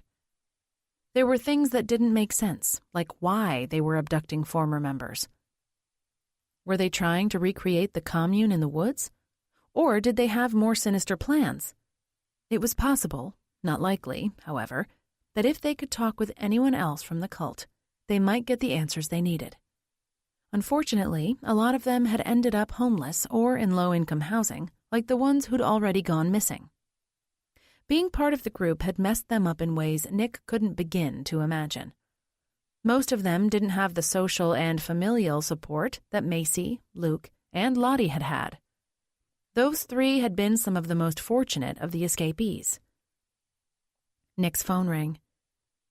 His throat closed up, fearing it was Corinne or one of the kids saying he was a fool for hoping they'd be there, that they were already headed for Disney. It was Alex. Nick released a breath and took the call. "Hey, Alex, how's it going?" "I think Macy's feeling better. It seemed to help having them look at the pictures and give the names of the people they remembered. They both felt like they were doing something to help the case." "That's good. I'm glad to hear it." He glanced at the ticker. Only 15 minutes until his kid's flight was due. "You okay?" Alex asked. "Yeah, just waiting for the plane. It's already been delayed a couple times." "You taking the week off?" "As much as I can. I'll either go in at night or work remotely if possible. I haven't seen them in so long. I have to—" "I'm not complaining. You need to spend time with them. Believe me, nobody knows more about missing time with his kids than I do." "Maybe we could get our kids together. Ava and Ariana are close in age, aren't they?" "Ari's 11. "That's what I thought. Ava's 12. "Okay, let's make it happen. I'd suggest the Ball Palace, but—" Nick shook his head. "I'm not sure I ever want to take the kids there. We'll figure something out." "I'll ask Ari for ideas. She has no shortage of them." He chuckled. "Well, I'll let you go. Just wanted to check in." "Call me tomorrow. I don't have anything planned to do with the kids, and it'd be nice to start the vacation off with something fun. I've been so consumed with the case." "No worries. I'll get a list of fun things to do from Ari and give it to you. The kids will never know you didn't have a fun spring break planned all year." "Thanks. I owe you a beer." Alex didn't respond right away. "I'm not drinking, remember?" "Ugh, I keep forgetting. Coffee?" "I won't turn that down. See you tomorrow." The call ended. Nick slid the phone back into his pocket, and his mind wandered back to the case. They'd already gotten everything they could from Macy and Luke. There had to be someone else he could talk to about the cult. His head snapped up. Chester Woodran. He was in prison with no chance of parole. He might talk if he was under the impression he might receive a reduced sentence. He never would, but he might think there was a chance. Chester knew the ins and outs of the cult more than most anyone else he could talk to. He'd been included in the inner circle of the leaders. They may have even contacted Chester and told him what their plans were. Nick opened his notes app and scribbled notes to himself. Once he was done, he glanced back up at the ticker. Just as he did, it switched over to arrived. His breathing constricted. Were his kids on that plane? Grateful. Alex rang the doorbell. Thundering footsteps sounded on the other side, and the front door flung open. Ariana grinned widely in her pink and white pajamas and threw her arms around him. "Daddy!" His heart warmed, and he squeezed her back. It was amazing how much he missed seeing her after only a few days. How had he ever gone the better part of a year without seeing her at all, only visiting a couple times a year? She stood back. "Where have you been?" "Close the door," Valerie called from inside the house. "Sorry, Mimi," Ari called back. She waved Alex inside and closed the door. "Daddy's here." She grabbed his arm and dragged him into the living room. Valerie and Kenji sat together on the couch watching a Mariners game. Alex waved. "Who's winning?" "The Mariners, by 1. Kenji didn't take his attention from the television. Valerie glanced over at Alex. "How are things going with, you know?" He gave her an appreciative nod, glad they were keeping Lottie's disappearance from Ariana. Although with all the flyers around town, it probably wouldn't be long before she found out. If she didn't see a flyer, then she might hear it from a friend. He needed to tell her before too long, maybe that night. "Improving, but it might be a while. It might be time to say something." He pointed to Ari from behind. "I think so." Kenji jumped up. "Oh, come on! You could have caught that!" "You would have, Poppy." Ari smiled reassuringly. "Thanks, Dove." The now retired Japanese professional baseball player smiled at Ariana and sat back down next to Valerie. Ariana grabbed Alex's arm and pulled him toward the kitchen. Come on, Mimi and I made cookies today. Sure enough, the counter was filled with an array of cookies. Valerie must have been trying to keep Ari busy at home, away from flyers and social media. Though Valerie still didn't like Alex much, at least they were able to see eye to eye most of the time regarding what was best for Ariana. She respected him as a dad, even if he had no legal rights. After hearing about all of Nick's trouble with his ex and kids, Alex appreciated his situation all the more. What kind do you want? Ari stared at him with wide eyes. He studied each plate. That's a tough decision. They all look equally delicious. She squealed. I made the peanut butter ones all by myself. I even put them in the oven and took them out. I'm very responsible. She nodded with a serious expression. Wow, I'm impressed. I'm pretty sure I couldn't even pour cereal by myself until I was 13. Ariana giggled. So which cookies do you want? Alex contorted his face excessively, pretending to be struggling deeply over the decision. Daddy! Ari doubled over in laughter. He straightened up and put his hand to his chin. In the face of this most monumental choice, Ari giggled again. I choose the peanut butter cookies. I have it under good authority that those are world class. Ari's eyes widened and she handed him one, watching in expectation. Alex took a slow, exaggerated bite. He took his time chewing, making a new expression each time he chewed. It was hard to keep up the act and not burst into laughter as he watched his daughter. She looked like she was going to explode with anticipation. Finally, he swallowed, but didn't say anything. Well? Ariana clenched her fists in front of her chin. Alex took a deep breath and puffed out his chest, trying to drag on the moment as her eyes continued widening. After careful consideration, I can only come to one conclusion. What? That is, without a doubt, the best cookie the world has ever seen. She squealed again and jumped up and down. Alex winked at her and grabbed some milk from the fridge. Can't have cookies without milk. Nope. She grabbed some glasses and plates. After Alex had taste tested all 5 kinds of cookies, Zoe entered the living room. Strands of hair had come loose from a ponytail, and she had dark circles under her eyes. Are you okay? He asked. At the same time, Ariana said, Mimi and I made cookies. Zoe gave her a tired smile and sat next to her, across from Alex. That's great, Ari. Which kind do you want? I really don't need... Daddy says the peanut butter ones I made are the best ever. Zoe yawned. I'll bet they are. Sure, I'll try one. Ari jumped up, started talking about the afternoon's baking, and grabbed milk and a cookie for Zoe, who yawned again. Ariana was still talking when Zoe was done with her snack. Someone's phone rang. Ari pulled out her new phone, so she would always be reachable, and looked at the screen.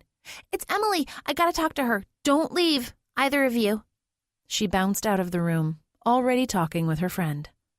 Alex turned to Zoe. You okay? Just tired.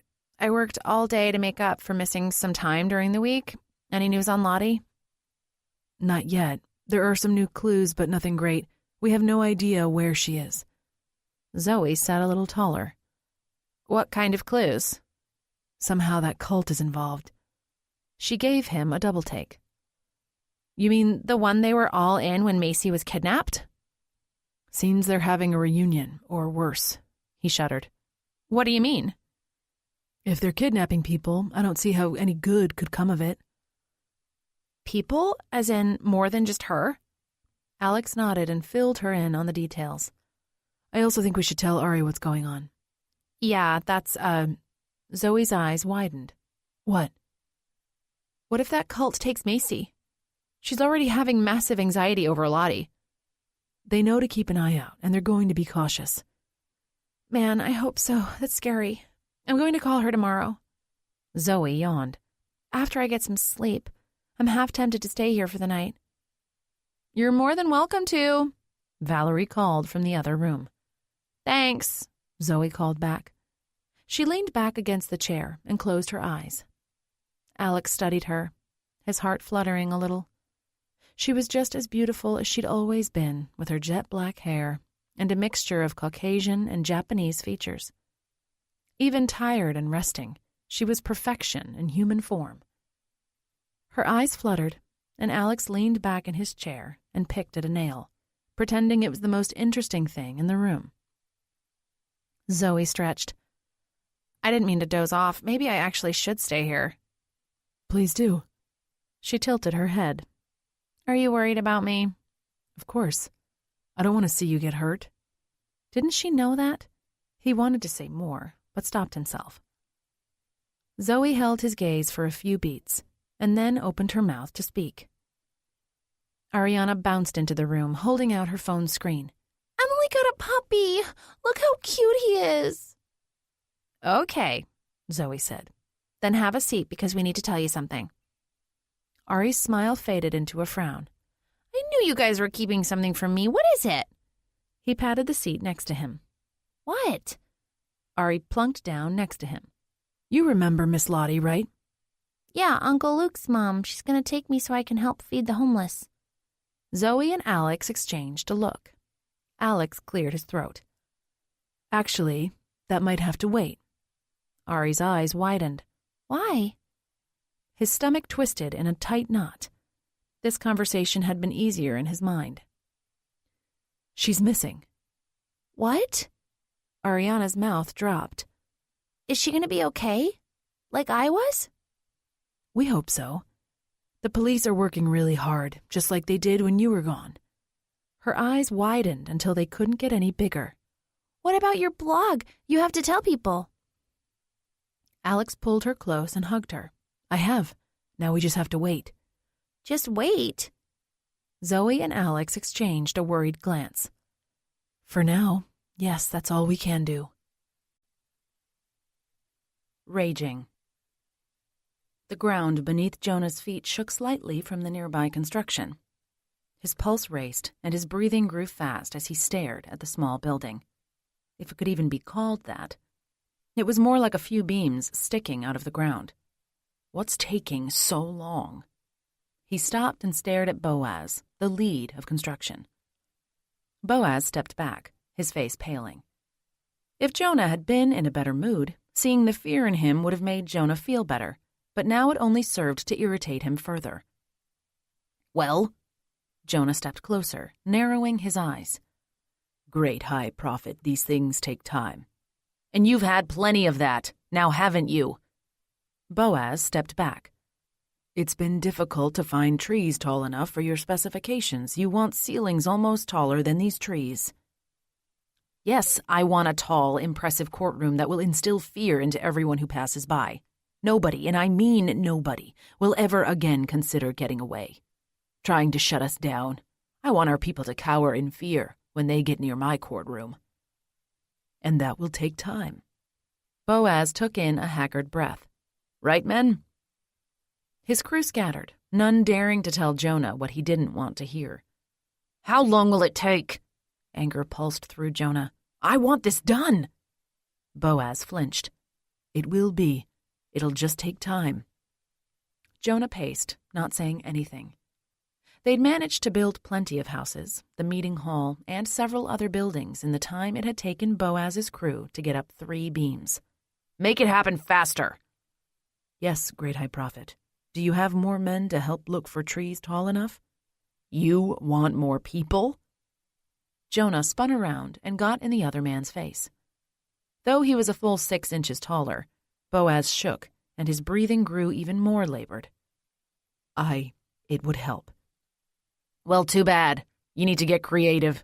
I want my courtroom exactly to the specifications I gave you. Boaz swallowed. It could take months. Fury tore through Jonah. Why couldn't things simply move faster? It wasn't like he was asking them to build an ark. It was just a courtroom and gallows. Gallows. He'd nearly forgotten. Jonah turned back to Boaz. If you were having trouble with the high walls in the middle of the courtroom, at least work on the gallows. I don't even see the start of the platform. I thought we needed to erect the building first. Use your head, Jonah exploded. I want it all. You know where the courtroom is going. You know where the gallows go. Put them up so I can at least admire them while I wait for the beautiful building. Boaz swallowed and nodded. I'm on it. Will I have the gallows by tomorrow? I don't see why not. Good. Get to it. Jonah spun around and stormed away, heading toward the main part of the community. It was amazing how incompetent some people could be. They knew what he wanted. All they needed to do was to give it to him. How complicated was that? Not very. Get orders, follow through. Simple. He stomped down Main Street. Most people scurried away, but a few stopped to pay him proper respects by bowing. Jonah threw open the door of his large, luxurious study, luxurious by the community standards. He'd seen plenty of impressive, expensive places in the world, but to Jonah, nothing held a candle to his standards. No, he didn't have leather furniture, marble tables, or fancy-framed artwork. The community was a place of rustic beauty. The carvings on his walls were more intricate than anything he'd ever seen. They told a story, the story of their history, the way they had once thrived, but then had been taken down. But that was only the first part of the story. The rest told of the upcoming glory days of the establishment. The new community would outshine the old one so much that people would forget all about the old days. The only reminders would be in Jonah's study. He paced around, admiring the carvings. Part of him wanted to calm down, but more of him wanted to remain furious. It was beyond ridiculous that his courtroom still wasn't finished. He'd pictured it being done sooner than even this. Look how much of the great and magnificent community had been restored already. Sure, the courtroom was new, but that wasn't an excuse. At least he would have his gallows the next day. That brought some solace. Even if the building of judgment had to wait, at least the execution platform would drive fear into people's hearts, deep into their very souls. Only one more day. Knock, knock. Jonah groaned. It had better be someone with good news. He walked over to the window and pushed aside the curtain. Abraham and Isaac stood outside, looking at each other. Jonah flung open the door and waved them in without a word. The two other men stepped inside. What's the update? Jonah demanded. Abraham took a deep breath. The good news is that we got a few more people. What's the bad news? Jonah clenched his jaw. It would appear we've exhausted all the homeless in the area. Anyone else who belongs in the community appears to have either blended in with society or moved away. Every muscle in Jonah's face tensed. But you know where they are? Some. We're working on it. Have you found everyone who needs to be judged? No. Jonah threw his arms into the air. Why not? These things take time, Great High Prophet. I'm sick of hearing that. I want them here now, yesterday, in fact. You didn't build our grand society on impatience. Patience is what makes us strong. Great. Soon everyone will be ready, but not even the courtroom is ready. Don't talk to me about the courtroom. Both Abraham and Isaac jumped. What would help you to be pleased about the events? Isaac asked. Everything moving faster? There's still a lot to be done, Abraham said. Let's focus on what's going right, shall we? Jonah picked up a stack of books and threw them across the room. Let's focus on making things happen faster, shall we? Arrival. Nick dropped his mocha into the garbage as he walked to the conveyor belt full of luggage. People crowded around, all adults and taller than his kids. He scanned the throng of bodies for his 3 children. There were children intermingled with the grown-ups, but none were his. His throat closed up. If his kids weren't there, he was going to buy the first plane ticket he could get and go see them himself. Even if he had to fly to Florida, purchase Disney tickets, and weave his way through all of the parks to find them. Corinne was not going to keep him from his children. The crowd thinned, and a young flight attendant with a streak of blue in her hair caught his attention. Ava, Parker, and Hannah stood next to her. Nick froze, staring in disbelief. The kids were actually there. Only the space of about 9 yards separated them. He sprinted over. Little Hannah's face lit up. Daddy! Nick picked her up and spun her around. She giggled and nearly choked him as she wrapped her tiny arms around his neck. Sir, said the flight attendant, I'll need to see your ID. Daddy, Daddy! Hannah squealed, squeezing him tighter. Sir? Hold on, sweetie. He set her down, but she wouldn't let go of him. I need to show this nice lady my driver's license. Hannah continued clinging. I don't want to let go either, but I have to. He managed to pull her off, hating that it was necessary. Hannah threw her arms around Nick's leg and then wrapped her legs around his ankles. A lump formed in his throat as he pulled out his wallet and showed her his license. He had to flip his badge away from it first. He kept it that way so anyone seeing his ID would know he was an officer of the law. The badge didn't impress the woman, however. She scrutinized his license, comparing it to a paper in her hand. Finally, she stepped back. Thank you. Have a wonderful visit. She walked away, her heels clacking on the floor. Hannah was still attached to his left leg. He stepped toward Ava and Parker, reaching out for a hug. Scowling, Ava gave him a stiff hug. Parker folded his arms and refused to return Nick's embrace. Nick's heart felt like it would shatter into a million pieces. He knew from recent phone conversations that those two were growing distant, but it didn't really hit him until that moment. Nick tried to push the disappointment away as he studied his beautiful children. They both had grown so much. Parker was 2 years younger than Ava, but almost as tall now, and Ava, she really looked grown up. She looked closer to 14 than 12. That's when he noticed the makeup. She had black eyeliner all around her eyes, and it scooped out at the end like cat eyes. She also had long black lashes, shimmery eyelids, and what looked like faded lipstick. He and Corinne had agreed Ava would be at least 13 before she could wear makeup, and even then, it was supposed to be a slow, gradual process of starting with one product at a time. Are we just going to stand here? Ava ran her fingers through her long, slightly wavy hair and rolled her eyes dramatically. I need some coffee, Parker said. Nick just about choked on air. His 10-year-old needed coffee? Needed coffee? Was Corinne trying to completely ruin their children just to spite him? It was beginning to look that way. He cleared his throat. Let's get your suitcases. They made their way to the conveyor belt. Hannah kept herself attached to Nick's leg. He didn't complain.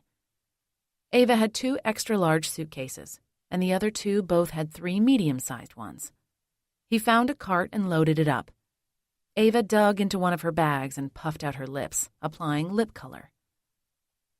It crushed him to see his little girl acting like a woman. She was only 12. Parker pulled out a baseball-style hat with a raunchy wrapper on the front and stuck it on backwards. If Corinne was there, he'd wring her neck right there in the airport. In fact, it took all of his self-control not to say anything to the kids. He knew that if he did, they would only despise him more than they clearly did. At least he had the week to try and win them back. Nick was just grateful that his ex hadn't managed to turn Hannah against him. Perhaps it was time to speak with his attorney about the custody arrangement again. They made their way through the airport as Nick pushed the luggage cart with Hannah still attached to his leg.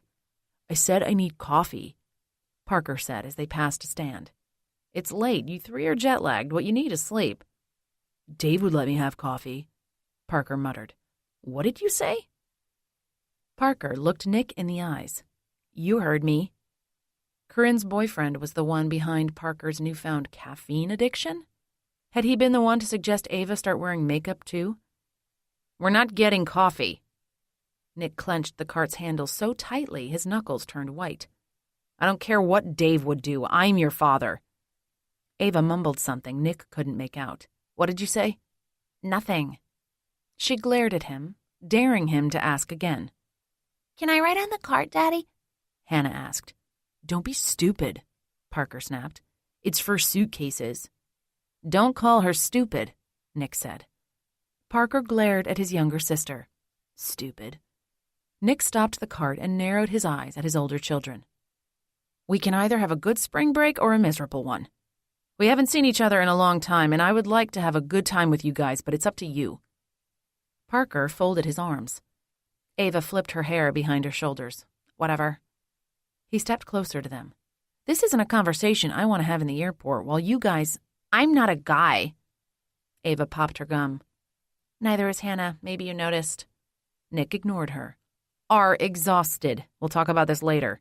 Maybe over breakfast." Ava looked away and shrugged. Parker stared at him, his expression growing tenser. "I have some fun things planned, but only if your attitudes change severely." You planned? Ava asked. "What about what we want?" "I'm certainly not going to force you to enjoy yourselves." Daddy, pick me up. Hannah jumped around, reaching up for Nick. He glanced back and forth between her and the cart he needed to get to the car, and they'd all be lucky if everything fit into the Mustang with them. His stomach tightened, realizing Corinne had probably done that on purpose too. She knew that was the only car he drove. "Piggyback." Nick knelt down, and Hannah climbed on his back. He adjusted her and reached for the cart. "Let's go." Ava whistled. "He's hot." Nick followed her gaze to a 20-something skinny punk covered in tattoos. He ignored her and pushed the cart. If it took all of his energy, he would make sure the kids didn't see how much they were getting to him. Refreshed. Luke rolled over and opened his eyes. Macy lay next to him, breathing softly. He watched as the quilt moved up and down in time with her peaceful breaths. Luke stretched and realized he felt better than he had in days. His entire body was relaxed, and a warmth spread through him, starting at his core and radiating outward. One of Macy's eyes cracked open. Good morning, babe. He ran the back of his fingertips along her cheek. "Morning, beautiful." Last night was... She scrunched her face like she was searching for the right word. "Wow." Luke grinned. "Yeah, it was." She scooted over and kissed him. He wrapped his arm around her, and they lay in silence. Little particles of dust danced around the room through the cracks from the blinds. Luke rested a hand behind his head and took a deep breath, catching a whiff of what remained of Macy's perfume from the day before. "Do you want some breakfast?" he asked. She pushed herself up onto her elbows and smiled at him. If you mean more of this. She trailed kisses from the corner of his mouth to his ear and nibbled. It was hard to say no to that. He flipped her over and covered her in kisses. An hour later, they sat at the kitchen table in their robes, eating toast and cereal. Luke thought of his mom and his good mood faded. He felt like he should feel guilty for enjoying some time with Macy, but deep down, he knew she wouldn't want him worrying and fretting for days on end. What are you thinking? Macy asked. Maybe we should hand out more flyers today. Yeah, I was thinking about that too. What do you think about going to a different town? By this point, I doubt there's a single resident who doesn't know. That's a good idea. I'll call the station and see if they still have stacks of flyers. Otherwise, we'll have to get some printed off somewhere. We're low on ink. Already? He nodded and then sipped his coffee. Macy picked up their plates and rose. I'll get in the shower so we can leave soon. Luke stood and kissed her. I'll call the station. Maybe they even have some news. Let's hope. She took the plates to the sink and headed for the bedroom. He finished his coffee and thought back to his time in the community and tried to picture his mom back there. It hadn't been horrible, but he had always hoped to find a way out. The strict rules were a lot to deal with for anyone used to society. Shortly after arriving, he'd mistakenly broken their rules and been publicly shamed during a meeting. The entire assembly had chanted about what he'd done wrong, the words echoing all around him for what had felt like hours. Then once all that stopped, none of the members had been allowed to speak to him for 2 whole days. It had been quite the shock, but he had never broken any of their rules after that. Not until Macy showed up, that was. After they met, and he saw her determination to escape, it lit a fire in him. By that point, he'd all but given up any hope of escape. He'd thought his only option was to take on the job of a supply runner or something else that would allow him outside the tall, thick, spiked walls. But that wouldn't have been possible until he was done with school. He snorted. Their school had been a joke, merely learning about the commune's rules, prophecies, and history, By the time he got out of the cult, he was so behind the state standards that he'd had to catch up at home. Luckily, with Mom's help, he was able to get through the material quickly, and he managed to get his GED at 19. Luke heard the shower start, and it brought him back to reality. He needed to call the station and find out what was going on. The captain was out, but he spoke with one of the officers from the day before, who told him that they were still looking into the information he and Macy had given them, but there was nothing new besides some more missing homeless people. "Wait," Luke said before the officer ended the call. "Do you have flyers we can hand out?" "Plenty of stacks. Take what you need." "Thank you." Luke ended the call and washed the dishes, thinking about where he and Macy should go to hand out flyers. There were several bigger towns nearby, and if they went farther, they could go to Seattle. They would have plenty of choices where they could hand out the papers to crowds, or they could go closer to nature and hand them out in more rural areas, closer to wooded areas, where the new community was likely to be. They would surely return to a forest which provided so many opportunities to hide. After he finished the dishes, someone outside caught his attention. A man wearing a black coat and gray beanie paused in front of the house. Chills ran down Luke's back. That was the second time that man had walked by just in the time he'd been doing the dishes. Luke leaned over the sink and studied him, trying to tell if he could recognize him. He was too far away to make out any details. It could have been a neighbor or someone from the community. There was no way to tell with the distance between them. The man turned and looked straight at Luke. Playing. Alex leaned back in the folding chair and breathed in the fresh beach air. The sun beat down on him, and he closed his eyes for a moment, listening to the kids play and the seagulls calling out as they flew overhead. He appreciated the warm spring day, knowing it could turn back to cold without warning, and probably would. "It's nice to get away from everything, isn't it?" Nick asked. Alex gave a nod, not wanting to open his eyes yet. Nick pulled a can out of the cooler, spilling some ice onto the sand. "Tss. Want a pop?" Alex sat up and opened his eyes. "Sure, why not?" He pulled a pop out and opened it while watching Ari help Nick's youngest build a sandcastle. Nick's oldest was off to the side of them, sunbathing. The only boy of the bunch was at the shore, skipping stones. Alex sipped the cherry soda. "This is nice." Nick held out his bottle, and they bumped them together. "That it is." "The kids warming up to you at all?" "Parker keeps complaining about missing Disney World, and Ava's been throwing me snooty looks ever since I picked them up." "I'm sure they'll chill. They're probably just testing you to see if everything your ex has been telling them is true." "Maybe." Nick sipped his pop. "I'm beginning to wonder if it'll take all week to win them over, and then they go right back into the enemy's hands." Nick's phone rang for the 5th time since they'd arrived. "You gonna get that?" He shook his head. "I told the station I'm unreachable for the afternoon, and as far as Corinne goes, I'm returning the favor. I let her know the kids got in safely, which is more than she deserves after everything she's pulled with me. She needs to leave me alone and let me have my time with the kids." A group of middle school kids ran by, kicking sand onto them. They shouted and laughed loudly at each other. Ava! Called a skinny girl with a big afro. Nick's oldest jumped up from her towel and ran over to the group, shrieking and hugging everyone.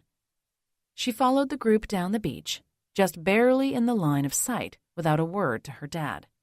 The kids brought out a frisbee. "At least she's finally having some fun." Nick set his empty bottle down and opened bag of chips. Alex nodded. "Looks like Ari and Hannah are too." "Ariana's so good with her." "She can't wait to start babysitting. There's a babysitting certification course at the Y she's begging to take. I think it's only a matter of time before Valerie and Kenji cave. I've heard good things about it." They sat in silence for a few minutes. Alex's mind wandered, and it only took a minute before he found himself mulling over Lottie's disappearance. "I know we're trying to get away from everything, but have you heard anything new on the case?" Nick raked his hands through his hair. There are some new missing homeless people, but nothing that points us to where the cult is or any of the leaders. Maybe we need to go in and talk with them. Somebody has to know something. I can't believe that with all these missing people, no one else saw or heard anything. Nick opened a pop can. Have you ever considered becoming a cop? Alex gave him a double take. Me? Yeah. You were the one who made the connection between Lottie and the Merriweather, though you shouldn't have gone there alone. Your detective work is impressive. We could use someone like you on the force. You don't want me. Why not? Alex shook his head in disbelief. He was an unemployed roofer with no education beyond barely graduating high school. It was a miracle that his own dad had hired him as an assistant. You were also a big help when Ari was missing. The only reason I've made any difference in either case is because I'm related to the missing people. I have the motivation. Why would you possibly want me as an officer? I haven't been to college. Heck, I still live with my parents. Alex looked down and ran his fingernail along the indents on the pop can. For one thing, you have street smarts. That can't be taught in a classroom. You also care. Your blog proves that much. None of those people are related to you, but you're advocating for them. Alex shrugged. I guess. Think about it. I'd be proud to hire you. I don't have any experience. Well, obviously, you'd have to go to the academy, but that doesn't take too long. $100 says you'd be the top student. Right, Alex snorted. Like I said, think about it. Thanks, but no thanks. I'm going to go check on Ari. He got up and helped the two girls with the sandcastle. He gave it enough time for Nick to forget about Alex being a cop. When he sat back down, Nick was on the phone. He ended the call and turned to Alex. Tomorrow I'm going to drop the kids off with my mom. She's dying to see her grandkids. What are you going to do? Nick didn't answer right away. I'm thinking about questioning Chester Woodran.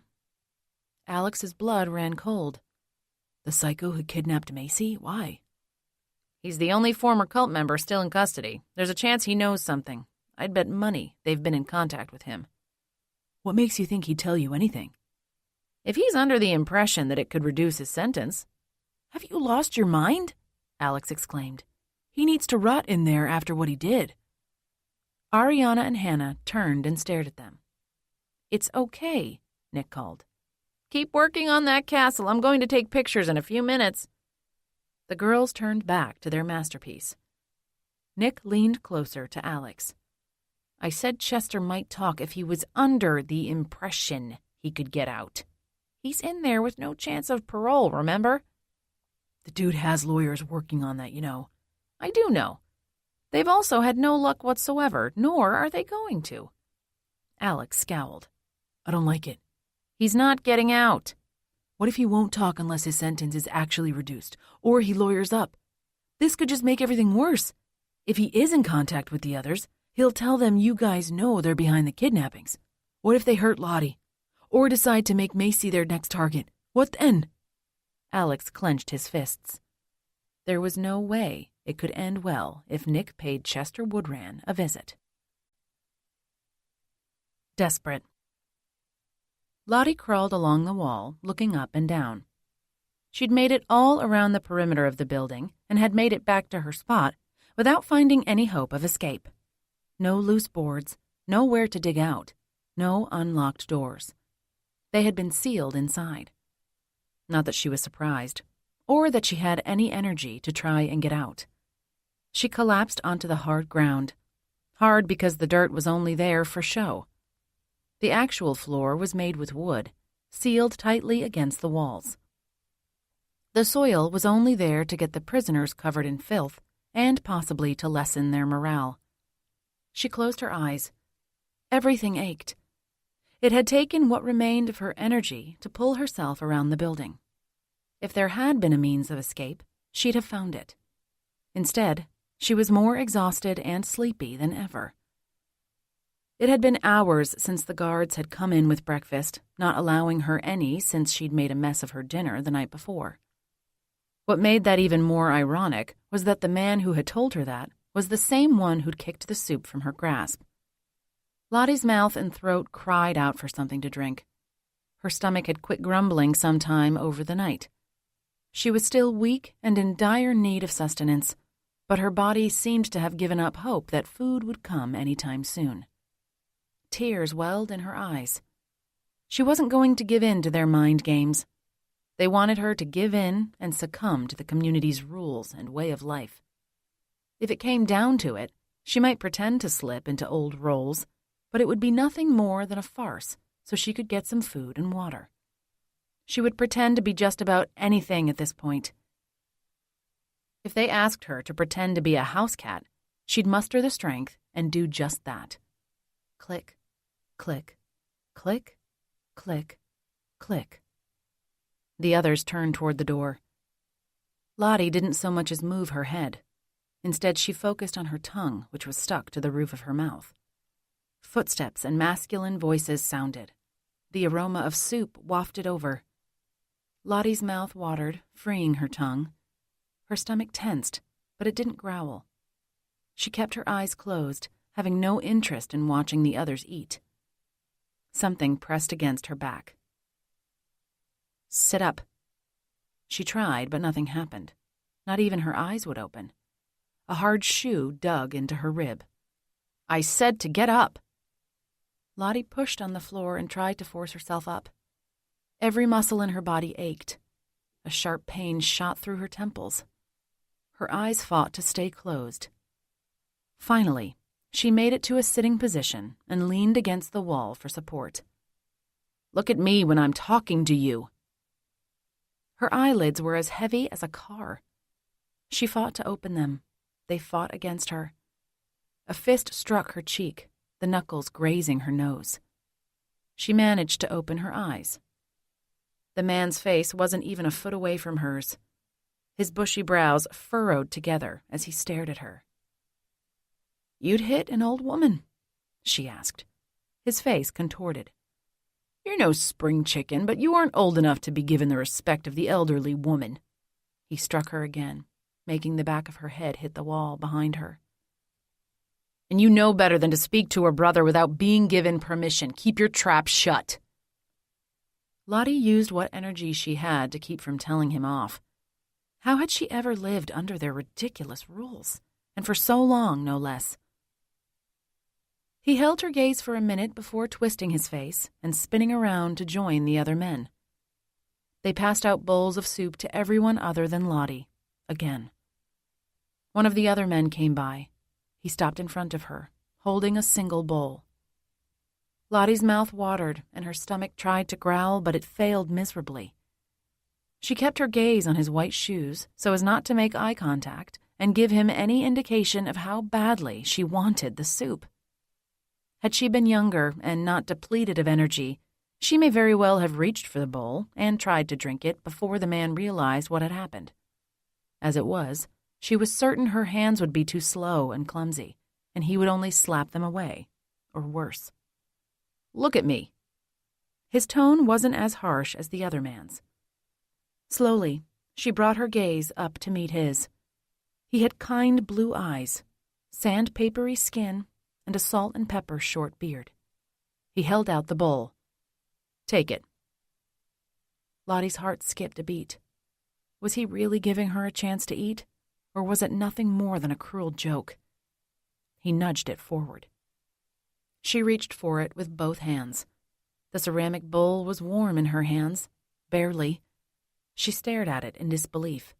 Hurry, he whispered, and rose. Lottie brought the bowl to her mouth and tipped it, allowing the miso soup to fill her mouth. She swallowed slowly, finding her stomach twisting. After having gone so long without food, she couldn't rush this. Everyone else had already finished their soup. Lottie could only swallow a little at a time. She worried the men would take the bowl or kick it from her before she could empty it. Her stomach twisted tighter. She started to choke. Lottie tried to cover the sounds. If the men heard her, they could take away the sustenance. Somehow she managed to regain control before anyone noticed. Well, not anyone. Sydney watched her, wide-eyed. The men were distracted in a huddle, whispering to one another. Her eyes watering from the silent choking.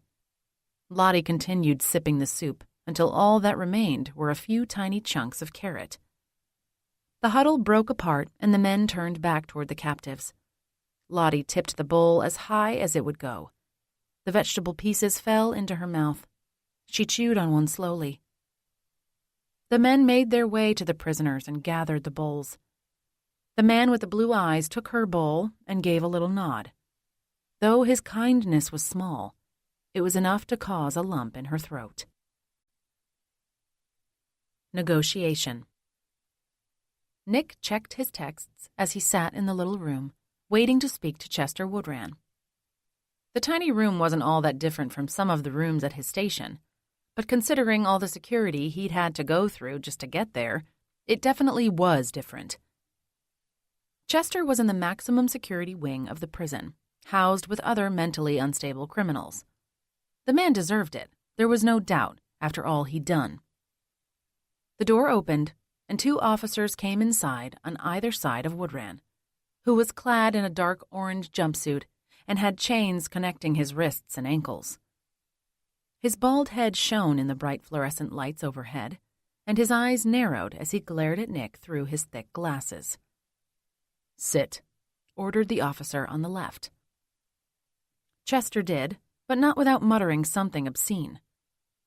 The officer on the right shoved him and then attached his cuffs to a bar on the tabletop.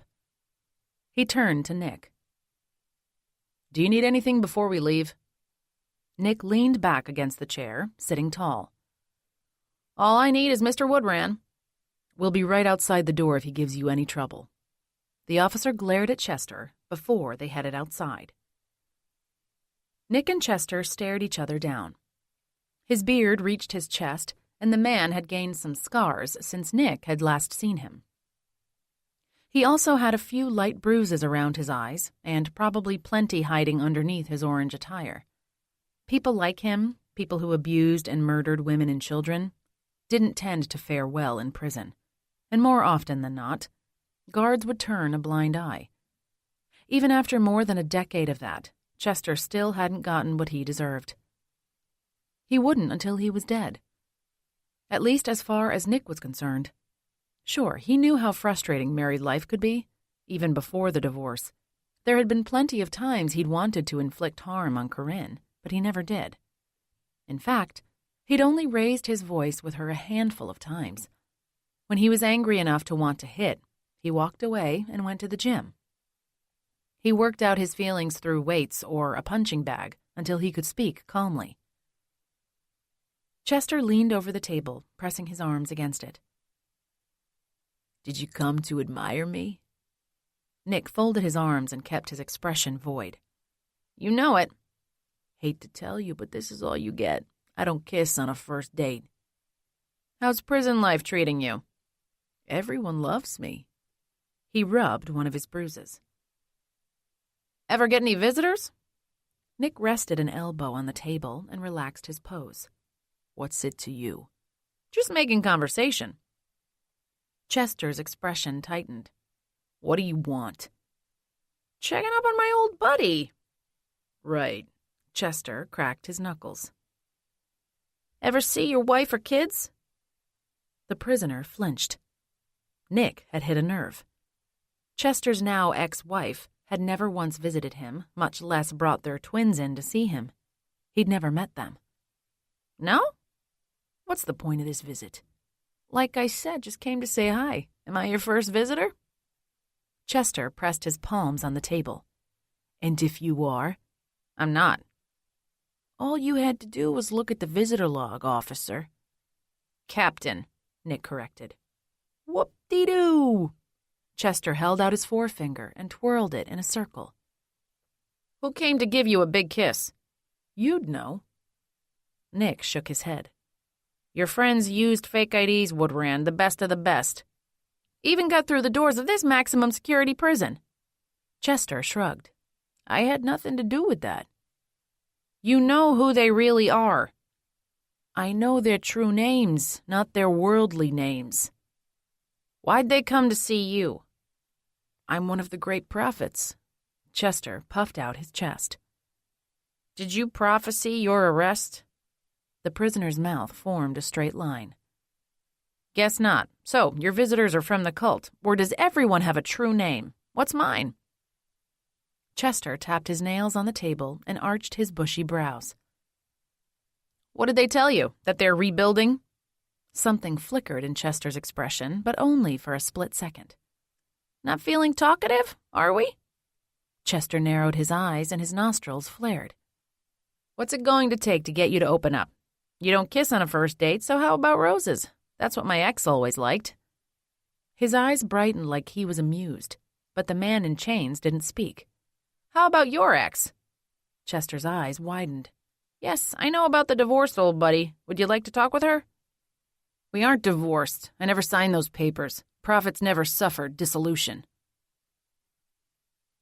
You must not be a prophet, then. It's legal. Chester shook his head. His hands shook. The truth hurts. Worldly laws have no basis in reality. My marriage to Rebecca extends beyond this world. It's morally unbreakable. Try telling that to her husband. His whole body went rigid. He didn't even blink. What ran? Nick tilted his head. Chester made 2 fists. Bring her in, and I'll tell you anything you want to know. Should I bring in the kids, too? What about her husband? He slammed his fists on the table. I am her only husband and authority, Nick smirked. You don't believe me? Chester leaned over the table as close to Nick as he could. Hey, it's not my place to judge. You've got that right. They stared each other down for a full minute before Chester spoke again. Actually, I have a better idea, officer. Oh, yeah? Nick asked, allowing his smile to show his amusement. What's that? Forget bringing her in. She won't come all the way over here. Transfer me into a lower security prison, then I'll talk. Tell you anything you want to know.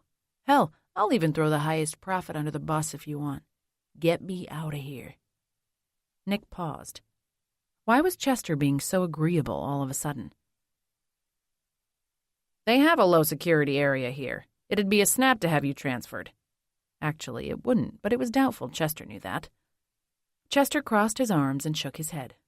Nope, transfer me closer to home, somewhere near enough that Rebecca will actually visit. Ah, so that was his angle. Sure, I'll see what I can do. Nick pulled out his tablet and scribbled, pretending to write notes. In reality, he was actually watching Chester from the corner of his eye. Really? You can do that? Well, a police captain could. Not sure an officer has that kind of pull. Chester sighed. All right, Captain. What do you want to know? I may need time to gather intel. Nick held back a snort. Chester really was mentally disturbed if he thought Nick bought into his sudden willingness to team up. Just trying to find out if the community is rebuilding legally. If they are, we can leave them alone, you know. I'll see what I can find.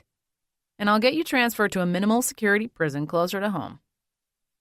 Chester held up his right hand as high as the restraints would allow. Holding back an eye roll, Nick shook his hand. It was almost believable that the two had struck a deal, especially since Nick had no other choice except to push for the psycho's transfer. It wouldn't last. A minimal security unit would never put up with him. Chester would be back here so fast he'd get whiplash. The trick would be getting the information out of him before that happened. Remembering. Macy handed out the last flyer and headed across the busy street to where Luke spoke with an elderly gentleman. Luke put his arm around her, thanked the man, and turned to Macy. Any luck? She shook her head. Maybe we're too far away from where everyone is being taken. The community could be anywhere. We've exhausted our town. Macy nodded. True. How many flyers do you have left? None. I've been showing people pictures from my phone. Oh, that's a good idea. Do you want to keep talking to people or head back? Macy rubbed her aching neck. I want to tell anyone who will listen, but you're probably tired.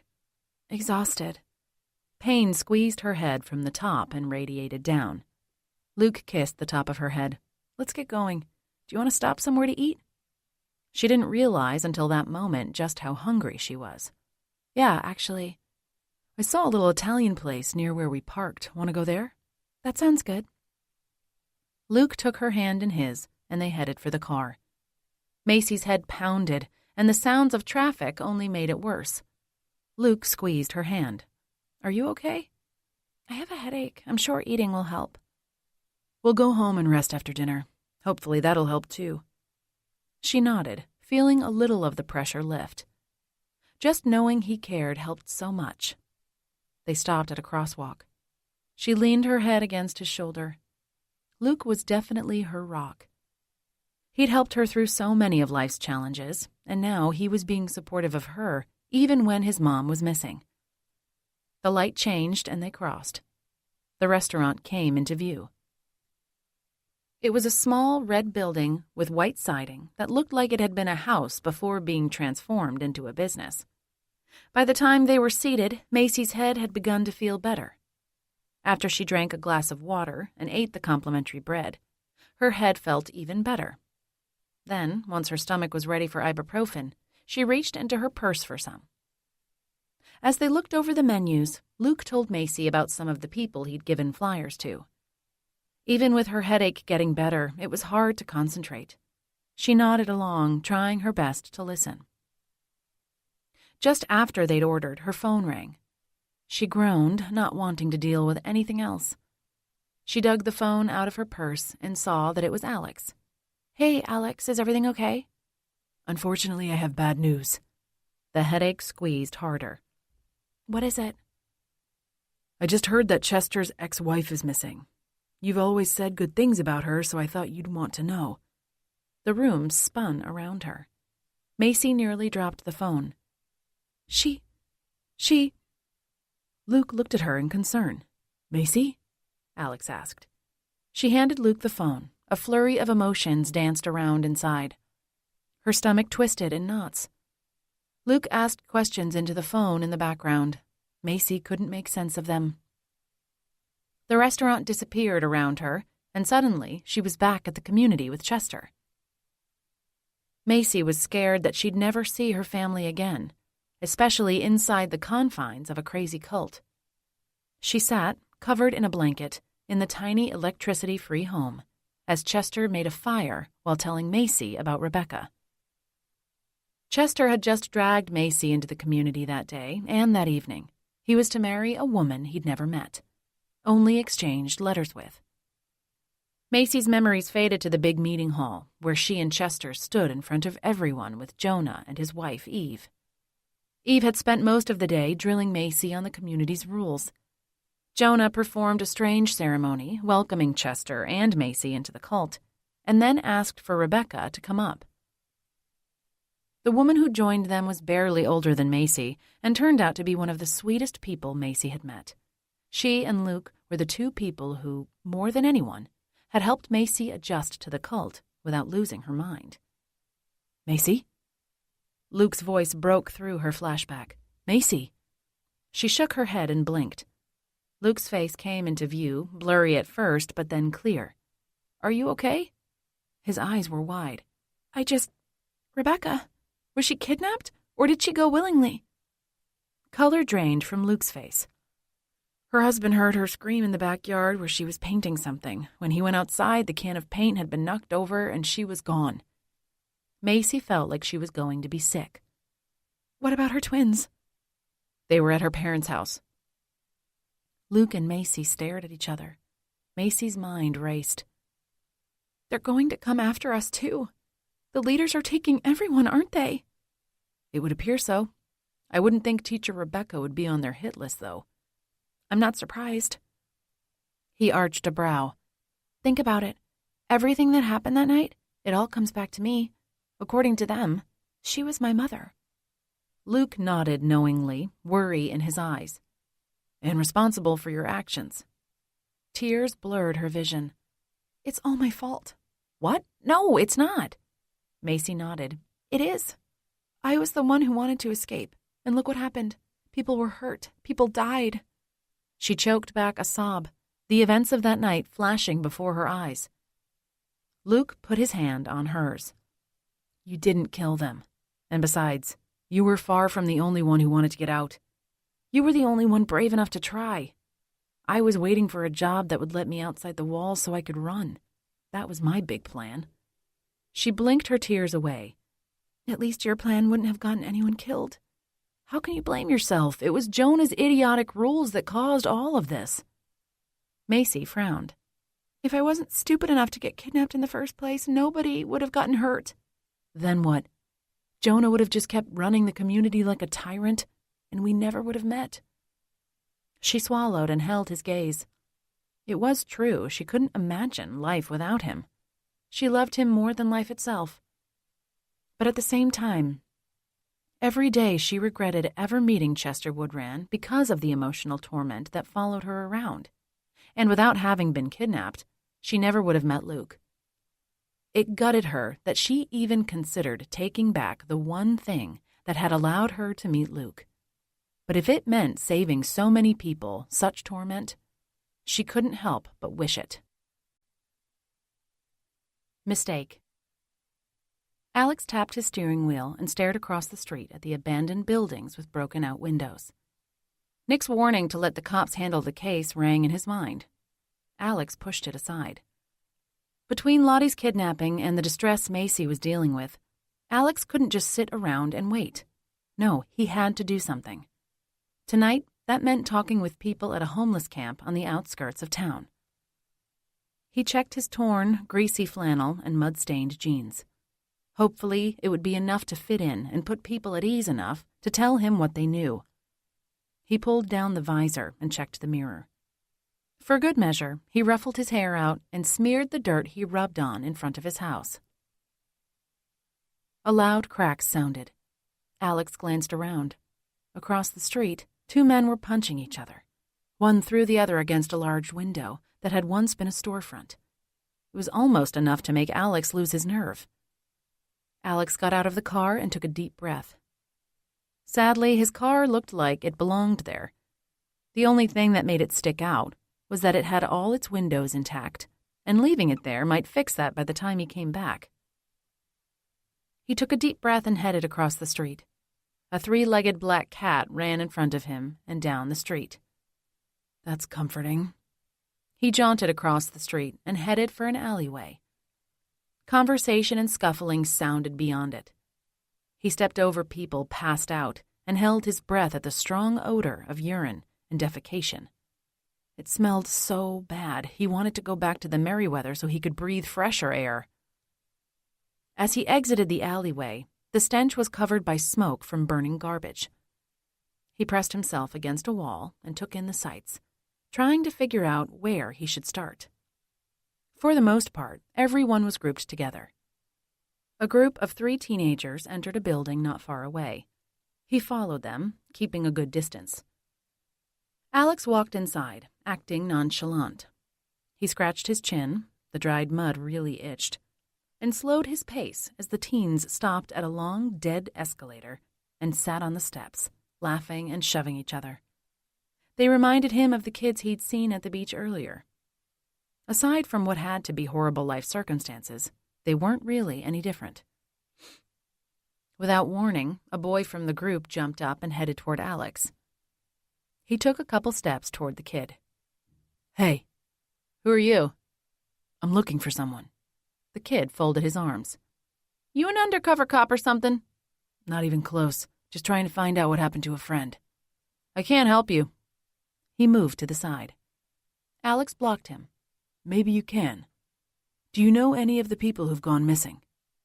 He glared at Alex. "People come and go around here all the time, dude." "But are they usually taken?" "I don't know what happens to people. They come, they go. It's not like anyone's tied down to a lease, you know? Let me by, I have to whiz." "Do you know a guy named Rory?" The kid shook his head. "How about—" "Nope." He unzipped his jeans. Alex moved out of the way. The kid went to the nearest corner and peed. Alex turned away and sighed in frustration. But what had he expected? The first person to open up and tell him everything he needed to know? It was ridiculous, and he knew it. He wandered through the former department store, still not finding anyone approachable. Near the back, he found a stairwell. Would he even have better luck upstairs? It was worth a shot. He headed up the stairs, avoiding sleepers and yellow puddles. A skinny dude with 4 missing teeth sat up as Alex approached. "Got a smoke?" "Nope. Do you know of anyone who's been kidnapped around here?" "I do if you got weed or something better." "How about you tell me what I want to know, and I'll see what I can dig up." "Right." "I will. I just don't have anything on me." "Hey, yo, weed talks or I walk." Great. If Alex wanted information, he'd have to become a drug dealer, assuming the guy even knew anything. "Forget it. I'm walking." "You're lost, man. I know some guys who've been up and kidnapped." Alex waved at him and continued up the stairs. He'd take his chances on finding someone else. Upstairs, he found more groups of people, but they all eyed him wearily. One man even pulled out a dirty blade, making it clear he didn't want Alex around. On his way downstairs, Alex avoided eye contact with the guy who wanted pot and rushed toward the door. Just before he made it out, fingers wrapped around his arm and squeezed, pulling him to a stop. The person attached to the hand was a tall, muscular guy sporting a torn leather vest and 2 armfuls of tattoos, most of which appeared to be prison designs. "Can I help you?" Alex stepped back and yanked his arm away. "What you so curious about?" "Nothing you can help with." Alex turned toward the door. A fist collided with Alex's cheekbone, exploding his face in pain. Dots and colors danced before his eyes. He stumbled back and turned toward the jerk. Alex narrowed his eyes and punched him in the nose. Blood gushed out. His nostrils flared and he shoved Alex into the wall. "Nobody hits me." "I think I just did." Alex hit him in the eye and then bolted out of the building. "Get back here!"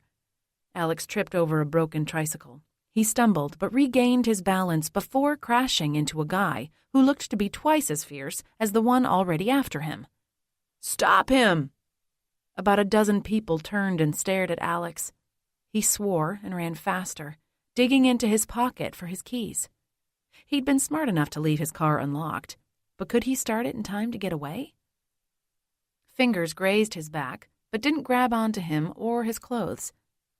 Swearing again, Alex forced his feet to move even faster.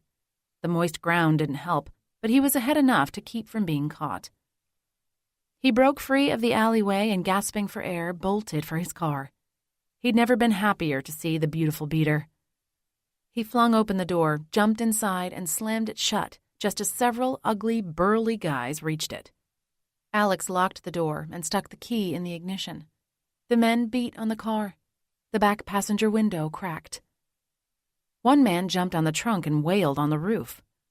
Heart thundering, Alex started the car and peeled away, not caring if he ran over any of them. They jumped out of the way just in time, all yelling and making obscene gestures. Breakfast. Nick sat on the couch, typing on his laptop. Hannah snuggled next to him, holding a doll that looked like her and a new blanket his mom had given her the day before, when Nick had made his road trip to visit Chester. Ava and Parker were both still sleeping, and would be for a few hours. He kissed Hannah's head and turned to the television.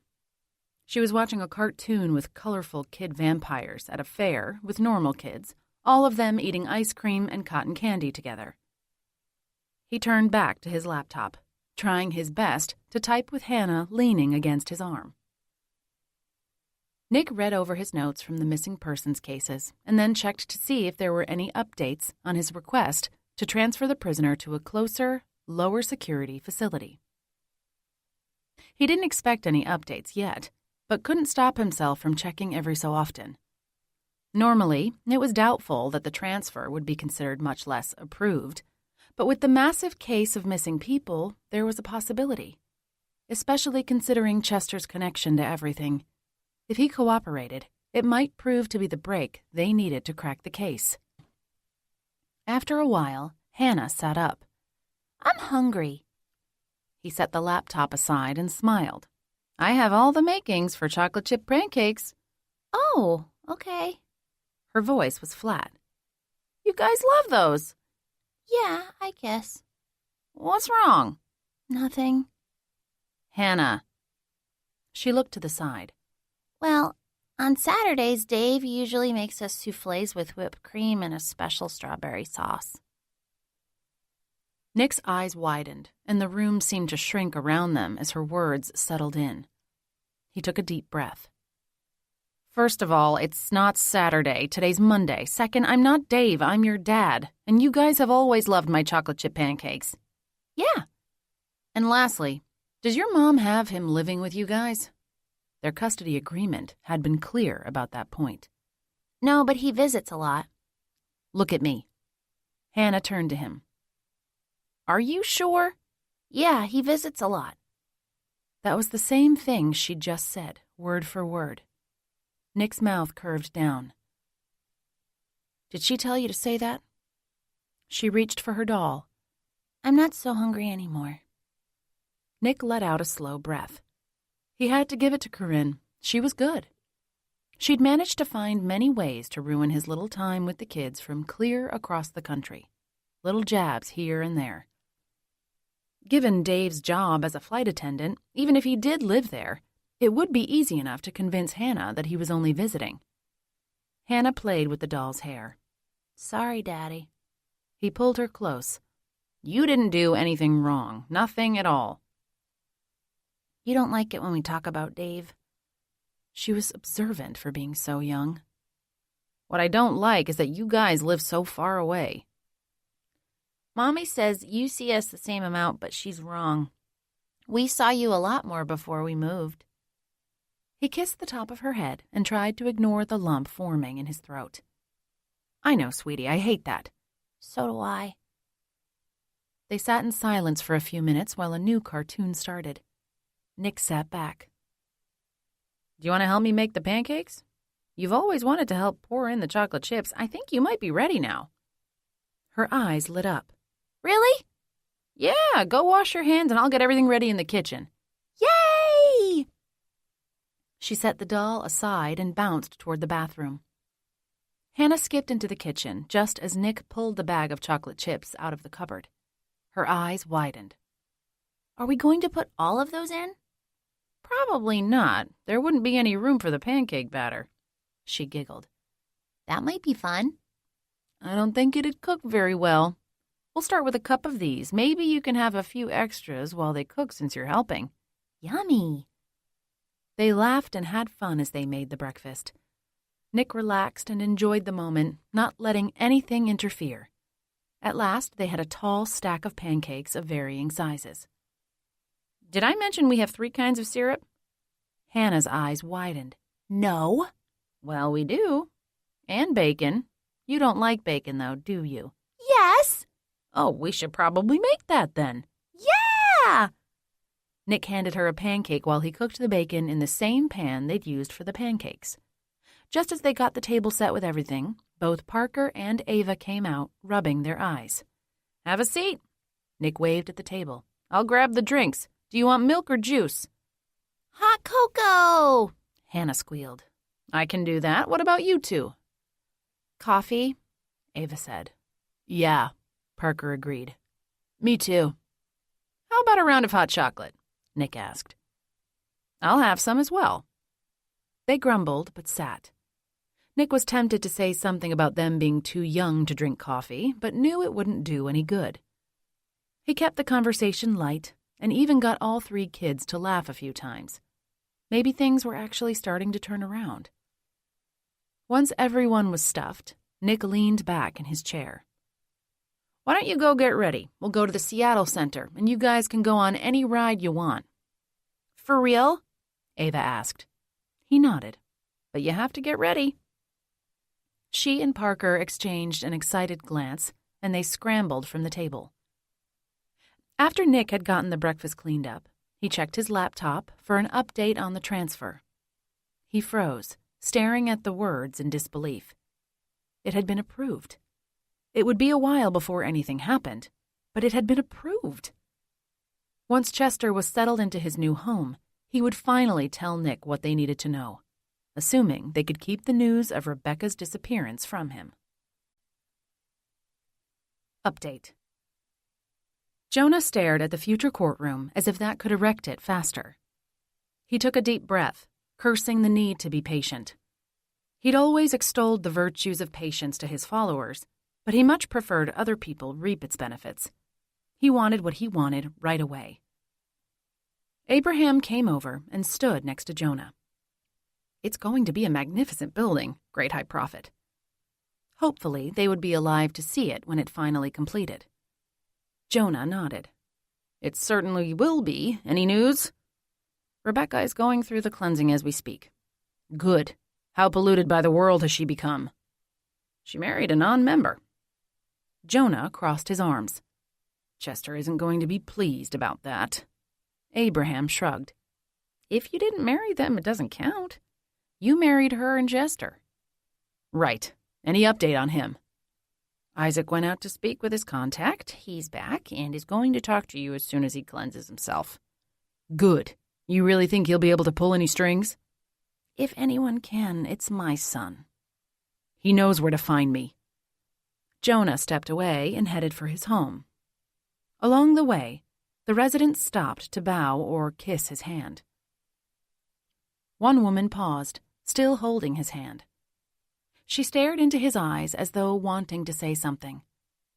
"Speak, Sister Sapphira." She smiled. "When does your lovely Eve return, kind Great High Prophet?" He gave a friendly smile. "Not soon enough for my liking." She squeezed his hand. "We all wish for your happiness." Another man stopped after kissing Jonah's hand. "When will we have the privilege of hearing about your latest prophecies, Great High Prophet? Will we return to the nightly meetings soon?" "Eventually, yes. It will take time, however, to return to the blissful state we enjoyed before we were persecuted by the world and ripped apart from our community." "Understandably so, Great High Prophet. But it's to your good grace that we are on our way to returning. We will certainly be blessed for our persistence and perseverance, and none more than you." "Thank you, Abel. It's much appreciated." He nodded. "Blessed be." "Blessed be." Jonah shook his hand and then managed to get to his home without running into anyone else. Once inside, he sat on his chair and took a deep breath. Waiting will only make the payoff all the sweeter. He imagined the courtroom and gallows built to their full glory. All they would need to do would be to hold the trial and execute everyone who had led to the breakup of the community. Then they could bask in their new, improved group, the majestic courthouse and blood-stained gallows as a perpetual reminder to everyone of what happened when someone breaks the rules. They might get away with it for a while, but justice always avenges. A knock sounded on the door. Jonah closed his eyes and took a deep breath. "Who is it?" "Isaac, Great High Prophet." "Come in." Jonah sat up tall in his chair and waited as the door opened. The younger man, who was a spitting image of his father, came inside. "May I sit?" "Of course." He pulled the chair over and sat in front of Jonah. "I hope you have good news." The corners of Isaac's mouth twitched. "I do, Great High Prophet." "Speak freely." Jonah waved his hands at Isaac. "Thank you. I spoke with my friend, but there's a few things you need to know." "Okay." Jonah stared at him and leaned forward. "It's practically impossible to break anyone out of the prison Chester's in." "Even from the inside? Come on." "Would you like me to recount the security measures in place? I could bore you with the details, but it would take up too much of your valuable time." Jonah leaned back. "You're convinced it's impossible?" Isaac nodded. "It is, especially where he's at." "Splendid. Now what? I thought you said there's some good news." "It's going to be tricky, dangerous even. He's not going to risk it without having some benefit." "Of course not. What does he want?" "There's also the matter of what I want." Jonah groaned. "What do you want?" Isaac nodded. "A higher rank. I'm in the inner circle, but I don't get half the respect you and the others do. Grant me the power to discipline the lower members, and I can get Chester back for you." Jonah narrowed his eyes. "I can do it." It felt like blackmail, and Jonah hated that. He cracked his knuckles. "How about this?" Isaac leaned forward, his eyes wide. "Yes." If you bring Chester to me, you'll get everything you ask for." "Thank you, Great High Prophet." "But," the younger man's face paled, "But?" "if you don't, you lose your place in the inner circle." They stared at each other, Isaac's complexion continuing to lighten. "Deal?" Isaac swallowed. "Okay." "Now tell me the plan to free Chester from the impenetrable prison." He cleared his throat. "Well, we're in luck. A policeman has played right into our plan by requesting Chester be transferred to a lower security prison." "Good. How is he going to break out of that one?" "He isn't." Isaac leaned back in his chair, his color returning. Jonah arched a brow. "Don't leave me hanging like that." "Chester isn't going to make it to the other jail. He's going to be broken out during the transfer." A slow smile spread across Jonah's face. "I like it. Good work, Isaac. Should this work, you deserve your promotion." Balance. Alex got off the phone with Dad's editor and rubbed his temples. There was so much to do to help him get ready for his upcoming deadline, but there were things he wanted to do for his own blog, too. He was starting to generate more money with it, but he'd had next to no time to put into it. He really wanted to look more into the homeless camp, the people, not the place itself. That was one place Alex was more than happy to let the police deal with from here on out. His phone rang. Alex answered without looking. "I told you he—" "Alex, it's Nick." "Oh, I thought you were someone else." "You sounded stressed. Want to take Ariana to the Seattle Center? The kids and I are getting ready to leave." "I wish, but Ari's not on spring break this week, and Dad's got a ton of work for me to do for his upcoming book." "Right. I forgot she's in school this week. Oh, speaking of work, have you thought any more about the police academy?" Alex held back a groan. "I'm not really sure it's for me." "You have a knack for this stuff, I'm telling you. You really should consider it." "Maybe." Voices sounded in the background. "Hey, Alex, I've got to go. Think about the academy, okay?" "Okay." The call ended, and Alex took a deep breath. His mind wandered back to the homeless camp and his close getaway. He probably would have had better luck if he'd gone in with someone else. Who knew? Maybe the police academy provided training that would help make trips like he'd made successful. Alex shoved the thoughts aside and turned back to his laptop. There was a lot of data to enter for his dad. That was what he needed to focus on, not becoming a cop. He opened the 2 programs he needed and entered numbers back and forth until his vision turned blurry and his stomach was rumbling. He went to the kitchen and warmed up some leftovers. Clementine walked in and rubbed against his legs as he got his food ready. "Hey, kitty, you've got the life, huh? Eat, sleep, repeat. I could use some of that." Alex grabbed his food from the microwave and sat. Clementine followed him and stayed under the table, probably hoping for scraps. Mom came in, rubbing her eyes. "Hey, honey." Alex swallowed a mouthful of food. "Hi, Mom. How's work?" "Tiring. I had a full schedule this morning." She scooped out some of the lasagna Alex had left on the counter. "That's great. I'm glad your salon is doing so well." "It's doing better than I anticipated. Dad and I are talking about me moving it from the garage to renting a place." "Really? Wow. Where would you go?" "I could either rent some office space and have my own salon, or I could join an established one, but I'm not sure I want to do that. I like being able to set my own hours." "I don't blame you." She came over and kissed his cheek. "And how about you? How's everything going as Dad's assistant?" He cringed. "If I'm going to keep doing that, I really need a better title that makes me feel like a secretary." "If you're going to keep it up?" She arched a brow. Alex shrugged. "What do you have in mind?" "Well, there's my blog." "That's how Dad got started." She beamed. He nodded. "And Nick keeps bringing up the police academy." Mom stared at him. "Really? You'd be interested in that?" "I don't know. He seems to think I'd make a good cop."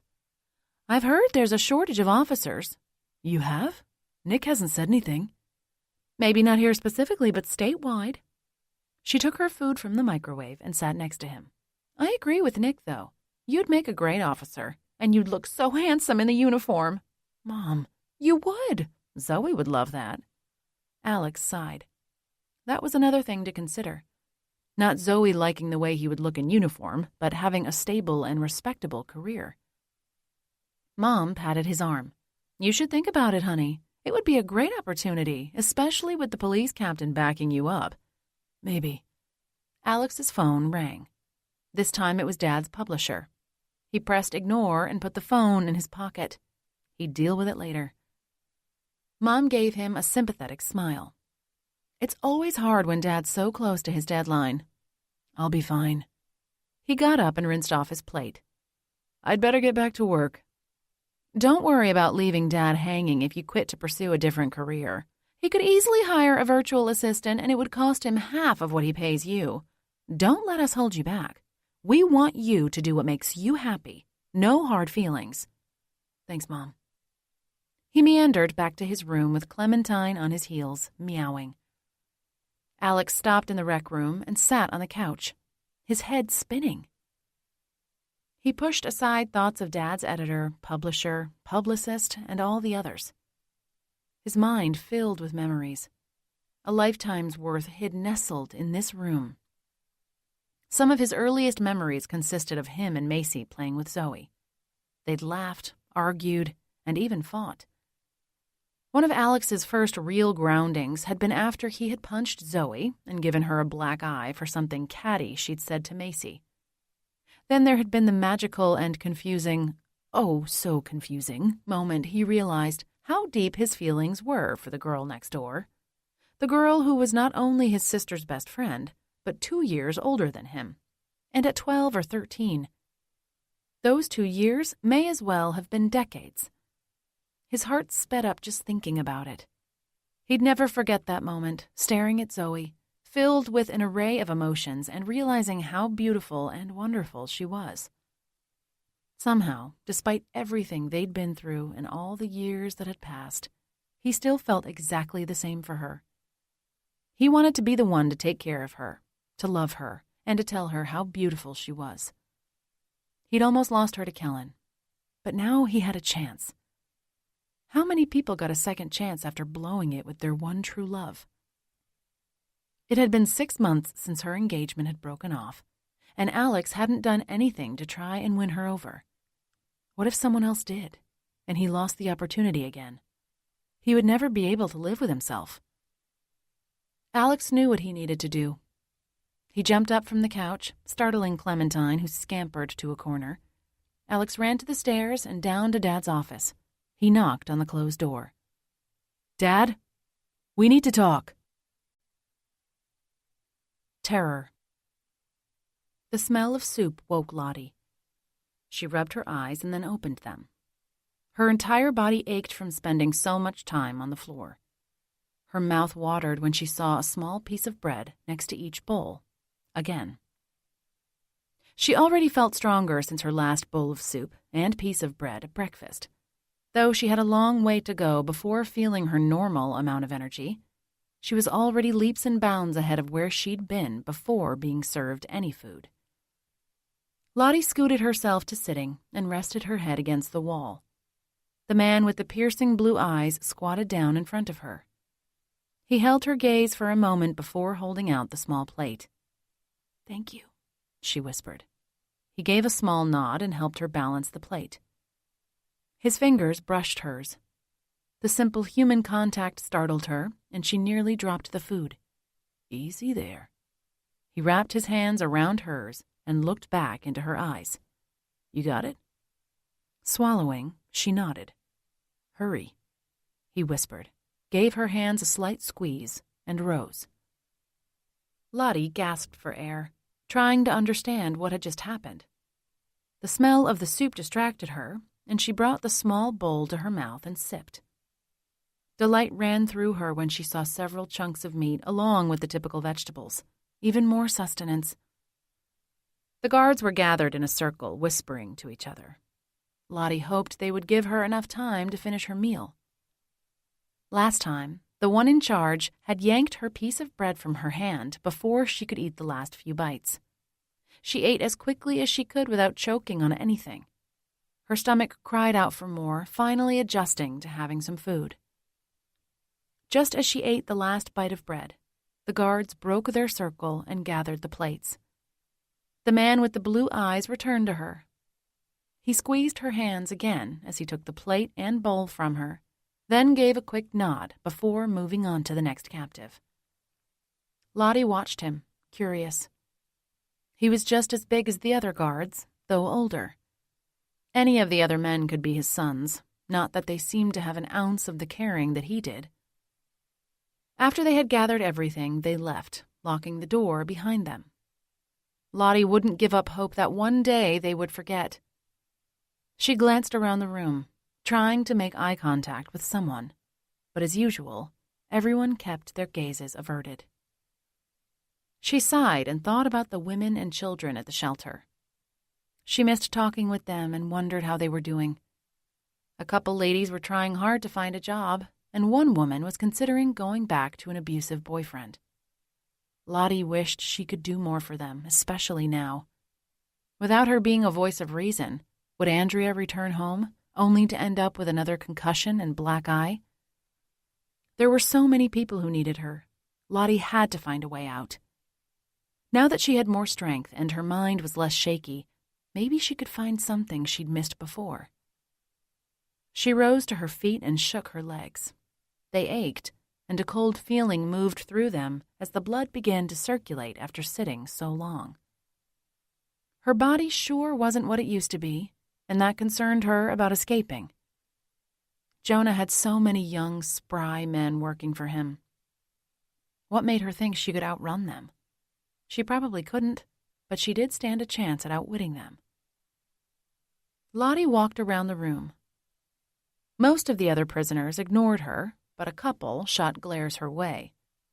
They could waste away if they chose, but she wasn't going to let them bring her down. If there was a chance of escape, she wanted to find it. She walked along the wall, trailing her fingertips over the rough wood.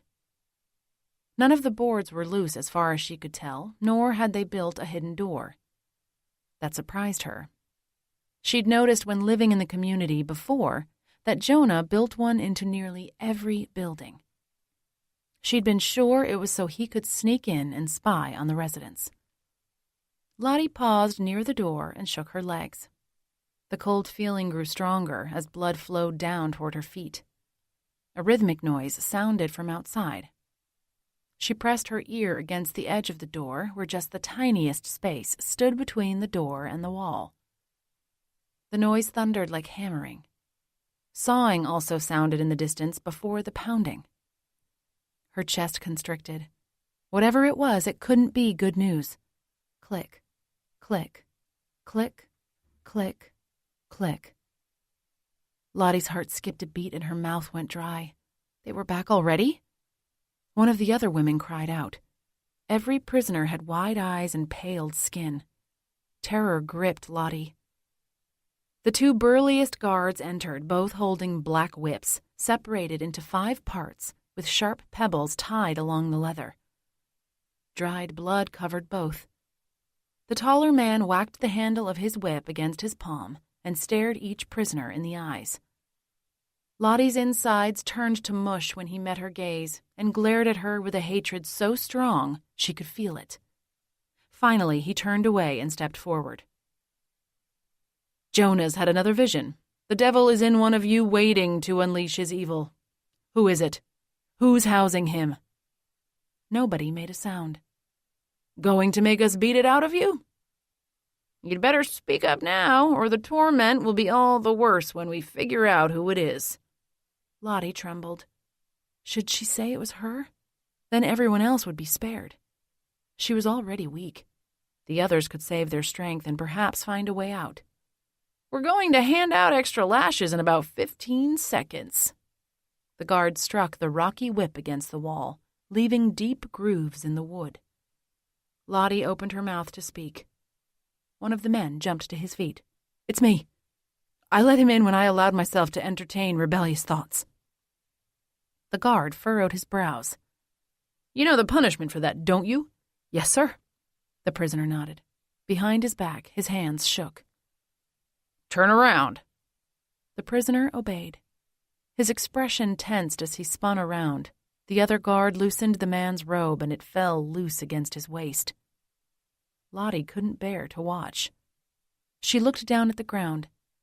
Someone grabbed her chin, squeezing hard enough to bruise, and yanked her head to face him. "You will watch the beating, woman." Shaking, she obeyed. The other guard pulled his arm back and struck the bare-backed prisoner. His skin offered no resistance as the whip and rocks sliced through with greater force than on the wall. Blood dripped from the long wounds. After the third strike, the prisoner cried out, "The devil's gone. He's fled." "Are you sure?" "Yes." "You'd better be right. Face me, prisoner." The wounded man turned, flinching with each movement. "Will you entertain rebellious thoughts again?" "No, sir." "Good. Now all of you, keep this in mind. When you think wrong thoughts, you invite evil in. Then it will have to be beaten from you. Do you understand?" "Yes, sir," everyone else replied. Lottie was frozen in fear, unable to speak. The guards left. Once the locks had clicked into place, the beaten man pulled his robe up in the front, leaving the back open, and took his place against the wall. Gasping for air, Lottie tried to forget the inhumane beating. Escaping was going to be a lot harder than she'd thought. Hopeless. Luke rolled over in bed and pulled the pillow over his face to block the smells of bacon and coffee. He wanted neither. In fact, he didn't want to get out of bed at all. It had been 10 days since they'd discovered Mom's disappearance. 10 days. Not only that, but it had been almost a week since anyone else had gone missing. No more clues at all had come in. They hadn't even found her car. The news hadn't even mentioned her in a couple days, and flyers were falling off poles. Basically, life was returning to normal for everyone else. Even he and Macy had to return to work the next day. Not that there was anywhere new for them to hand out flyers. They'd exhausted everything over the last week, including themselves. The bed dipped down as Macy sat next to Luke. She pulled the pillow from his head. "Oh, you're awake already." She kissed his forehead. "Come and have some breakfast." He shook his head. "I'm just going to stay here today." "All day?" She frowned. "What else is there to do?" "You could eat." He shook his head. "I made bacon, eggs, and French toast." Luke's traitorous stomach rumbled. Macy kissed him again. "See, you need food." "What's the point?" Her face fell. Luke felt bad, but couldn't muster the energy to apologize. It was his last day off, and if he couldn't be out searching, he wanted to mourn, and that meant not getting out of bed for anything. "Luke, talk to me." He couldn't take the hurt in her eyes, so he turned away. "I just need to rest. We have to go back to life tomorrow and pretend like everything is hunky-dory." She ran her fingers through his hair. "Do you want me to bring the food in here, babe?" He turned to her. "Do you think they're feeding her?" Macy swallowed. "You mean the community?" "Of course I mean them," he snapped. "They're clearly the ones who took her, and they could be anywhere. Who knows what they're doing to her? Jonah's been locked away in prison all these years, and he's probably decided to take out his frustrations on her, a kind-hearted old woman." They sat in silence. "I think I need to be bait." Macy's eyes widened. "Not this again, please. Luke, don't." Luke sat up and glared at her. "The police would be there, and no. Do you think your mom would want you doing that?" They stared each other down. Deep down, he didn't want either of them going as bait. The moment Jonah felt it was a trap, he wouldn't hesitate to kill whoever played the bait. They had to find another way to locate the commune. He wrapped his arms around her and pulled her into his lap. Tears stung his eyes, and before he knew it, the floodgates broke. Together they sobbed, clinging to each other. He ran his fingers through her hair and breathed in the fruity scent of her shampoo. She clung to him so tightly it nearly constricted his breathing. Finally, she pulled away, and they stared at each other. He pulled some hair away from her eyes. She ran her fingertips along the stubble of his jawline. I'll bring the breakfast in here for you. No, I'll get it. Macy shook her head. No, you're right. You need to rest today. Let me just take care of you. He didn't have the energy to argue. Thanks. She brushed her lips across his and left the room. He leaned back against the pillow and rubbed his eyes. How were they going to get through this? What if they never found Mom? Goodbye. Hannah clung to Nick. I don't want to go, Daddy. The little girl knew how to gut him like no other. He cleared his throat, trying to dissolve the lump growing there. I don't want you to either, but your mom misses you. She gets to see me all the time. Can't I stay longer? I wish you could, but you have school tomorrow. When can I come back? You guys will be back for a month in the summer. This summer? Hannah exclaimed. Come on, Hannah, Ava said. The lady's waiting for us. Nick turned to the flight attendant, who was going to walk the kids to the plane. Can we have a minute? She smiled. Take your time. He knelt down and put Hannah on the floor. How about we have a group hug? We haven't done that in a while. Parker groaned. In public? Come on, Dad. Father and son stared at each other. They'd made some headway over the week, but as soon as they climbed into the Mustang to go to the airport, his defenses had shot back up.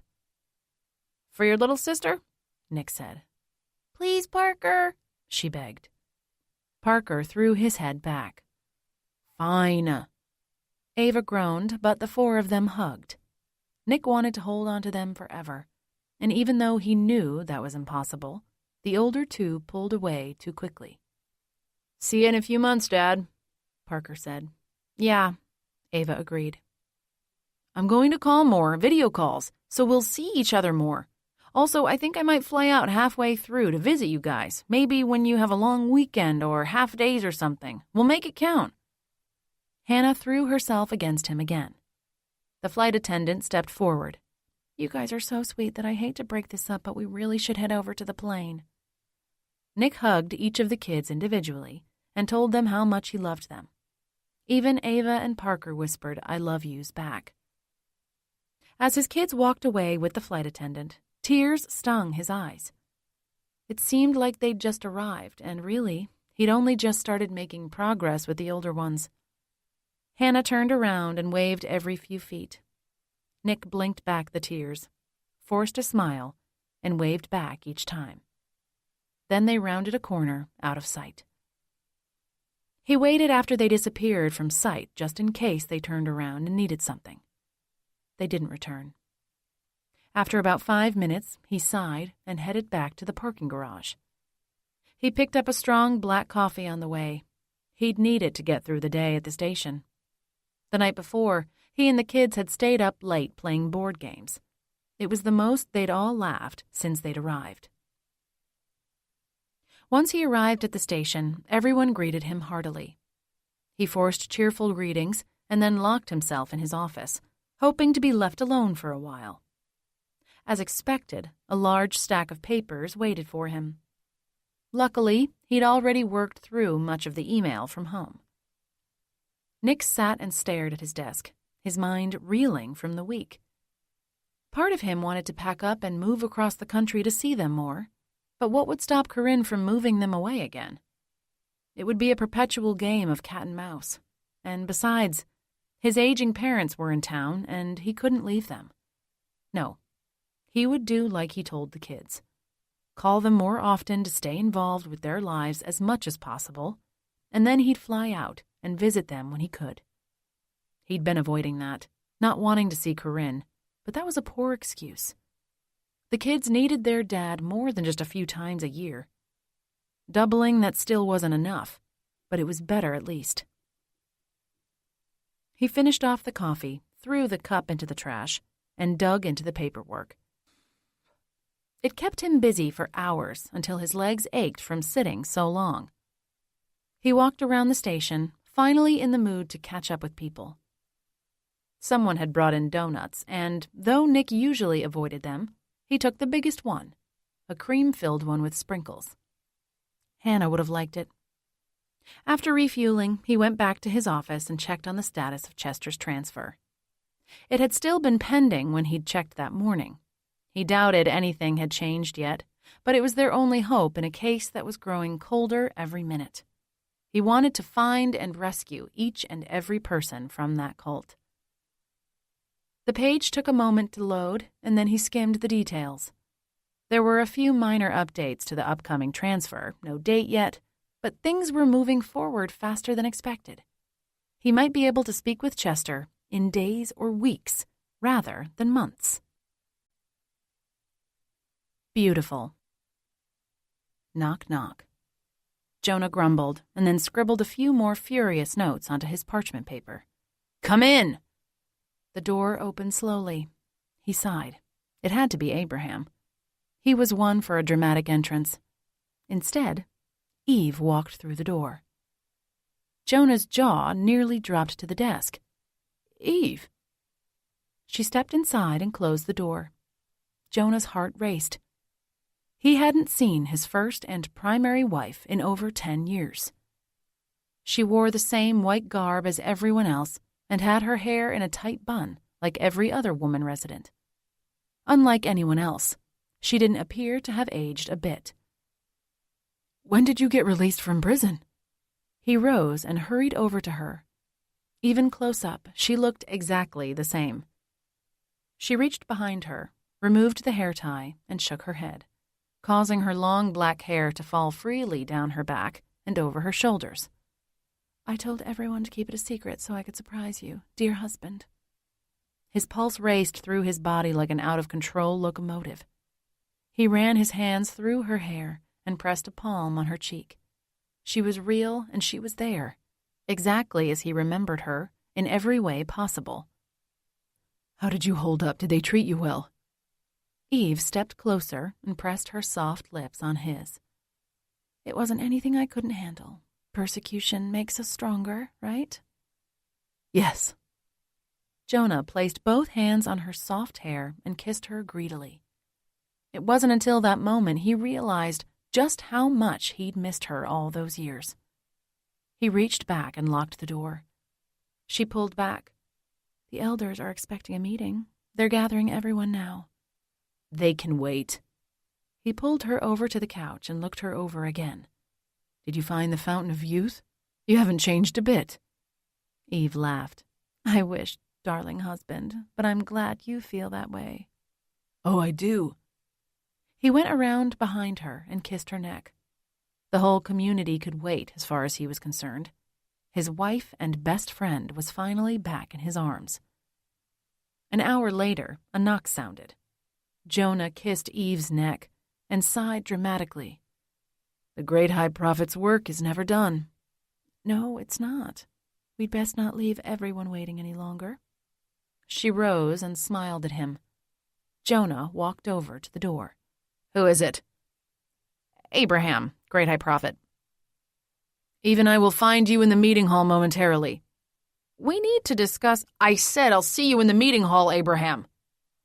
Yes, great high prophet. Eve came over, patted Jonah's shoulder. Let's not keep them waiting. They'll be fine. Those sheep will wait 3 hours for me if it takes me that long. She kissed his cheek. Everyone admires you deeply, but let's not take advantage of that. Besides, I'm eager to see everyone. Not quite everyone. Eve nodded. I hear Chester is still in prison. He'll be free soon enough. There are some we can't find and a few we're waiting on. Oh? She arched a brow and pulled her hair back. Who are we waiting for? This sounds interesting. We're leaving a couple community members for Chester to snatch personally. He requested to take them himself. Eve nodded.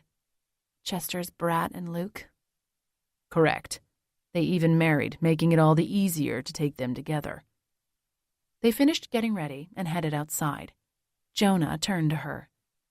Have you toured our new... Enjoy the stillness between chapters. Let the music cradle you gently until we resume. Thank you for being a listener.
Unity?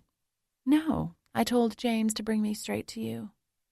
Heat blazed through his body. I want to bring you back in there and never come out. She held his gaze. Maybe we ought to have a second honeymoon, but really, our people are waiting for us. We should at least meet with them, and then we can have some time to ourselves. Wise as always. He took her hand and threaded his fingers through hers. Public display of affection? I don't care. He led her in the direction of the gallows and courtroom. And besides, everyone is in the meeting hall. Abraham told me it was that way. She tilted her head in the opposite direction. I have something to show you first. If you weren't our enlightened leader, I'd say you were naughty. Call me whatever you like. They walked down a street lined with homes. Jonah led her through a few yards, taking a shortcut. Where are you taking me? You'll see.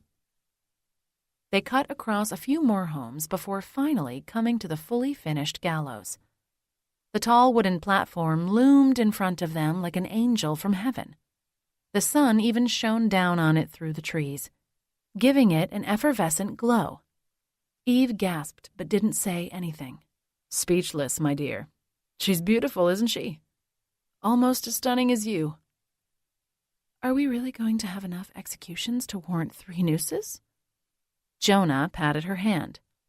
We have so many people in our jail that it will take all day to get through them. In fact, I'm sure we'll need to take a lunch break. She stared at it for a moment before turning to the half-built courtroom. The main beams towered over them, taller than the trees. The walls had yet to be built, but the seats and Jonah's massive judgment desk had already been built. Would you like to walk inside? He asked. Let's see you behind the desk. Jonah grinned and marched down the aisle, his chest puffed out as far as it would go. He stepped up to the platform and around the massive desk. A plank of wood was mounted to the structure, allowing Jonah to stand all the taller. Unfortunately, given his short stature, he needed every inch of boost he could get. Once on the plank, he looked over the desk and to the empty, half-built courtroom. Eve sat front and center, her hands folded on her lap. She smiled at him and gave a little nod, encouraging him. He picked up the gavel with his name engraved on the side and gave it a solid thunk on the desk. The sound was impressive, but not nearly as much as it would be with walls around to help it echo around the room. He pictured the scene, every bench packed with white-robed people hanging on his every word. Sentencing the executions was going to be glorious, simply glorious. Newcomer. Lottie glanced past the 3 other women circled around her. The last 5 or 6 days had gone by in a blur as Lottie won over friendships with some of the other women. She glanced behind them at the others. I think some of them might suspect what we're doing. Sydney frowned. They should help us then. Escaping is in all of our best interests. Not if they're worried about being whipped. Lottie shuddered. Every time she closed her eyes, the beating replayed in her mind and in her dreams. Or if they think they stand a chance in court, Sydney said. Against Jonah, who will be both judge and jury? Kinsley shook her head. Nobody's that stupid. We know that, Lottie said, but they still might trust him. Even after he kidnapped us, locked us away, and tortured some of us, forcing the rest of us to watch? Jayla crossed her arms and twisted her mouth in disgust. If I'd had any respect left for that man, that would have changed my mind for sure. Kinsley leaned forward and lowered her voice. We need more people if we're going to attempt anything. Lottie nodded. And I'm afraid I won't be of much use with my hip acting up like it has been. If nothing else, I can serve as a distraction so you 3 can get out and back to your families. Are you kidding? Sydney exclaimed. No way are we leaving you behind. You're the mastermind, and besides, I can't do that after all you've done for my family. How many more do we need? Jayla asked, realistically. Lottie looked over at the rest of the group. With the new prisoners, they now had an even 15. But none of the other 11 seemed to have any interest in escaping. Most everyone else had paired off, and each couple stayed to themselves. I'd say we need more than half of us, maybe 9. If we have to fight the guards, we don't want to risk the other prisoners turning on us. We have to more than double our group? Kinsley's face fell. We're never getting out. Sure we are, Lottie said, as long as we stay positive. How's that supposed to help? Kinsley stared at her. That's how we'll spot an opportunity and take advantage of it. I guess. Kinsley sighed, not looking convinced. Click. Lottie sat up taller, eyes wide. Her heart thundered against her chest, nearly breaking through her ribs. Click. It was too early for dinner, so that could only mean one thing. Are they going to beat someone again? Click. Sydney's face paled. I don't know, but scatter. Click. The 4 women split up, each scurrying to their own usual spot against the walls. Click. The door slid open slowly. Something crashed against the wall. Jayla exchanged a worried glance with Lottie. Could it already be time for the trials to begin? Lottie's stomach tightened. Her soup and bread from lunch threatened to make a reappearance. The door flung the rest of the way open with gusto, hitting the wall. 2 guards came in, pulling in a prisoner with a tight bun, another woman. Maybe Lottie and the others could get her to join their little group of soon-to-be escapees. One guard grabbed the new prisoner around the neck and she cried out, "That's what you get, you disgusting rebel." She struggled against him. The other guard struck her across the face. Together, they shoved her against the nearest wall. She landed with a hard thud and crumpled to the ground. Lottie could hardly tear her attention from the newcomer, curious who had been brought in after what she guessed to be more than a week since anyone had arrived. After a few moments, Lottie turned and exchanged curious glances with her friends. The new girl still hadn't moved. Her head hung low in her lap, making it impossible to see her face. The white robe stuck out, also blocking the view. One of the guards brought out a whip with tiny wires twisted around the straps. Lottie gasped. Sydney shot her a wide-eyed glare and shook her head. The guards didn't seem to notice Lottie's lapse in judgment. The other one brought out a rocky whip and kicked the newest prisoner. "Look at me, woman!" She rolled over, but her face was still blocked from view. Lottie's heart constricted, terrified to find out who it was and what the guards would do to her. Unlike the other evildoers, Jonah believes you have potential. Your sins must be beaten from you before you can return to your husband. It took all of Lottie's self-control not to cry out and run to protect the poor woman. "Now stand up and turn around." The newcomer rose, shaking and using a wall to balance. She turned her back to him, facing the door, continuing to keep her identity hidden. The guard undid her robe. It fell, exposing her back. She grabbed the robe in front, holding it up to her chest. With the fabric sliding down, it revealed a tattoo on her arm. "Physical pain brings spiritual blessings to those with good and decent souls." Both guards raised their whips high into the air. Their backs were to Lottie and the other prisoners. That meant she could look away. Lottie played with a hangnail and tried to ignore the harsh whips lashing the woman who cried and screamed. Finally, silence. "That'll teach you." The 2 guards stormed out of the room, slammed the door, and locked all 5 locks. The woman crumpled to the ground, burying her face into her arms. Lottie exchanged worried glances with her friends, then crawled over to the injured woman and stopped a few inches away.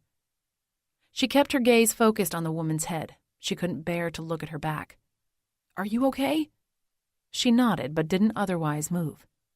"Do you want some help up?" She shook her head, still not showing her face.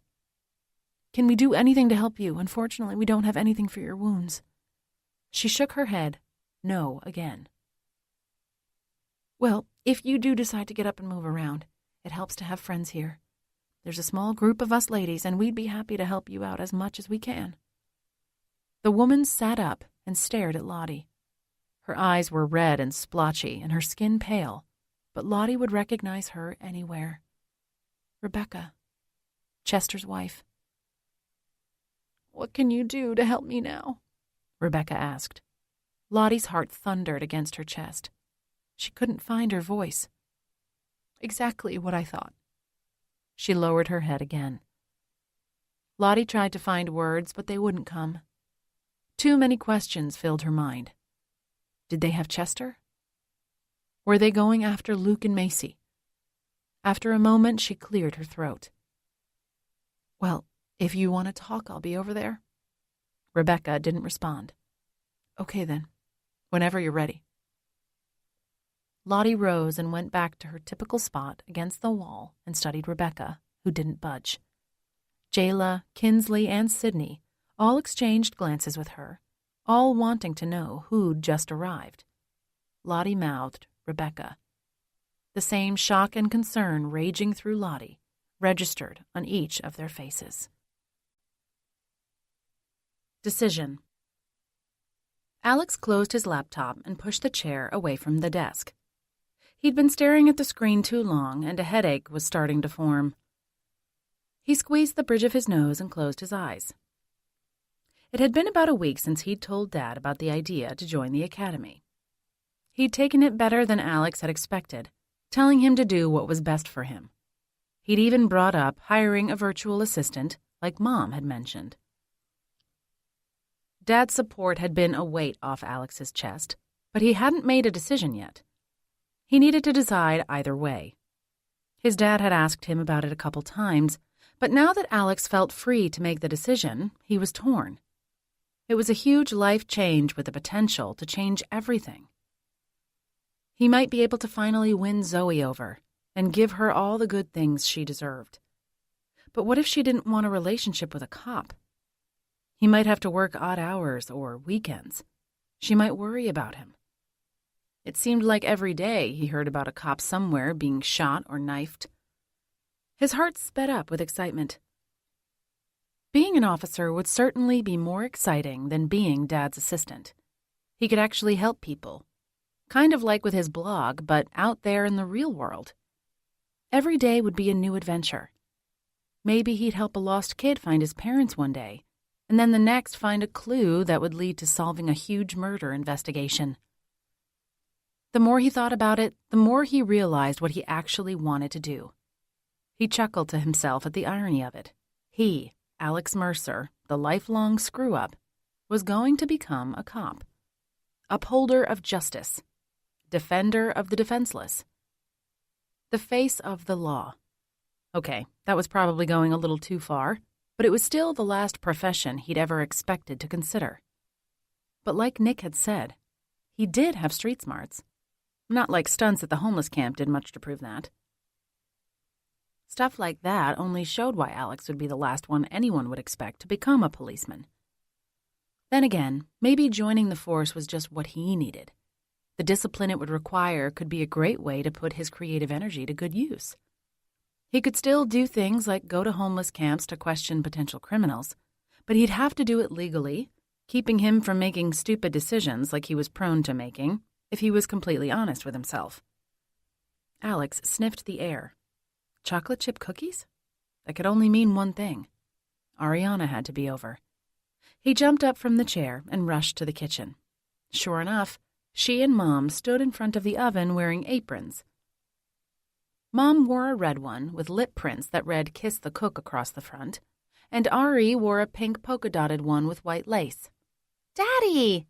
She dropped the spatula on the counter and ran over to him. Alex wrapped his arms around her and kissed the top of her head.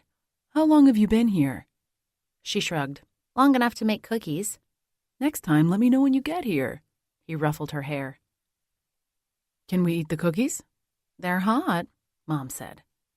"We just pulled them from the oven." "So that's a yes?" Alex winked at Ari. She giggled. Alex grabbed a cookie. It burned his finger, and he bounced it back and forth between his hands. "I'll get the milk." Ariana ran to the fridge. He stuck the cookie in his mouth, grabbed a plate, and started piling the cookies on. "You could use a spatula, you know." Mom arched a brow. Real men use their hands. Ow. Mom shook her head. If I didn't know any better, I'd think you were still 12. He shrugged and brought the plate to the table. They sat and ate cookies with the milk while Ariana talked about a science project she was working on. The timer beeped. Mom set her glass down. I'll get those.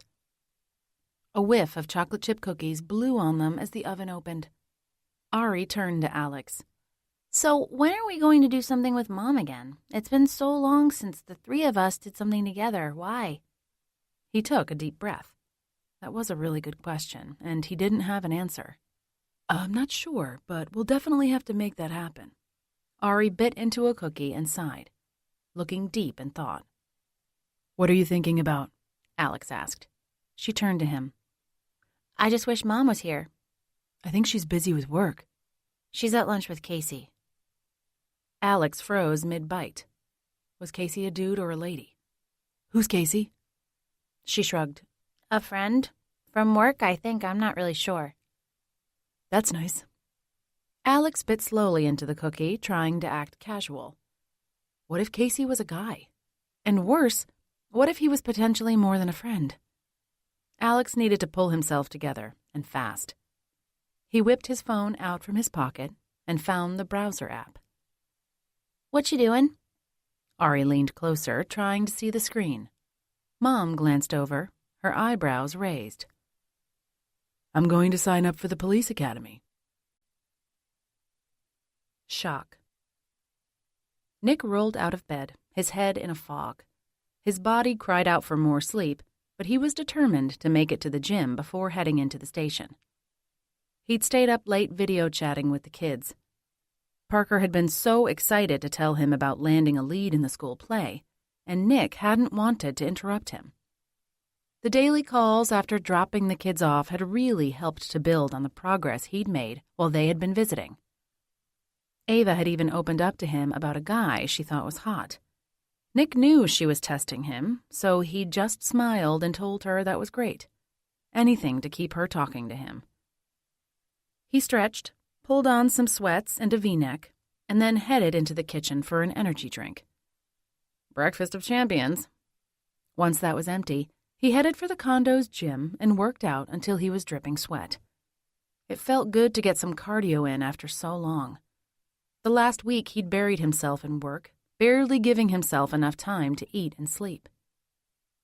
Once back at his place, he noticed a missed call from Alex. He probably had more questions about the academy. Alex had been calling him daily, wanting to know this or that, since he'd signed up for the next session. Nick would call him back later. He needed to get into the station after a quick shower. Before leaving, Nick sat on the couch with his laptop to check Chester's transfer. Every morning and night, he looked for an update.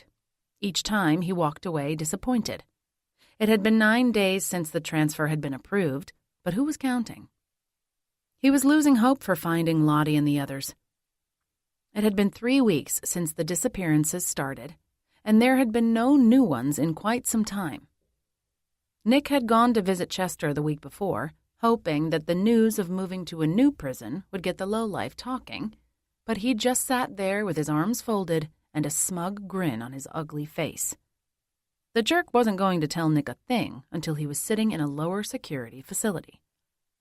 Finally, the page loaded. Nick nearly dropped his laptop. It bounced off his lap, heading straight for the floor. He grabbed it and stared at the screen. His mouth dropped open, and his pulse raged through his body. Chester's transfer had been scheduled. It was actually going to happen, but that wasn't the surprising part. He was scheduled to move that afternoon, in a matter of hours. Nick squinted at the words, making sure he had read them right. He had. The notorious kidnapper and murderer who held the key to potentially solving the huge missing persons case was getting his transfer that day. If Nick played his cards right, he could possibly talk with the slime ball that very day. It was unlikely with all the paperwork and red tape, but it wouldn't stop him from trying. They had over a dozen missing people. That was more important than anything else. He closed the laptop and threw all his things into a bag. This would be a busy day, and hopefully the day he finally learned what Chester knew about the cult who had taken all those people. Realization. You want to join us for lunch? Lucy smiled at Macy from the doorway. We're going to that Mexican place off Roosevelt Way. Macy's stomach turned at the thought of one of her favorite restaurants.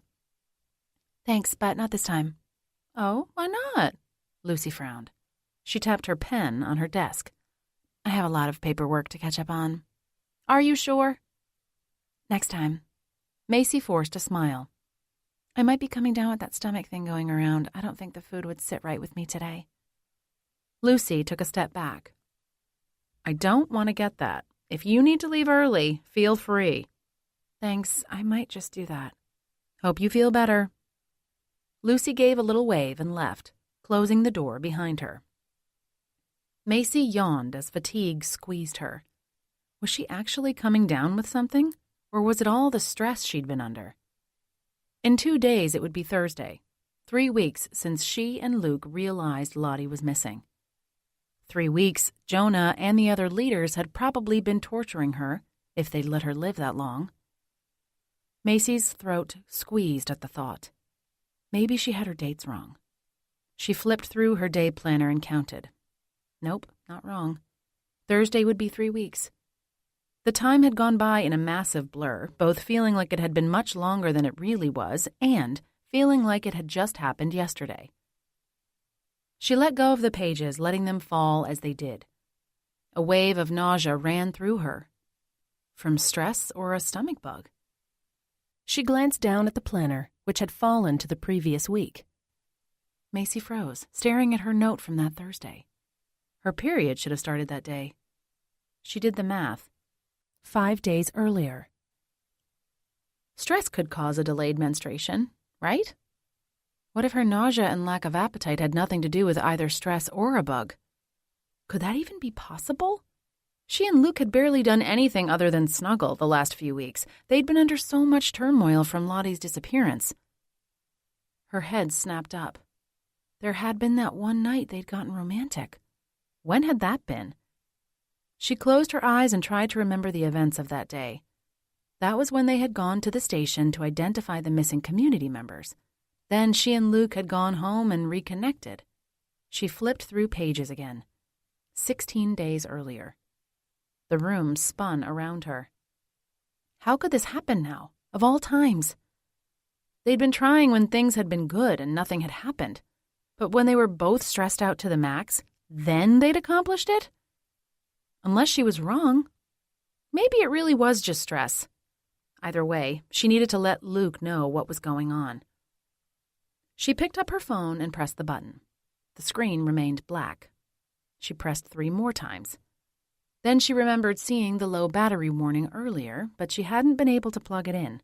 It was dead now. Macy reached for her office phone, but then realized she didn't have Luke's number written anywhere. It was in her phone. That was probably for the best. She shouldn't give Luke any unnecessary stress. What if she wasn't pregnant? Macy needed to run to the drugstore and grab a test. If, and only if, it was positive, then she'd tell Luke. She set the phone next to the charger and grabbed her purse.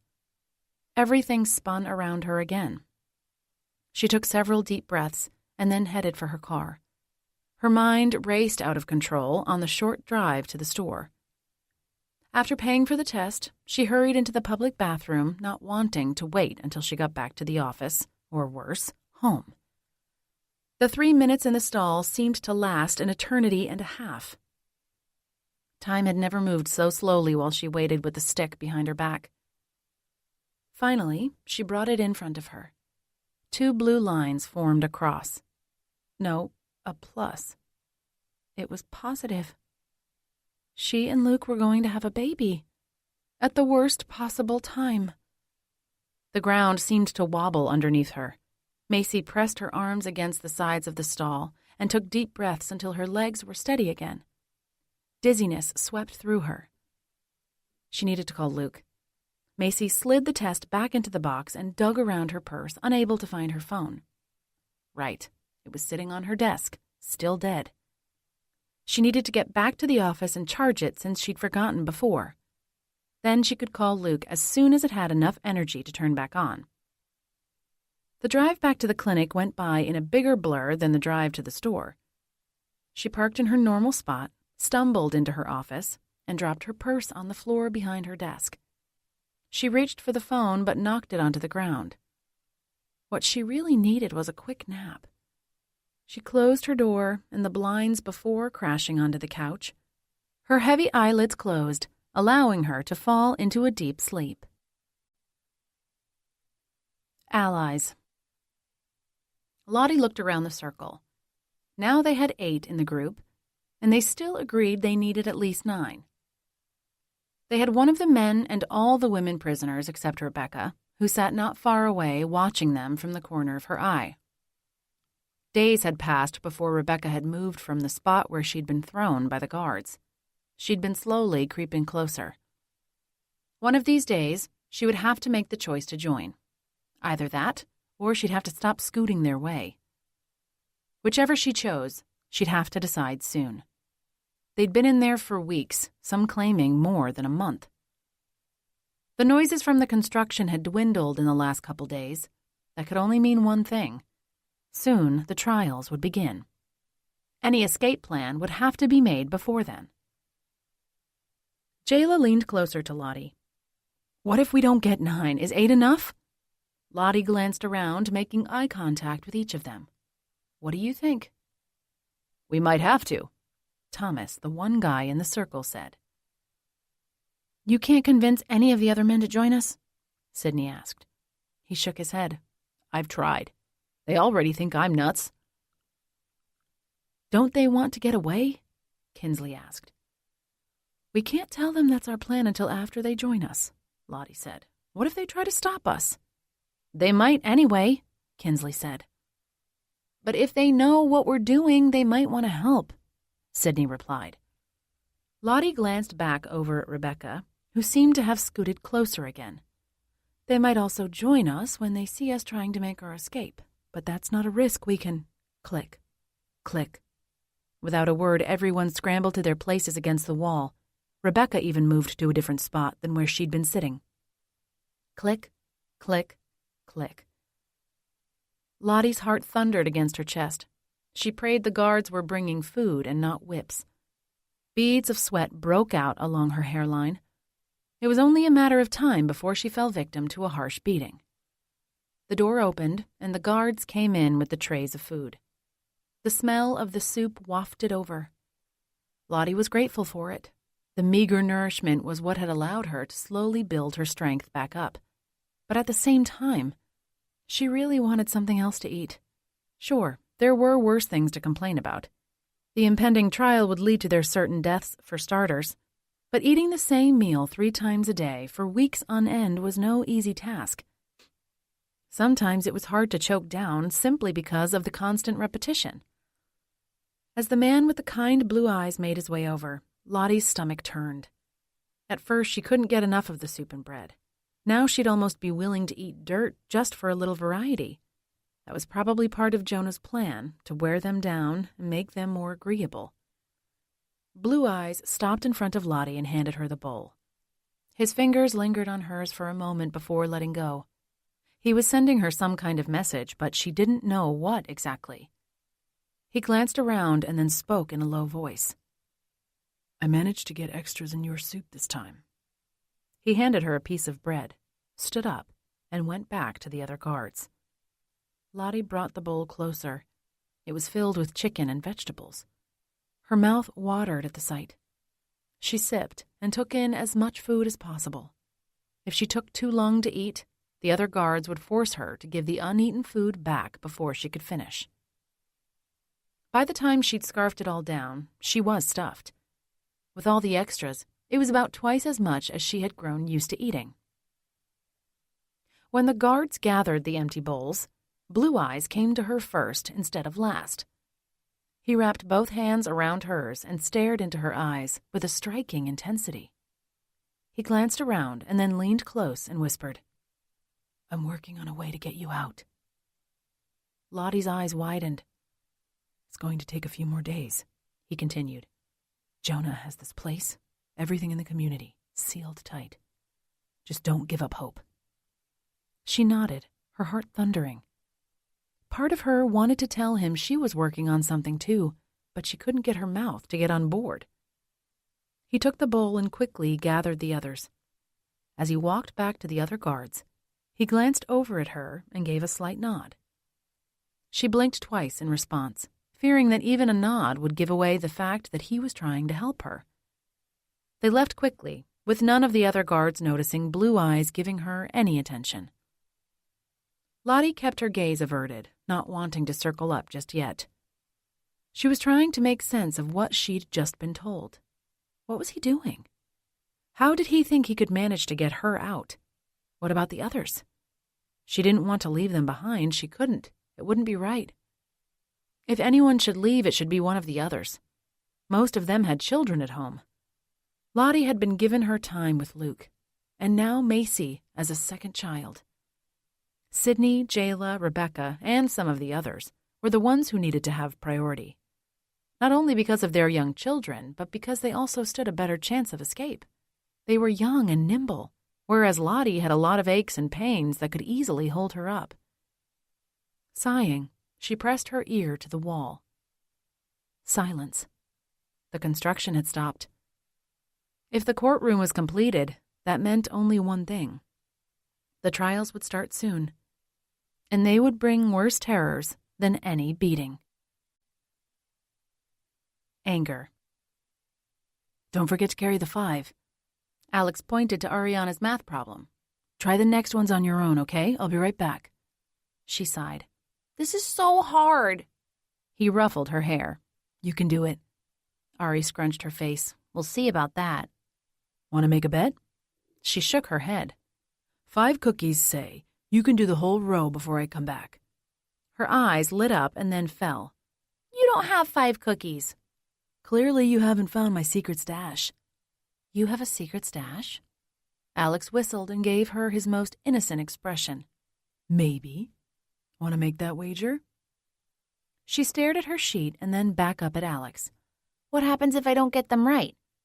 "That's not going to happen, so don't worry about it. Get to work." He winked and then headed to his room and returned Nick's call. "What's up?"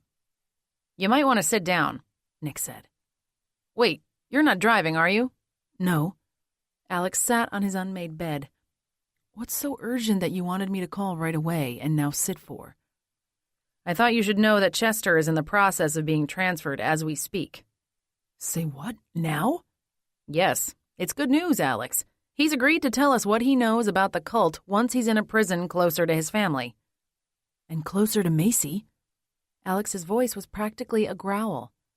"He's not going to escape the prison, Alex. It may be lower security than the one he's leaving, but it's still secure. Nobody has ever escaped from there."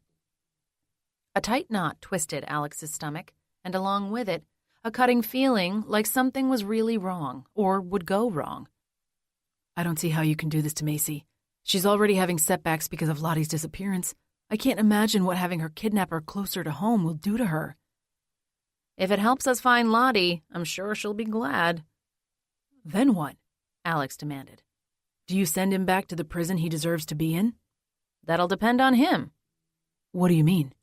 "If he acts up, the warden won't hesitate to send him back. He has a reputation for not putting up with anything. The man runs a tight ship, and he's proud of that fact." "You'd better be right." "I am," Nick assured him. "Chester Woodran is not getting out of that prison. You have my word." Alex suddenly felt like Ariana wanting reassurance that she could do the math problems, only this bet had far graver consequences than long division.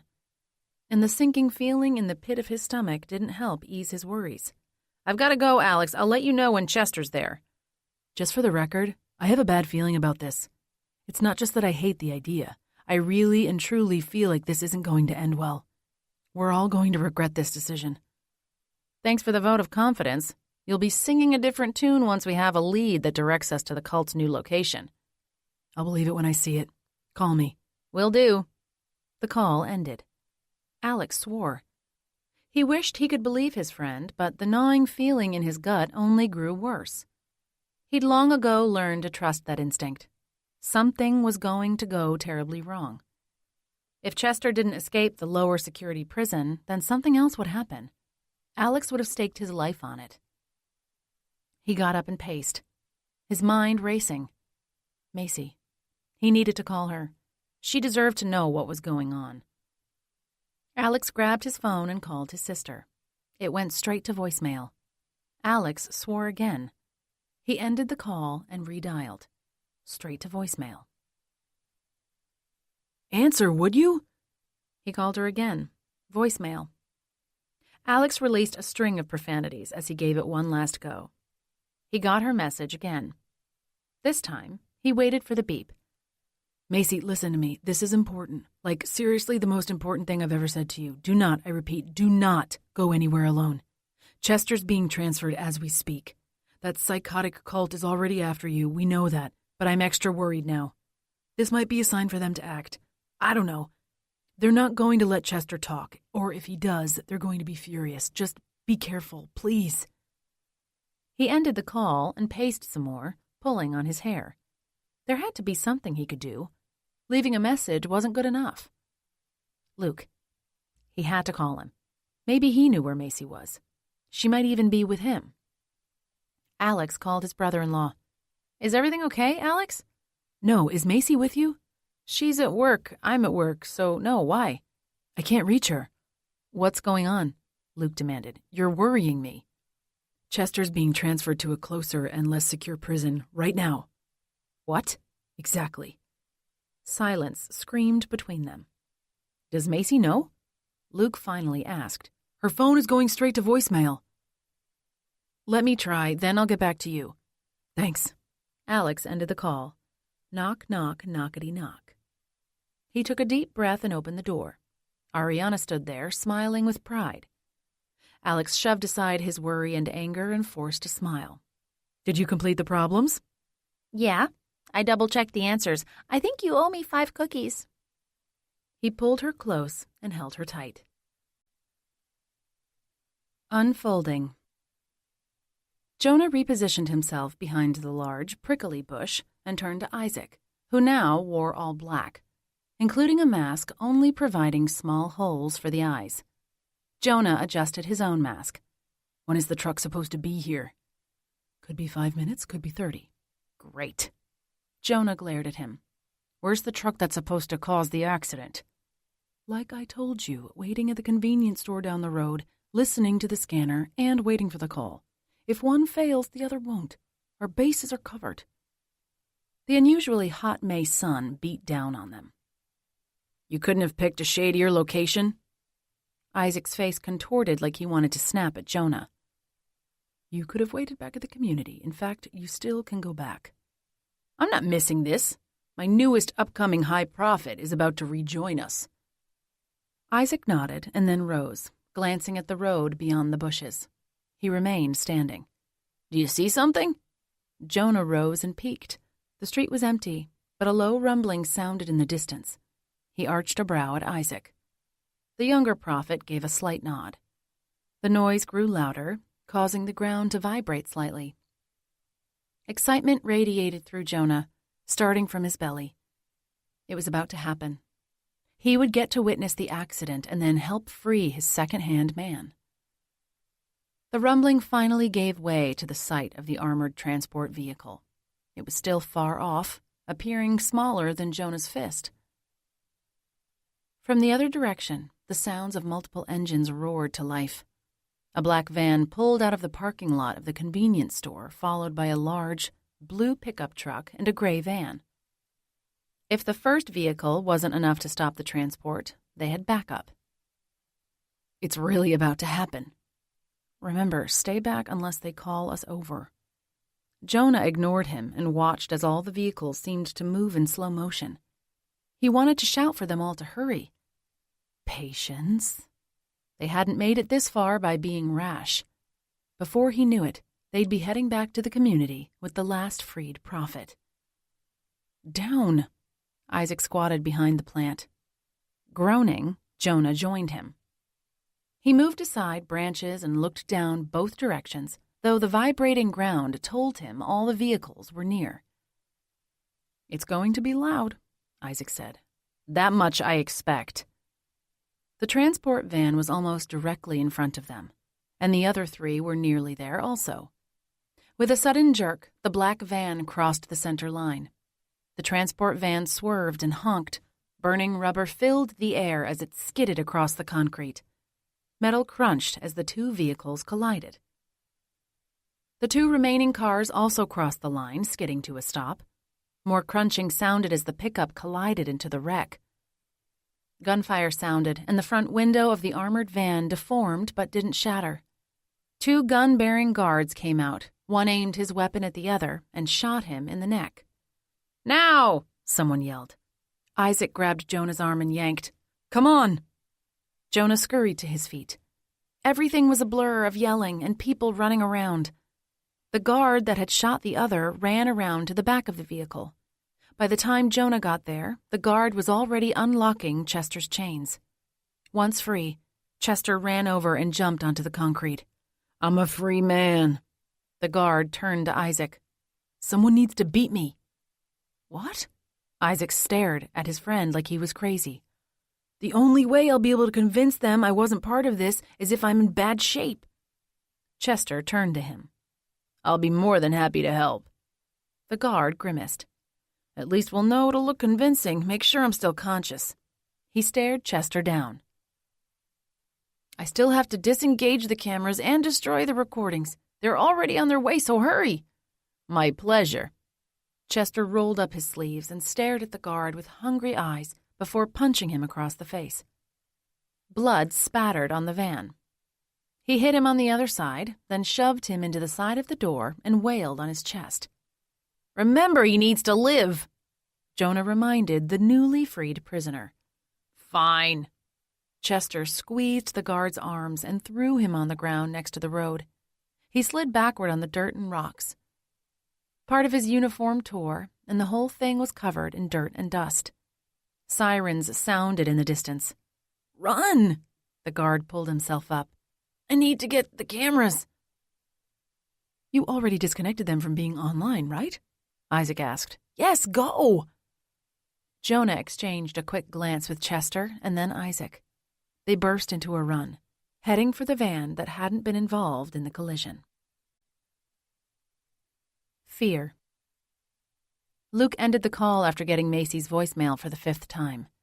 Maybe she was on an important call or busy with a client or a meeting. There had to be a simple explanation for why her calls were going straight to her message. What if there was a simple explanation, but it was because of something nefarious? Chills ran down his back. Something had to be wrong. Luke took a deep breath. He was on edge because of his mom. Macy was probably just in a meeting and didn't want to be disturbed. He could always call the front desk at her work. Then they could set his mind at ease and he could get back to his job. He went to his contacts, found the number, and called. His mind was racing so much that it didn't register when someone answered. "Hello? Is someone there?" "Sorry," Luke said. "Is Macy there? This is Luke, her husband." "Oh, hi, Luke. How are you?" "Okay, is Macy there?" "She left for the day. Lucy said she wasn't feeling well." Macy had gone home sick without calling him? Not even a text? "Are you there, Luke?" "Yeah, thanks.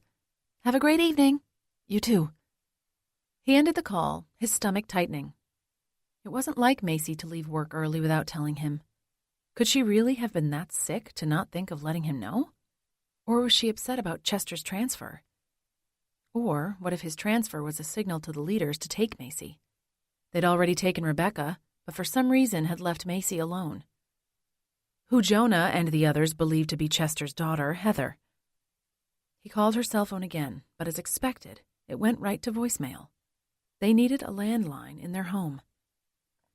Luke gathered his things and went out to the main desk. "I need to leave early. If anyone needs me, I can work remotely." The receptionist looked up from her computer. "Is everything okay?" Let's hope." Her eyes widened. "Is it your mom?" Luke shook his head. "No, if Paul needs me, have him call." "Sure thing, hon. I hope everything's all right." "I'm sure it is." Luke hurried out of the building and headed to his truck. He drove straight to Macy's work, wanting to see for himself whether she was there. But just as he'd been told, her car wasn't in the parking lot. He pulled into a spot and called her again. Voicemail. "Where are you, Macy?" He called Alex. "Did you find her?" "No," Luke said. "She's not at work. I'm going to check at home next, and as soon as I find her, I'm having a landline put in. Have you heard more about Chester's transfer?" "Not yet," Alex grumbled. "Nick was supposed to call me, but I haven't heard anything. It could be nothing, though. He might have gotten called somewhere about something else." Luke raked his fingers through his hair. "Okay, if you hear anything, let me know right away. You too, I'm really worried about Macy. That makes two of us. I'll call you either way once I get home. I'll see if Mom and Dad have heard from her. Good idea." Luke ended the call and pulled out of the parking spot. As he drove home, his mind raced, trying to think of anywhere else Macy might have gone. Nothing came to mind. Luke passed a walk-in clinic and pulled into the lot. Lucy said she hadn't been feeling well. Maybe she'd gone to see a doctor. He drove around the building, looking for her car. There were a couple similar ones, but not hers. Had she gone across town to their family doctor? He'd check there if she wasn't home. His pulse raced faster with each passing minute. Finally, he made it to their neighborhood. When he neared their house, his heart sank as he saw the empty driveway. They almost never parked in the garage, but maybe she had this one time? Luke sent a quick prayer up, begging that Macy had parked in the garage. His worry was turning into desperation. He turned into the driveway, squealing his tires, and slammed to a stop, barely an inch in front of the garage. Heart pounding, he flung open the door, cut the engine, and ran to the side of the house and looked into the garage. No car. The desperation clawed at him. Luke ran to the front door and struggled to get the key in the hole. Once inside, he called for her. "Macy! Macy!" He ran through each room, finding them all empty. "Where are you?" Luke collapsed onto the couch and found the doctor's number in his phone. He could barely speak a coherent sentence, but managed to find out that Macy hadn't been in or called recently. His breathing grew harried. There was no way he could lose his mom and Macy. No way. Luke took some deep breaths and then tried Macy's number again. Voicemail. Just as he was about to try again, the phone rang. He didn't even look to see who it was. He just accepted the call. "What?" "Luke," Alex said. "You'd better check the news." Blood drained from his body. "Why?" "Just do it. I gotta go. You can come over here, though." The call ended. Fear tore at Luke. What could be so bad that Alex wouldn't even tell him? He reached for the remote. His hands shook, making it hard to push the right button. First, he accidentally turned on the streaming, then he managed to switch it over to cable and find a local news station. A woman spoke on the screen. Behind her was a car crash and flashing lights. Police combed the scene. A ticker at the bottom read something about an escaped criminal and a botched prison transfer. Luke's blood ran cold. An escaped criminal from a transfer? Chester. And Macy was nowhere to be found. Alone. Scrape, scratch, scrape. Macy opened her eyes. The room wasn't much lighter than the dark behind her eyelids. She sat up, gasping for air. Where was she? Scrape, scrape. Her eyes adjusted and her gaze landed on her desk. She was in her office, on her couch. She leaned back and caught her breath. The events of the afternoon flooded her mind.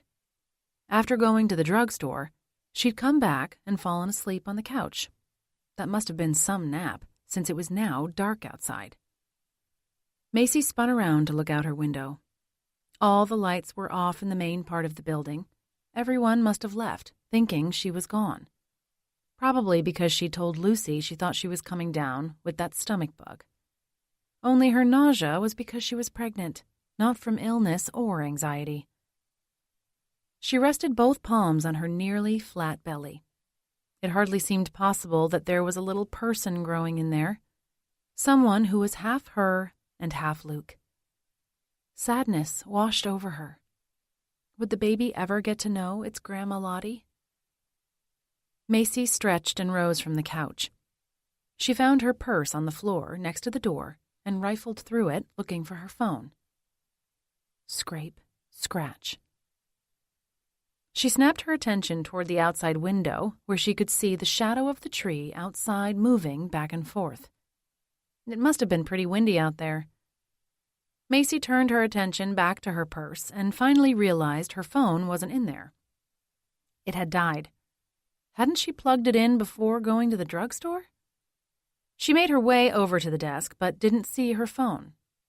She opened drawers, feeling around for it. Her shoe bumped into something. Macy lowered herself and felt around. Her phone. How had it gotten there?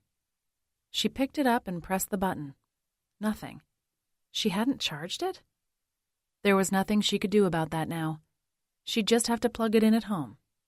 Speaking of home, Luke had to be worried sick. Macy stuck the phone in her purse and headed out into the dim lobby. Only a few night lights along the floor helped her see where she was going. Just before going outside, she turned to punch the code into the security system. The pad was completely dark. All of the buttons should have been lit even if the system wasn't set, and it should have been when the last person had left. Weird. She tried setting the alarm anyway. Nothing happened. Well, it wasn't like anyone ever bothered the building. They could have someone fix it the next day. She was too tired to deal with it then. Macy dug her keys out from her purse, stepped outside, and locked the door. She turned around and froze. The parking lot was empty. She'd parked her car in her usual spot after returning from the drugstore. Sure, she'd been feeling out of it, but she had parked there. What was she supposed to do now? Call Luke first or report the theft? She reached into her purse. Just as she wrapped her fingers around the phone, she remembered it was dead. She'd have to go back inside and make the calls. Macy turned around. The tiny hairs on the back of her neck stood on end and a chill ran down her spine. Slowly, she spun again and scanned the area. The parking lot was empty. Macy couldn't see anyone, but the crawling of her skin told her someone was watching her. She was as sure of that as she was her own name. Macy reached into her purse for her keys and turned back for the door. Footsteps sounded behind her. She swallowed and studied the window in front of her for a reflection of whoever was there. The outline of a bald man stepped toward her. Her heart pounded so hard it might explode. Focus. Macy took a deep breath. The man took another step toward her. She had two options, fight or flight, and he wasn't leaving much room for the latter choice. Macy wrapped her fingers around the key, pulled her arm out of her purse, and turned around to face the man. He loomed over her, staring at her with eyes she could never forget behind thick glasses. "Remember me, Heather?" Macy's voice caught. Chester laughed like a madman. "Cat got your tongue? Didn't think you'd see me again, did you?" She glanced around him, hoping she could run. He was too close. Her only option was to fight. "It's time to set some things right, Heather." "You know I'm not Heather." Chester stepped closer. "You're the new and improved version. I always liked you better. Anyway." "That's not a nice thing to say about your daughter." "You're my daughter, my true daughter. Remember the ceremony Jonah performed? Me, Rebecca, you, and the twins were family. And soon we'll all be united." Macy just stared at him. Chester really believed all that nonsense. He was an even bigger loon than she'd given him credit for. She glanced toward the street. "I married Luke, and he's on his way to pick me up. He's going to be here in just a minute." Chester shook his head. "If Jonah didn't marry you, it didn't count. You're still under my authority, Heather." "Quit calling me that." Macy bolted around him, dropping her purse, but hanging on to the keys. He grabbed her arm and squeezed tightly. He smelled like fish and chewing tobacco. The odor made her stomach turn. "You're not going anywhere." She turned to him and dug a key into his cheek, just below his eye, and ran it down his face. The gash bled out and got onto her hand. His eyes widened, and he let go of her. "Now you've done it." Macy ran toward the street, nearly tripping over her own feet. She caught her balance and pushed forward, her hair pulled, yanking her to a stop. Chester tightened it around his fist, pulled her against him, and wrapped his other arm around her, pressing firmly against her ribcage. "You're going to regret that." Macy kicked and squirmed, trying to get away. Then she screamed out, "Help me!" He covered her mouth and dragged her back toward the building. She bit his hand as hard as she could. The metallic taste of blood filled her mouth. She ignored it and clamped down all the harder. Chester yelled out and yanked her head back so hard he pulled some hair out. In response to the pain, Macy let go of his hand and spit his blood out. "Our security system recorded all that." "You think we didn't already take care of that?" He dragged her around the other side of the building. 3 men stood in front of a van. "Hurry up!" Macy's heart sank. She'd know that voice anywhere. Jonah. Chaos. The door slammed shut behind the chief as he left Nick's office. Nick banged his head on the desk. Police Chief Crawford spent most of his time in City Hall dealing with political matters, and when he showed up at the station, it was either great news or horrible. And given the new one Crawford had just ripped into Nick over Chester's escape, tonight's visit was clearly the latter. Though the escape had been well planned by a number of people, according to the chief, all official fault lay on Nick for having initiated the transfer in the first place. It wasn't his fault Woodran had made a getaway. All security footage in the transport van had been tampered with, and the only way that could have been successfully accomplished was if someone had been working on the inside, and it sure hadn't been him. Not that any of it mattered. The chief needed someone to blame, and Nick was the one with the big, glowing target on his back. His cell phone rang. Nick swore at the caller and then grabbed the phone. It was Alex. "What do you want?" Nick snapped. "I'm busy here." "This is related to Chester. If your sister's having anxiety, she's missing." "What?" Nick demanded. "You've got to be kidding me." "You think this is a joke?" Alex swore. "Of course not." Nick grabbed a pen. "Tell me everything." "We can't find her." "I need specifics if I'm going to do anything, Alex. Where was she last seen? When? By whom?" "She was at work, seen by her co-workers, and she wasn't feeling well. Her car isn't home, she hasn't been to her doctor's office, and her phone keeps going straight to voicemail." "That's a lot better. Where does she work? What's her home address, phone number, license plate?" Alex answered all the questions except for the license plate. "You're going to have to talk to Luke about that." "Fine. Send me the latest picture you have of her, or have Luke do that and give me her license plate. I'm going to head over to the clinic and then over to her house. Is Luke there?" "I think so." "Tell him to stay there. I'll need to question him." "The family's always suspect," Alex mumbled. "Not with Chester on the loose." Nick scratched down a few more notes. "Stay by your phone in case I call. Send me her picture." "Okay." Nick ended the call, grabbed his notes, and stormed out of his office. The entire station was in chaos. Nick stuck his finger and thumb in his mouth and whistled. Everyone stopped and stared at him. "Macy Mercer, now Macy Walker, is missing. Woodran kidnapped her when she was a teenager. We assume he has her now. Finding her alive is our top priority." He turned to Anderson. "You head this up here. I'm heading over to her work and home." "Got it."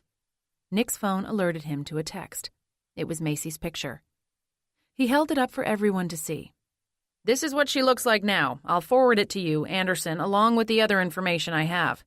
As soon as I find anything else out, I'll let you know. Just get the word out." "Consider it done." Anderson motioned for everyone to follow him into the meeting room. "Foster, you're coming with me." "Me, Captain?" The young officer stared at him with shock in her gray eyes. Her black hair fell into her eyes and she pushed it away. "Yes, you. Come on." He spun around and marched down the hallway. When they reached the parking lot, Foster headed for a police cruiser. "I always take my car." Nick remote unlocked his Mustang. Her eyes grew wider. "Okay." As they drove to Macy's clinic, Nick filled Foster in on everything he knew. including everything he could remember from her case more than a decade earlier. When he turned into the empty clinic parking lot, Foster asked, "Do you mind me asking why you chose me to come?" Nick parked, taking up 2 spaces. "Because you've shown me you have a lot of potential." Though new, she'd proven herself to be one of the most reliable officers on the force, and, more importantly, she was eager to prove herself. If he was right, she'd prove to be a big help in the case. He flung open his door and headed toward the building, shining his flashlight everywhere, hoping for a clue. Foster ran up to him, shining her light in the other direction. "I see something by the building. Looks like a purse." Nick's body chilled. He glanced over to where Foster had her light. Something brownish was on the ground, but he couldn't tell what it was.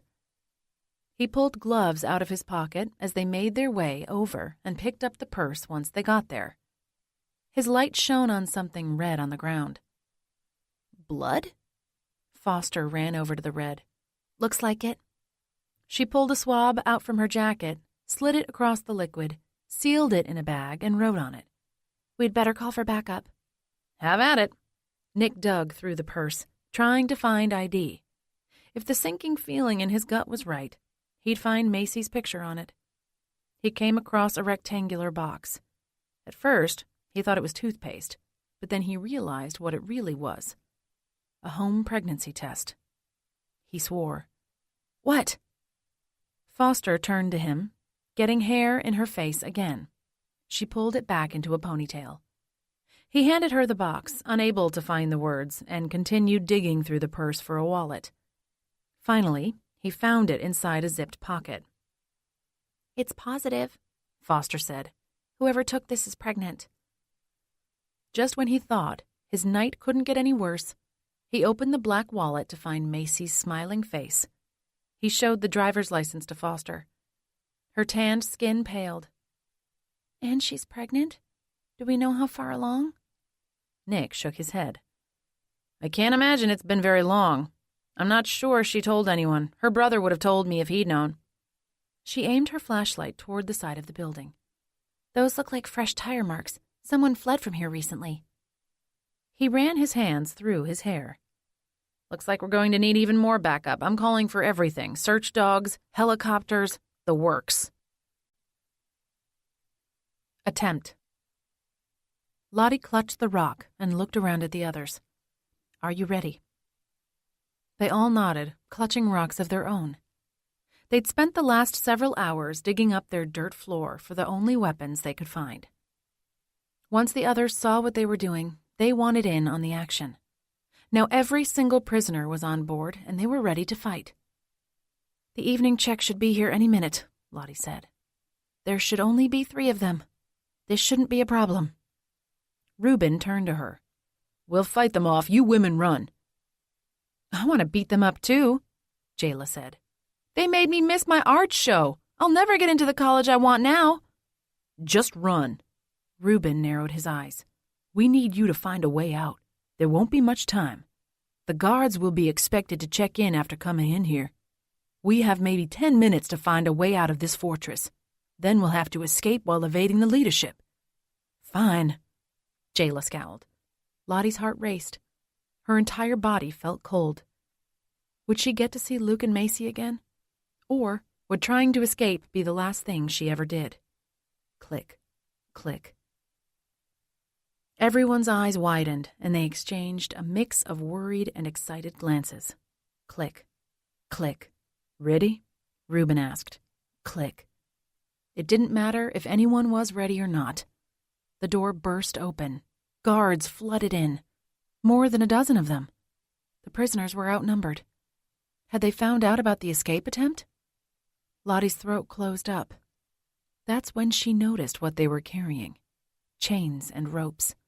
More than enough to restrain twice as many prisoners than were locked up already. They also had guns strapped to their backs. Next to her, Jayla dropped the rock. Everyone else followed suit. Thud, thud, thud. The guards didn't even notice. Gasping for air, Lottie looked around for Blue Eyes. He wasn't in the group. Had they figured out that he was trying to find a way for her to escape? Her breathing grew more ragged. What if Jonah had hurt him because of her? She exchanged worried glances with the other prisoners. They had no chance of getting away. Even if they weren't outnumbered, the door was blocked. It was tempting to fight the guards, for the sake of the others, but it would be futile. Maybe they stood a better chance wherever they were going. She had to hope, or she had nothing. "Now!" yelled one of the guards. Lottie's heart sank. Whatever was coming would be worse than before. Of that much she was certain. One of the guards closest to her wrapped his fingers around her arms, squeezing until it hurt so bad she cried out. "Shut up!" He pulled her arms behind her back and tied her wrists with ropes. Most of the others were chained. They saw her as less of a threat. She needed to use that to her advantage later. He then roped her ankles together. They were tying everyone up at their wrists and ankles and then connecting each other together with more chains and rope. Once that was complete, they stuck head coverings on everyone, the ones that had been hard enough to walk in without being tied. Bang! Lottie jumped and her ears rang from what sounded like gunfire. Her pulse raced. Had they shot someone? Or was that just to get their attention? "You will follow us," one of the guards commanded. "Act out, try to escape, or do anything otherwise stupid. Get yourself shot. This is your one and only warning. Let's go." The ropes pulled her toward the door. Shuffling sounded all around as everybody walked toward the door in a tangled mess. Lottie walked into someone else's chains and nearly tripped. If she fell, she'd take everyone else with her. Somehow she managed to get outside without incident. It was hard to see out of the eye slit, but they appeared to be walking down a residential road. People came out to watch as the restrained, covered prisoners made their way to wherever they were going. Lottie shuddered. It was probably the trials she'd heard so much about. It wasn't hard to guess what would happen once those began. Jonah would ramble on about his inflated self-importance for a while before judging them, and they were sure to be some of the least fair trials she would ever see. Without warning, both sets of ropes yanked her to a stop. Lottie nearly fell, and would have, had she not crashed into a much larger prisoner in front of her. Once standing up straight, she looked around to see where they were. There were no houses, only a building that loomed in front of them, seemingly taller than the trees. "The trials will begin shortly," announced a guard near the front of the group. "We will put you in a smaller holding cell until it's your turn." "Will we be given a fair chance?" called out one of the men prisoners. The nearest guard hit him in the head with the butt of his gun. "Nobody said you could talk." That answered his question. Not that anyone had doubted the one-sidedness of the upcoming trials. Lottie's ropes tugged, and she snapped to attention, careful not to lose her balance again. They went around the tall building. Lottie glanced to the side and nearly stopped walking. Gallows. As in multiple. There was room for at least 3 at a time. She stared until she rounded the corner. They came to a tiny shack that looked no bigger than an outhouse. The guards shoved the prisoners inside one by one. Lottie's heart raced. Her end was coming soon. She'd never again see anyone she loved. Despairing. The room was a dizzying blur of activity. Luke couldn't bring himself to get off the couch. Macy was pregnant, and he'd found out from a police captain who'd found blood near her abandoned purse. All while his mom was still missing, and though nobody would say it in front of him, probably dead. He wasn't stupid. But he also couldn't bring himself to say the words. Could the pregnancy test have been planted there as a cruel joke by whoever had taken her? It was probably Chester. That was what everyone was assuming. But he couldn't let himself think about that any more than he could think about Jonah having killed Mom. Luke needed to do something, but his body wouldn't cooperate. It was all he could do to keep breathing. His entire immediate family was in dire danger. His mom, wife, and child. Child. As he struggled for natural breaths, his mind wandered to his romantic night with Macy about 2.5 weeks earlier. He hadn't thought about protection, and given that they'd been trying to conceive before his mom disappeared, Macy wouldn't have been taking the pills. If Macy thought she was pregnant, why hadn't she said anything to him? Was she planning on surprising him with the news? He closed his eyes, unable to think about anything. It only made his head spin all the more. The couch cushion sank as someone sat next to him. "Are you okay?" Alyssa asked. Luke shook his head, unable to open his eyes. "Me neither." Alyssa's voice shook. It was enough for him to sit up and pry his eyes open. His mother-in-law sat next to him, her face tear-stained and the skin around her eyes swollen and splotchy. This was the second time she was living through this nightmare of Chester kidnapping her daughter. His heart broke for her. He tried to say something, but nothing would come. Instead, he wrapped his arms around her and pulled her close. Alyssa broke down and sobbed, shaking. That was all it took for Luke's own tears to break free. Together, the two sobbed, and time ceased to exist. It could have been 2 minutes, or it could have been 2 hours. There was no way to tell.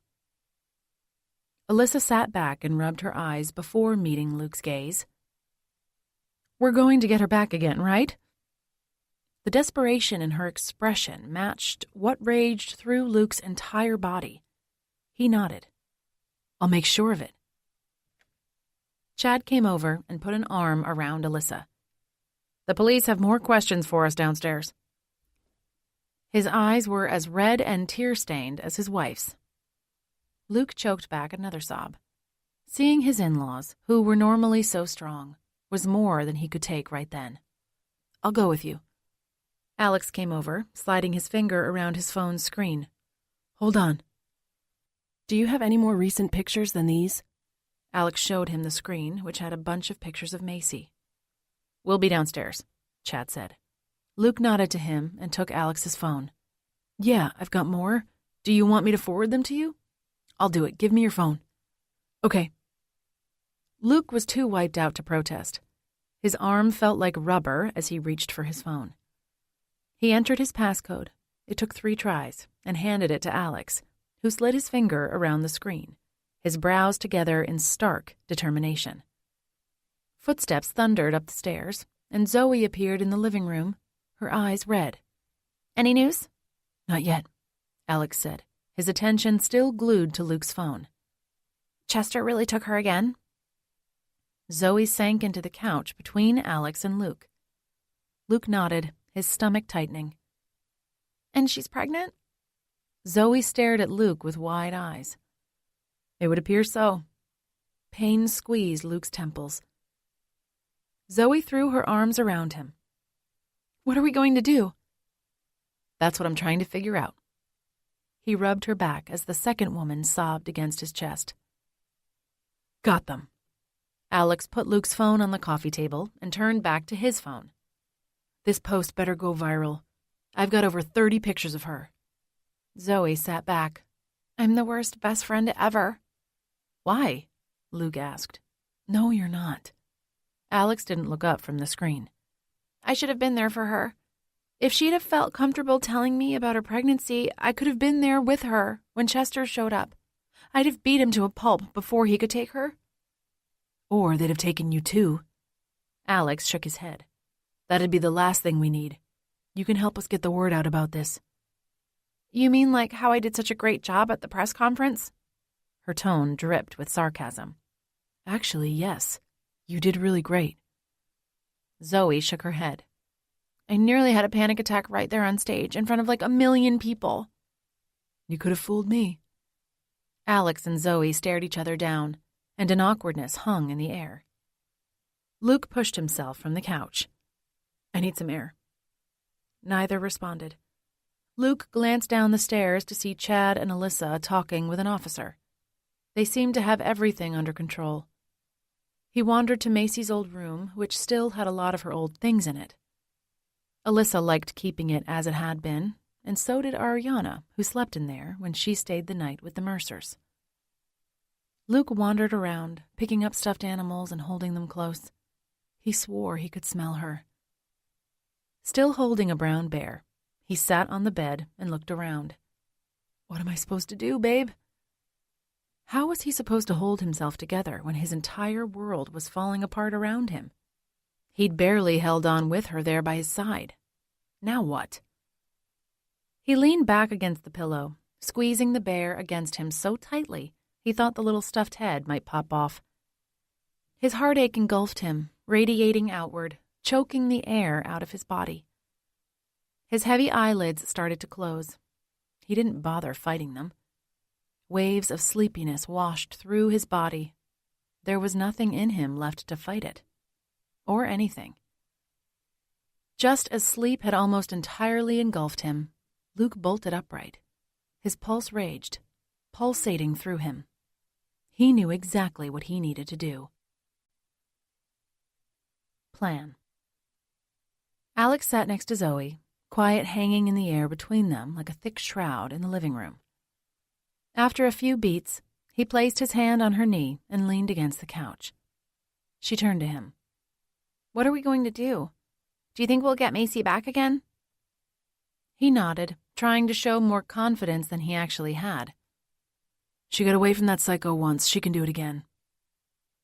You don't think he'll be more careful this time? Doesn't matter. Macy spent years thinking about what she'd done wrong and what she'd do differently if she could do it all over again. He'll be at a disadvantage. He's been in jail all these years, Alex. He's had nothing to do other than think about what he'd do differently. Doesn't change the fact that Macy's smarter than him by a long shot. Zoe sighed, clearly not convinced. She leaned back and rested her head on the couch. They sat in silence for a few minutes before Zoe turned to Alex. We're going to have to tell Ari about this. There's going to be no hiding it from her this time. Alex nodded. She's taking Lottie's disappearance pretty well. This won't be any different. Zoe frowned. Hopefully, this won't send her over the edge. No, she's strong. They sat in silence again. Alex's mind wandered back to the mystery lunch date Zoe'd had before. This is probably not the best time, but I need to ask you something. She turned to him, her eyes wide. What? He cleared his throat. Ariana mentioned... It sounded so dumb. Why was he bringing it up now? She mentioned what? A lunch date with Casey. It's probably none of my business. In fact, it's not. Forget I said anything. Zoe's expression softened. Casey's my friend. Alex nodded and turned to his phone. I wonder how many shares my post about Macy has. We need it to go viral. I was helping her plan her wedding, Alex. Zoe put her hand on Alex's. He turned and met her gaze. Oh. Were you worried? Alex couldn't read her expression. He shrugged and turned back to his phone. Look, already 20 shares. I'd hoped for more, but it's late. People are sleeping. It'll blow up tomorrow, guaranteed. Zoe squeezed his hand. I've been waiting for... Luke stumbled into the room, his eyes wild. I know what I have to do. What? Alex and Zoe asked in unison. Zoe kept her hand on top of Alex's. I'm going to make myself bait. Get those jerks to kidnap me so I can break my family out of the community. That's crazy. Alex stared at him. How do you plan on getting out? Luke narrowed his eyes. You're going to follow me. Zoe's hand tightened around Alex's. You think I'm going to get you out of that mess? Alex exclaimed. Yes. Luke crossed his arms. Actually, no, I don't think you will. I know you will. Alex's stomach twisted. You have too much faith in me. You got any better ideas? Luke stepped closer to Alex. Alex's mind raced. He was going to join the academy soon. The police academy. He couldn't be pulling stupid stunts like that if he was going to be a cop. But maybe that was his answer. He wasn't an officer of the law yet, not even an academy cadet. This might be his final chance to be an idiot. What else would he call following his brother-in-law into a notorious cult that had nearly gotten his sister killed? Well? Luke asked. Both of Zoe's hands wrapped around Alex's and squeezed. Alex, don't, she pleaded. He took a deep breath. Macy needs us. Alex, my future niece or nephew needs me. Zoe turned to Luke. What's your plan exactly? Jonah clearly wants everyone who had anything to do with the breakdown of the community before. He's going to be looking for me, probably already has guys watching me outside this house. She shuddered and moved closer to Alex. Luke continued. The moment I'm alone and vulnerable, they'll take me, but they won't know Alex is watching from his car. He'll follow them and at some point let the cops know what's going on. He turned to Alex. You have to wait a while. The police have to be far enough behind that the abductors don't suspect anything. Zoe pressed her side against Alex. I can't believe you're going to put yourself in that position to let them take you. I should have done this sooner. His expression tightened. If I had, Macy would probably be safe at home right now. Luke turned to Alex. Are you in, or am I on my own? Alex jumped to his feet. I'm in. Let's do this. So am I. Zoe rose and wrapped her arms around Alex. Luke turned to her. I don't think I like that idea. Why not? She countered. Because I'm a woman? He took a step back. Well, if you want to join Alex, I guess there's no stopping you. Darn straight. A surge of pride and admiration ran through Alex. Zoe hadn't changed a bit, and he loved her all the more for it. But he couldn't let her go. Not with as many people as he cared about in danger already. Reveal. Excitement rose in Jonah's chest as he looked over the courtroom filled with his people. The scene before him was even more majestic and glorious than he'd imagined. He had more members than seats, and as a result, many of the women had to stand. Among the sea of white, every face stared at him, filled with eager expectation. They couldn't wait to hear what he had to say. It was the most spectacular moment of his life, even topping his time reuniting with Eve, and he held onto the sight and feel, relishing in it, and wanting to hold on to the memory for the rest of his days and well into his years in the coming promised land. His people began to fidget. That was Jonah's cue to carry on despite how much he wanted to enjoy the moment for all it was worth. They would cry out for him to dish out more of his glory soon enough. The moment would only get better. Jonah picked up his gavel and hit it on his desk. The beautiful sound echoed all around, capturing the attention of everyone in the room. Gasps and smiles went through the audience. They were going to hang on his every word. He took a deep breath and let it sink in a little more before speaking. Dear community members. Every single person in front of him leaned forward with anticipation. Today is a special day. This is one we will all remember not only for the rest of our lifetimes, but also in the land beyond. The events about to unfold will stay with us forever. Make sure you pay close attention and keep everything close to your hearts. Everyone hung on his words. A shiver ran down his back. It was almost like they hadn't been separated for so many years. Almost. We're about to begin the trials of those who caused our separation. In the grand scheme of things, those missing years won't seem like much. Looking back hundreds of years in the future when we're finally in the great promised land, it will only be a drop in the bucket. Unfortunately, as we're all so deeply aware, having had to live through the great separation so recently, it's much more than that. Sins were committed, and they must be paid for. Jonah turned to look at the prisoners. Shuffling noises ran through the crowd as everyone turned to look, also. Jonah narrowed his eyes at the evildoers, the very people who had ruined so much of his life. He considered addressing them, but it would be a waste of his breath. He turned back to the adoring crowd and waited for them to focus on him. Now, before we begin the trials, 2 things must happen. Eyes widened, and people leaned forward. First of all, I would like to call up our beloved newest prophet, who barely got any time here in our most beloved community. He hasn't even had a chance to receive his true name. Come up and join me, Chester. The room was so quiet. Chester's every footstep echoed around the room as he made his way up. Jonah put his arm around the taller man and grinned widely as he scanned the crowd. You all remember how I had visions before he joined us? Vivid, glorious visions about a man and his daughter who would forever change our beloved community. I shared those with all of you, not leaving out a single detail. Then when I went out into the world to search for him, I found him almost immediately. It was truly a divine appointment. He didn't have his daughter with him, so we had to wait." Jonah paused and took a deep breath. The silence echoed around him. It was such a beautiful thing, everyone hanging on his every word. It was most unfortunate that his daughter's role in all of this really did forever change our family. Every single one of us was deeply wounded by what happened. Many of you were put back on the streets where I found and saved you. Nearly everyone has struggled immensely. The good news is that for those of you who are innocent, you will receive a great reward for your hardships. But for those who are found guilty, a different fate is coming."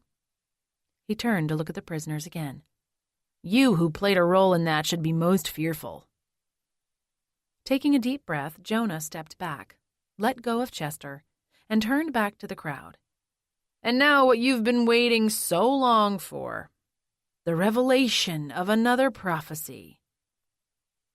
People leaned forward even more. A giddiness ran through Jonah, and he fought to keep his expression steady. He let the moment build as they waited for the prophecy. Usually I would reveal something so important in our meeting hall, but I'm sure you all understand the importance of having the revelation here. Heads nodded yes, but nobody spoke a word. Give me a moment to prepare. Jonah closed his eyes and shook out his arms and legs. He took several deep breaths and allowed images to run through his mind. Images he'd seen before, but now would finally share with his followers. At long last, he opened his eyes. Today, we are given the opportunity to restore things to how they were. How often are humans given the chance to turn back time to the way things once were, to the way they should be? Not often, but today is our great gift. We will receive our beloved community fully restored as it should be. It will be exactly as though none of our heartache ever happened. Applause broke out. People jumped to their feet and called out Jonah's name. It rolled off their tongues and echoed around the gorgeous courtroom like a choir of angels. Their chants grew louder, and though Jonah would have loved to stand there and revel in their worship, he needed to continue with the prophecy. He raised his hands high into the air until the room grew silent again and the people took their seats. Now the prophecies have revealed that although today will be gloriously restorative, it will also be a sad day for our beloved Chester. It will work out in his favor, lifting him higher than we ever thought possible, but he will stand a test of will and faith. Jonah turned to Chester. Are you ready to hear the prophecy? Chester bowed low. I am. Jonah held his gaze. Unfortunately, since your daughter was the mastermind behind the breakdown of our beloved community, she must suffer the harshest of penalties. Chester's eyes widened and his face paled. To prove your loyalty to not only me but to everyone here, you must be the one to carry out her punishment. He didn't respond except to blink. Beads of sweat broke out where his hairline once would have been. Jonah cleared his throat. You must sacrifice your daughter, Chester. Then you will receive your true name. But I love Heather. A fresh and stronger wave of giddiness ran through Jonah. He clapped his hands together. All the better. That'll make the sacrifice all the more meaningful. Your true name will be of so much more value than usual. You really are a rare gem, Chester. I couldn't be prouder to have you here by my side. Chester swallowed. You will complete the sacrifice, will you not? Silence echoed around them as the two men stared off. Tears shone in Chester's eyes. He nodded with determination. I'll do it. Thunderous applause erupted from the audience and lasted for several minutes. Once the room grew quiet again, Jonah put his hand on Chester's shoulder. The fact that it will be so hard for you means your reward in the afterlife will be all the greater. You will truly be lifted up. Jonah turned back to the adoring crowd. And now, on to the trials. Lead. Nick finished off the stale coffee, not that it helped wake him. After weeding through mostly useless leads all morning, his eyes were fighting to close. The only thing remotely helpful was what they'd found early on: the purse, the blood, and the tire marks. Macy's car hadn't been found. It was probably wherever Lottie's car had been taken. Both missing vehicles must have had their GPS locators removed or destroyed. But the tire tracks belonged to a larger vehicle than hers, so her car wasn't even on the priority list. Knock, knock. Nick slapped his cheeks, trying to wake up a little. Come in. The door opened, and Anderson entered. We just got the footage from a camera down the street from Macy's clinic. It caught a van leaving the driveway around dusk. It didn't capture the time, but it appears to be the vehicle we're looking for. Let me see it. Nick followed Anderson to his desk and watched the grainy video on his laptop. Probably no way to get a license plate from that. Anderson shook his head. Not with this video quality. Call the Department of Transportation and have them go over all the traffic cams in the area. They have to be able to find something. And if there is a plate, they'll have it. I'm on it. Anderson took a sip of his coffee. Have you found anything? Other than dead-end leads? Nick asked. Nothing. Let me know what you find out from the DOT. I'm going to catch some shut-eye on my couch. If we do find out where this van is, I'll need at least a little sleep. I'll make sure no one bothers you unless it's urgent. Have you gotten any sleep? Anderson nodded. I went home for a few hours. Noticed the wrinkled clothes. Nick nodded. Don't hesitate to wake me as soon as you find anything. Sure. Anderson picked up his cell and pressed a button. Call the DOT. Nick rubbed his eyes and made his way back to his office. He closed the blinds, grabbed a blanket from a box behind the couch, and lay down. He fell asleep as soon as his head made contact with the cushion. As soon as his eyes closed, another knock sounded. Nick groaned. Come in. Anderson rushed in. They found the van, and a series of cameras showed it heading toward a forest in Catitas County. Nick sat up. Trying to hide in the Cascade Mountains? It would appear that way. How'd they figure that out so fast? Nick rubbed his eyes. You've been asleep for 3 hours, Captain. I have? He threw the blanket aside. We'd better get going. Anderson nodded.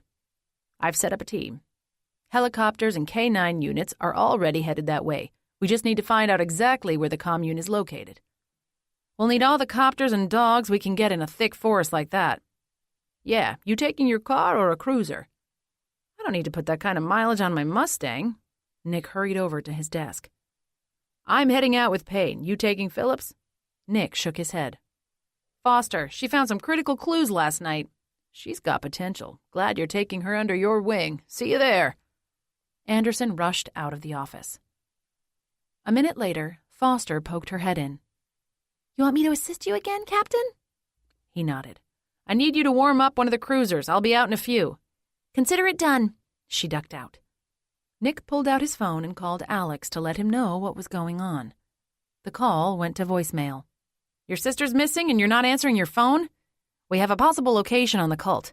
Catitas County, probably in or near the Cascades. Call me if you want more details.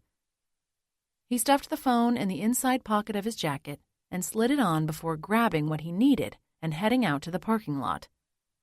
2 cruisers sat idling. He went over to the nearest one. Anderson and Payne were inside looking at something on a phone. Nick headed over to the other car. Foster sat inside, pulling her long, dark hair into a ponytail in the passenger seat. Nick climbed into the driver's seat and adjusted the height down. You could have driven. I'm no chauvinist. She shrugged. You're the captain, so I just assumed you'd be driving. Doesn't matter to me. He glanced down at the GPS. It was already set for an address near the Cascades. All set? Foster nodded. Nick pulled out of the spot. Why don't you fill me in on what's happened the last few hours? Mostly just more useless tips. Johnson and I waded through most of them. Then Anderson heard back from the DOT, and here we are. Here we are. Let's just hope that cult is where we think they are. I'd hate to think of all this manpower wasted on a false lead. Me too. Nick pulled into traffic. Me too. Locked. Macy paced the tiny, well-sealed shack. She'd pulled on every board, finding them all to be sealed tight. Her skin was still raw from the cleansing process. She hadn't been given the dignity of a private shower. At Jonah's command, Eve had scrubbed every inch of Macy's skin. She shuddered, just remembering it, and pulled her rough white clothing tighter, not caring that it rubbed harshly against her sore body. Images from long ago flooded her mind, suffocating her. She'd never been able to forget the community, and now her memories were more vivid than ever before. Macy leaned against the wall and closed her eyes, trying to think about Luke. She pictured him, smiling at her from the altar. Their wedding day had been the happiest of her life, surrounded by people who loved them both. She had stared at Luke as the music played. Her dad had looped his arm through hers, smiling proudly through the tears that shone in his eyes. Luke had never been more handsome than that day, standing there in the tuxedo. The excitement in his eyes showed that he was as over-the-moon thrilled as Macy. Alex stood next to him, grinning at her. It had been during Alex's rougher years, but he'd been there for them on that important day. Scratch, scratch. Macy's eyes flew open, thrusting her back into reality. Scratch, scratch. Her pulse burned as it raced through her. She wandered the little building, trying to figure out what the noise was. Whatever it was, it had stopped.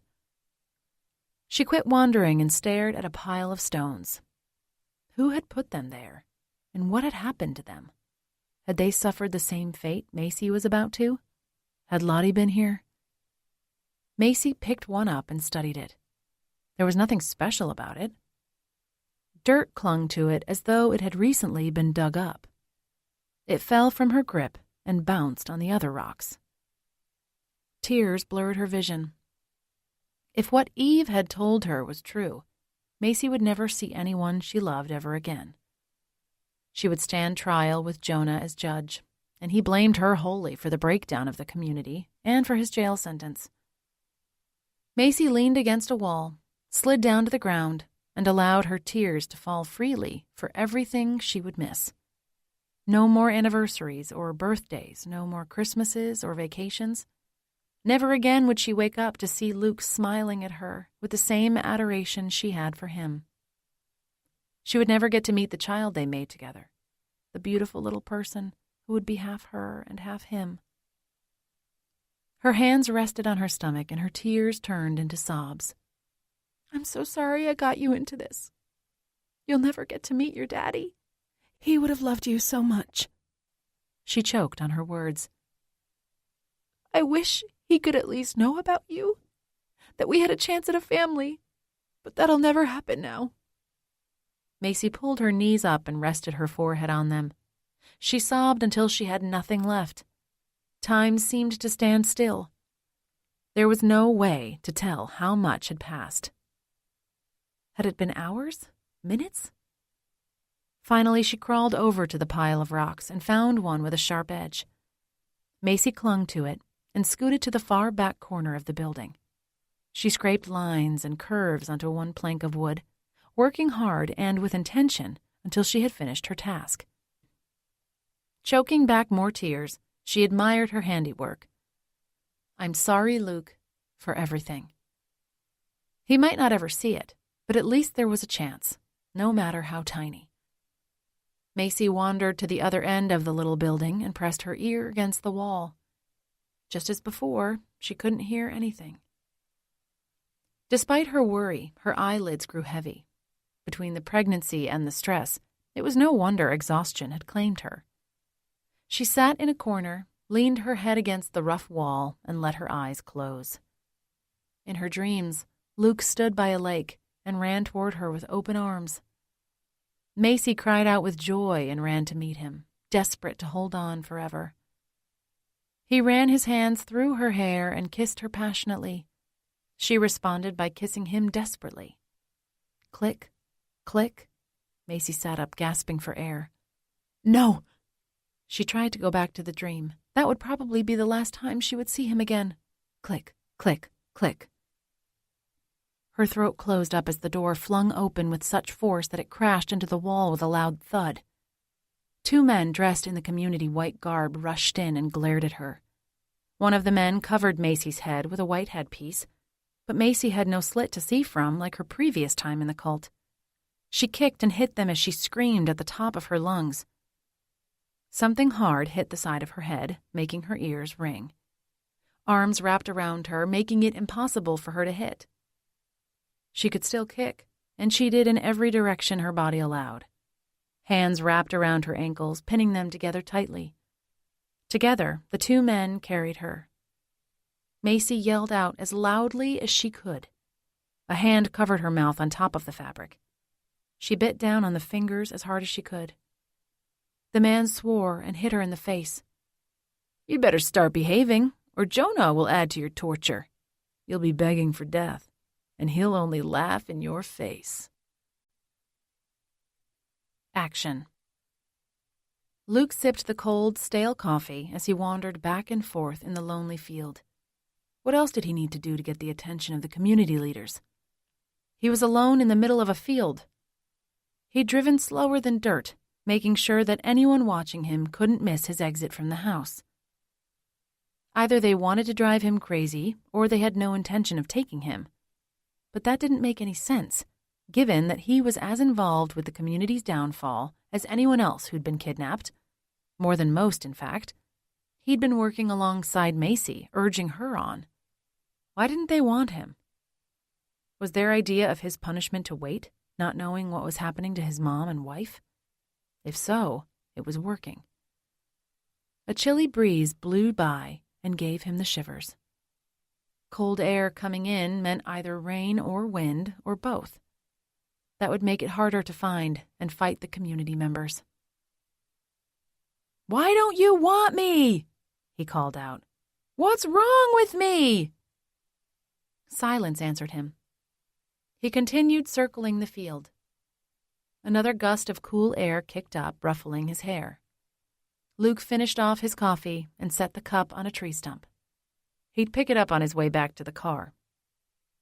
He wrapped his arms around himself and continued his path around the field, shivering. The breeze continued, growing slightly stronger and cooler. Thunder rumbled in the distance. Even better. "Come and get me!" He paused and waited, hearing nothing other than the wind. Luke's chest tightened. He needed to do something. Anything more than walking circles around an abandoned field. It wasn't helping anyone. Nobody in the community cared whether or not he wanted in. His suffering was supposed to be outside the commune. His mind wandered back to that fateful night. The fire. The gunshots. Running through the cornfields. His dear friend dying in his arms. Tears stung his eyes. No matter how many years passed, that memory was one that never faded or eased. Luke had plenty of injuries himself, but nothing like she'd had. And the look in her eyes as she said goodbye, urging Luke and Macy to go on. He choked back a sob. All these years later, and it still felt like yesterday. Luke pulled out his phone and called Alex. "I can't do this anymore. Nobody's watching me other than you. I don't know why, but they're not." "I just got off the phone with Nick," Alex said. "They think the cult is hiding out in the Cascades." "Does he know where?" "They're heading to Catitas County." Luke passed the stump, grabbed his empty coffee cup, and headed for his car. "I'm going there."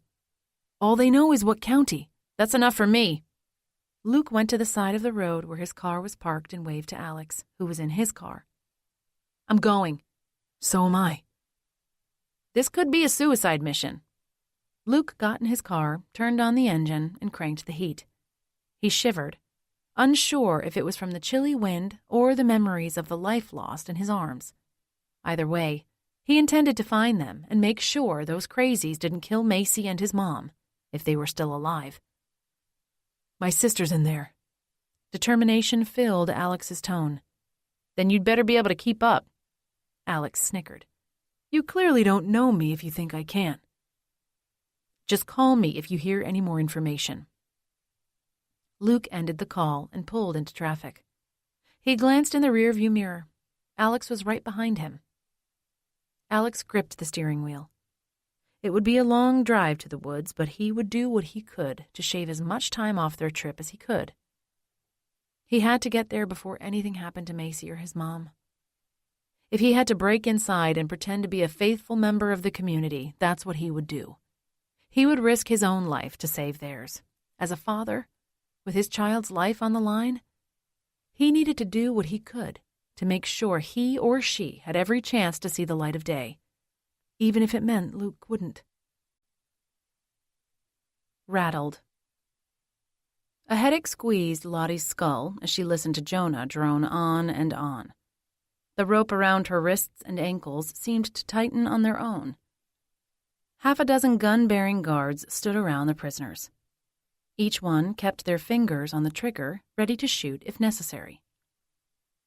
If only listening to Jonah's long-winded speech was their only punishment. But it was only the warm-up session. Back in the days of the original community, he held nightly meetings, attendance required for all residents, where he would talk for hours on end about his daily prophecies. She shuddered, thinking about the days when she'd sat still, excitedly taking in every word he spoke. Jonah whacked the gavel again. That was probably what was giving Lottie her headache. He'd been hitting it so much it was as though he was trying to rebuild the desk. "And that concludes today's prophecy. Now, to begin the trials." He turned and stared at Lottie and the others, first staring into her eyes and then moving to the others. She shook as soon as he turned his attention to someone else. Someone placed an arm on her back. Gratitude washed through her at the simple gesture, reminding her that they were all in this together. A crash sounded near the back of the courtroom. The main door flung open, and 2 guards rushed inside, dragging someone whose face was covered. She writhed about, obviously trying to free herself from their hold. Gasps sounded throughout the building. Jonah hit the gavel close to 12 times. "Silence!" The courtroom quieted. "Reveal the traitor!" Lottie's stomach tightened. With all of Jonah's talk about Heather, Macy, she had no doubt her sweet daughter was the one struggling against the guards. Tears blurred Lottie's vision. One guard wrapped his arms around Macy while the other reached for the head covering. Lottie sent up a futile prayer that it was someone else about to be revealed. But who else would she be? The guard gripped the head covering and waited a beat before yanking it off. Macy cried out and her head twisted as the white fabric pulled away. Lottie's stomach lurched. It was definitely her sweet Macy. Jonah clapped his hands. His eyes lit up with glee. "Bring her here and stand her before me." The room spun around Lottie. Her knees wobbled and her stomach lurched again. Hands clung to her shoulders. "We'll get through this," Jayla whispered in Lottie's ear. "Now that we're out of the jail, we stand a chance at breaking free." Lottie nodded, though she didn't believe a word of it. Aside from the ropes, chains, and gun-bearing guards, there wasn't a person in the entire building who would let them escape. The prisoners were public enemy number 1. The docile members wouldn't hesitate to turn into a murderous mob if Jonah gave the order. She continued trembling as Macy stood in front of the platform, looking up at Jonah. Though she said nothing, there was a fire in her eyes. She wasn't going to give up without a fight. Good girl. Jonah struck his gavel again. "Do you know why you're here, Heather?" Macy nodded. "Answer me." "Yes. Tell me why." Macy's expression tensed. "For my crimes against the community." "Which are?" Macy took a deep breath. "Breaking out and convincing others to come with me." "And?" Jonah leaned forward. The eventual destruction of the community. Jonah nodded. And now, once you're sentenced, you can't claim ignorance. You know exactly what you're being executed for. Lottie gasped out loud. Sydney spun around and covered Lottie's mouth. Her eyes widened, and she shook her head, silently begging Lottie to stay quiet. Jonah turned to the group and glared at the guards. Keep our prisoners in line. Several guns cocked. Lottie froze. Good. Jonah turned back to Macy. You will be tried last, and your punishment will also be last. Not only will you watch others die because of your poorly thought-out decisions, but your own death will be the longest and most excruciating of all. You'll have plenty of time to think about what you've done. So much so that you'll beg for mercy, you'll plead. But you know what? Macy didn't flinch. Do you know what? What? You won't receive any. You'll suffer at the hands of your father. Jonah waved his arms toward Chester. Macy flinched at the mention of Chester being her dad. The longer you're suffering, the greater his reward. You didn't prevent him from becoming a high prophet. No, you only delayed the inevitable. Instead of converting someone from the world, now his duty to become prophet is to sacrifice the one he loves most. You. He's going to find his way to the glorious promised land. You, well, dear, you're going somewhere else altogether. Macy stared at him, somehow not responding to his lunacy in any way.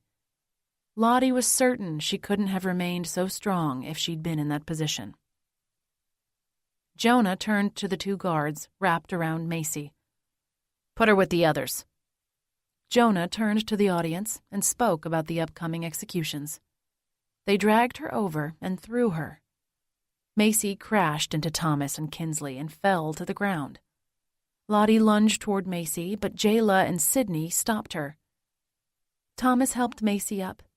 She dusted herself off and looked around, her gaze finally meeting Lottie's. Tears shone in her eyes, and then she hurried over to Lottie. Lottie made her way over to Macy and leaned against her, the closest she could come to an embrace with ropes tied around her. I'm so sorry you're here. I'm glad you're still alive. Macy rested her head against Lottie's. Not for long unless something changes. Macy pulled back and stared into her eyes. There's a huge search effort. Lottie frowned. Not that it'll help us much, I'm afraid. It will. Macy leaned closer and whispered in Lottie's ear. We have to believe it's true. You're going to be a grandma. She froze and stared at Macy. Macy nodded. Lottie took a deep breath. She needed to think of a way to save Macy from the executions. But how? Lose. Alex gripped his steering wheel. Luke was making it hard to keep up, and it wasn't like Alex was a stranger to driving fast. He used to street race in high school and even a little after. Despite having the world's crappiest car, he'd won more often than not. Luke blazed through an intersection, and then the light turned yellow. If Alex tried to speed through, he'd run it for sure. He slammed on his brakes and swore. He watched as Luke's car grew smaller and smaller until it finally disappeared from sight. Just as the light turned green, Alex's phone rang. He answered it, putting it on speaker, and sped through the intersection. Where are you, Luke? This is Nick. Of course it was. Alex turned the radio down. Any news? Helicopters are flying over the forest, but given the size of it, we'll be lucky to find them anytime soon. Are you there yet? Still on my way. Thanks for the updates. No problem, Nick said. I'll let you know if anything changes. Sounds good. Alex ended the call and studied the sky, trying to see any helicopters up ahead. But he was too far away still. At the next stoplight, he called Luke. Hey, Alex, sorry for losing you back there, but I can't slow down. I'm close. I can feel it in my bones. The light turned green, and Alex put the pedal to the metal. I'm trying to catch up. Anyway, Nick just called and said there are helicopters searching the woods. If you see them, head in that direction. Will do. The call ended. Alex ran a yellow light and narrowed his eyes, trying to see Luke's car up ahead. His brother-in-law had to be going twice the speed limit to stay that far ahead. Alex's respect for Luke doubled. He turned up the music and bounced his head back and forth, happy to lose himself in the music. 5 or 6 songs played before Alex realized he still hadn't caught up with Luke. But now the forest was in sight. There was a long, winding road in between him and it, but it was at last within reach. Alex came to a stop sign at a deserted intersection. He grabbed his phone and called Luke. It rang 5 times before going to voicemail. "Call me." Alex ended the call and pressed the gas pedal. Had Luke already made it to the woods? Alex grumbled. Why hadn't Luke at least let him know what was going on? Once he finally reached the thick forest, he studied the side of the road, looking for a turnoff or his brother-in-law's car. Alex turned down the music and rolled down the windows. Helicopters sounded in the distance. He couldn't see them, so his only option was to keep following the dark, narrow road. His phone rang. Alex picked it up and checked the screen. It was Nick. "Did they find anything?" Alex asked. "The helicopters still haven't found anything. It's literally like finding a needle in a haystack, Alex. We could be here all night and not find the commune, especially if they're actively trying to blend in." "So what's the update?" Alex asked. "You wouldn't be calling me if you didn't know something, right?" "I just got here. The K-9 units are heading into the woods as we speak. Just hang tight. I'll keep you updated. Have you heard from Luke? My partner has been calling him, but he's not answering his phone. Strikes me as odd since his pregnant wife and his mother are missing." "Maybe he fell asleep," Alex fibbed. "He's exhausted, you know." "Well, if you hear from him." Alex slowed as he came to a turnoff. It was a dirt road with no trespassing and private government property signs. Exactly the type of place psychotic cult leaders would choose to build a secret commune. "Are you still there?" Nick asked. "Yeah, I'll tell Luke to call you. Thanks." He ended the call and went up the steep, narrow road. More reflective signs warned him away. Alex's heart raced. He had to be getting close. He just had to be. Judgment. Silence echoed all around the courtroom as Jonah looked at the adoring crowd. All eyes were focused on him, with each person loving him and eagerly waiting for him to speak. He took a deep breath, relishing in the admiration. It was more than that, really. They worshipped him. The venerate crowd would do anything he asked, anything at all. It was glorious and exhilarating. The thrill of it all was enough that he almost believed he could soar in the air above them. He'd waited for more than a decade for this, and it had been worth every moment. Luckily, he had plenty of time to revel in it because now he needed to carry on with the trials. Jonah whacked the gavel onto the desk. Several people before him jumped at the sound. Every single person kept their attention on him, fully and wholly. Could anything be more wonderful? "Trial number 1. Jonah rose his heels, standing slightly taller. He turned to the guards standing near the prisons. "Bring forth Bilha." The guard nearest her grabbed her arm. She cried out. "No, Jayla!" called one of the prisoners. "We do not go by our worldly names here." Jonah hit the gavel 3 times, as hard as he could. "Not unless, like our beloved Chester, someone has not had the opportunity to receive their true name yet." "Jayla!" "Whip her," Jonah demanded. One of the guards grabbed Lois, the eldest prisoner, and dragged her away from the group. Heather, who wanted to be called Macy, clung to her, but another guard pulled her off and shoved her into a wall. A third guard pulled a whip from his belt and lashed Lois until red colored the white fabric on her back. She screamed. "Now stay quiet," Jonah ordered. The guard holding Lois threw her to the ground. Jonah turned back to the front of the room. Bilha now stood below, held down by 2 guards. She glared at Jonah. "Strike her." Jonah narrowed his eyes at one of the guards. The guard did as he was told, hitting her hard enough to leave his handprint on her cheek. Jonah bore his gaze into hers. "Do not disrespect me, even with your expressions, woman." Her mouth formed a straight line, but she didn't otherwise react. "Speak to me, prisoner." Her nostrils flared. "Yes, great high prophet." "Much better." Jonah banged the gavel until his ears rang. "Now to begin." She stared at him, shaking, but said nothing. "What are your crimes against our people?" Jonah leaned forward, holding her gaze. Bilha kept quiet. "Hit her again." "Attempting to escape with the others," she said quickly. "And?" Jonah leaned even closer, any more, and he was likely to tumble off the platform. Her expression tensed. "The more you continue to ignore me, the more of a beating you're inviting." He glanced at the guard on her left. "I told the authorities about—" "The worldly authorities," Jonah corrected. Bilha swallowed. "Yes, I told the worldly authorities the secrets of the community." "And what did that lead to?" Jonah tilted his head and tensed his expression. She sighed disrespectfully. Beat her for such insolence." Jonah leaned back and crossed his arms as the two guards struck her several times each. Gasps sounded from the others awaiting trial. "Enough."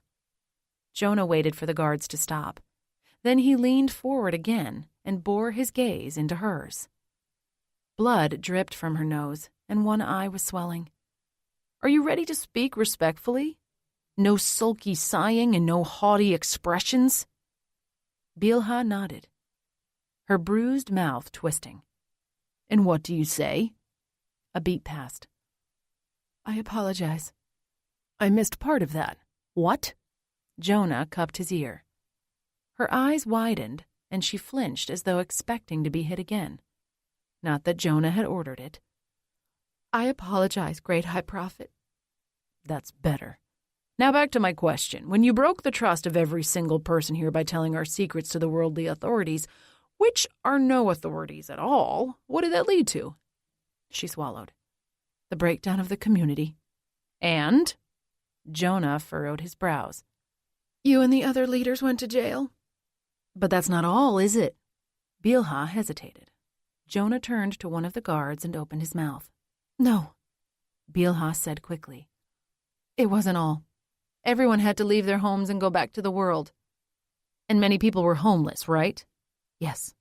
"But you weren't one of them, were you?" "No, great high prophet." "What happened with you?" "I went back to my family. They found me and took me back."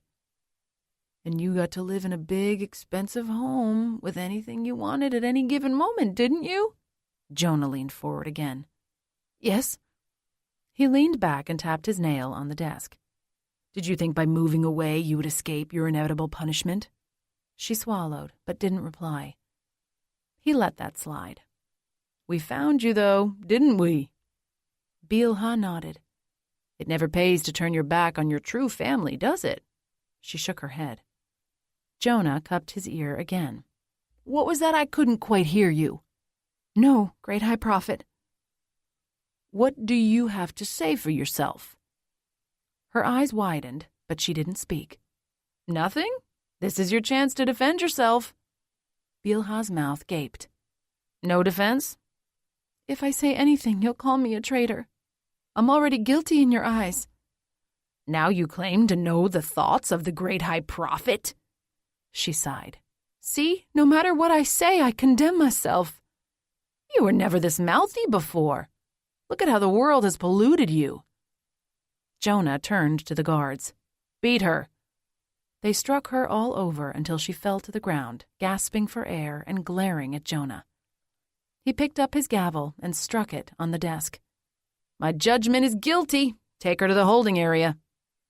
The guards hefted Bilha up and dragged her out of the courtroom. Jonah turned to the other traitors and tapped his fingernails. "Who should come up next?" Some of the prisoners leaned against each other. He made eye contact with one, then another, until his gaze landed on Heather. "Don't worry, Heather. You won't be chosen for a while." She clung to the old woman all the more. That gave Jonah his answer. He struck his gavel again and looked at the old woman. "You're next, Lois. Let's discuss your sins." "No!" Heather cried out. "Strike her." A guard punched Heather across the face. Bring the old woman over." The same guard turned to Lois, grabbed her arm, and yanked her away from the others. He shoved her to the front of the platform, not letting go of his grip on her. Jonah held her gaze for a moment. "Lois, Lois." "I go by Lottie, short for Charlotte, my given name." "You know how we feel about worldly names." She glared at him. Jonah found that far more amusing than when Bilha had done the same thing. "I never thought you'd turn on me, Lois. Not after saving you and your boy from the streets. Very few of our residents were ever as grateful to me as you were." Her nostrils flared and her eyes narrowed, but she remained silent. "Tell me, are you still grateful?" The old woman shook from head to toe, but said nothing. Jonah turned to the guard. "Hit her!" He punched her in the stomach. She doubled over. Cries sounded from the criminals. Jonah waited until she stood upright. "Let's try that again. Are you still grateful to me?" Searching. Nick pushed the branches aside and stepped out of the woods into the gravel parking lot. More cruisers had arrived, practically filling it. Shining his flashlight on them, he recognized police forces from all over the state. Foster turned to him, tucking some loose hair behind her ear. Are we going back in? "Yeah, I just need some water." He headed for their cruiser, grabbed a couple water bottles from the trunk, and tossed her one. She caught it and took a swig. I hadn't expected the trail to be that steep. "And I didn't expect it to end at the edge of a cliff." Nick shuddered thinking about how close they had come to falling to their deaths. He finished off the water bottle and glanced up toward the helicopters. "It looks like they're headed in the other direction now." Let me call in for an update. Foster pulled out her phone and slid her finger around the screen. Gravel crunched behind them. Nick turned to see a beat-up, gold-colored Tercel driving in. "That's not—" Alex waved at him as he drove past and parked in one of the few remaining spots. "Hold on," Nick told Foster. He jogged over to the beater and opened the driver's side door. "What are you doing here?" "I'm going to help find my sister." Nick crossed his arms and furrowed his brows. "No, you're not." Alex climbed out. "Actually, I am. Luke's already out there." He nodded toward a black sedan not far away. "Why?" Nick exclaimed.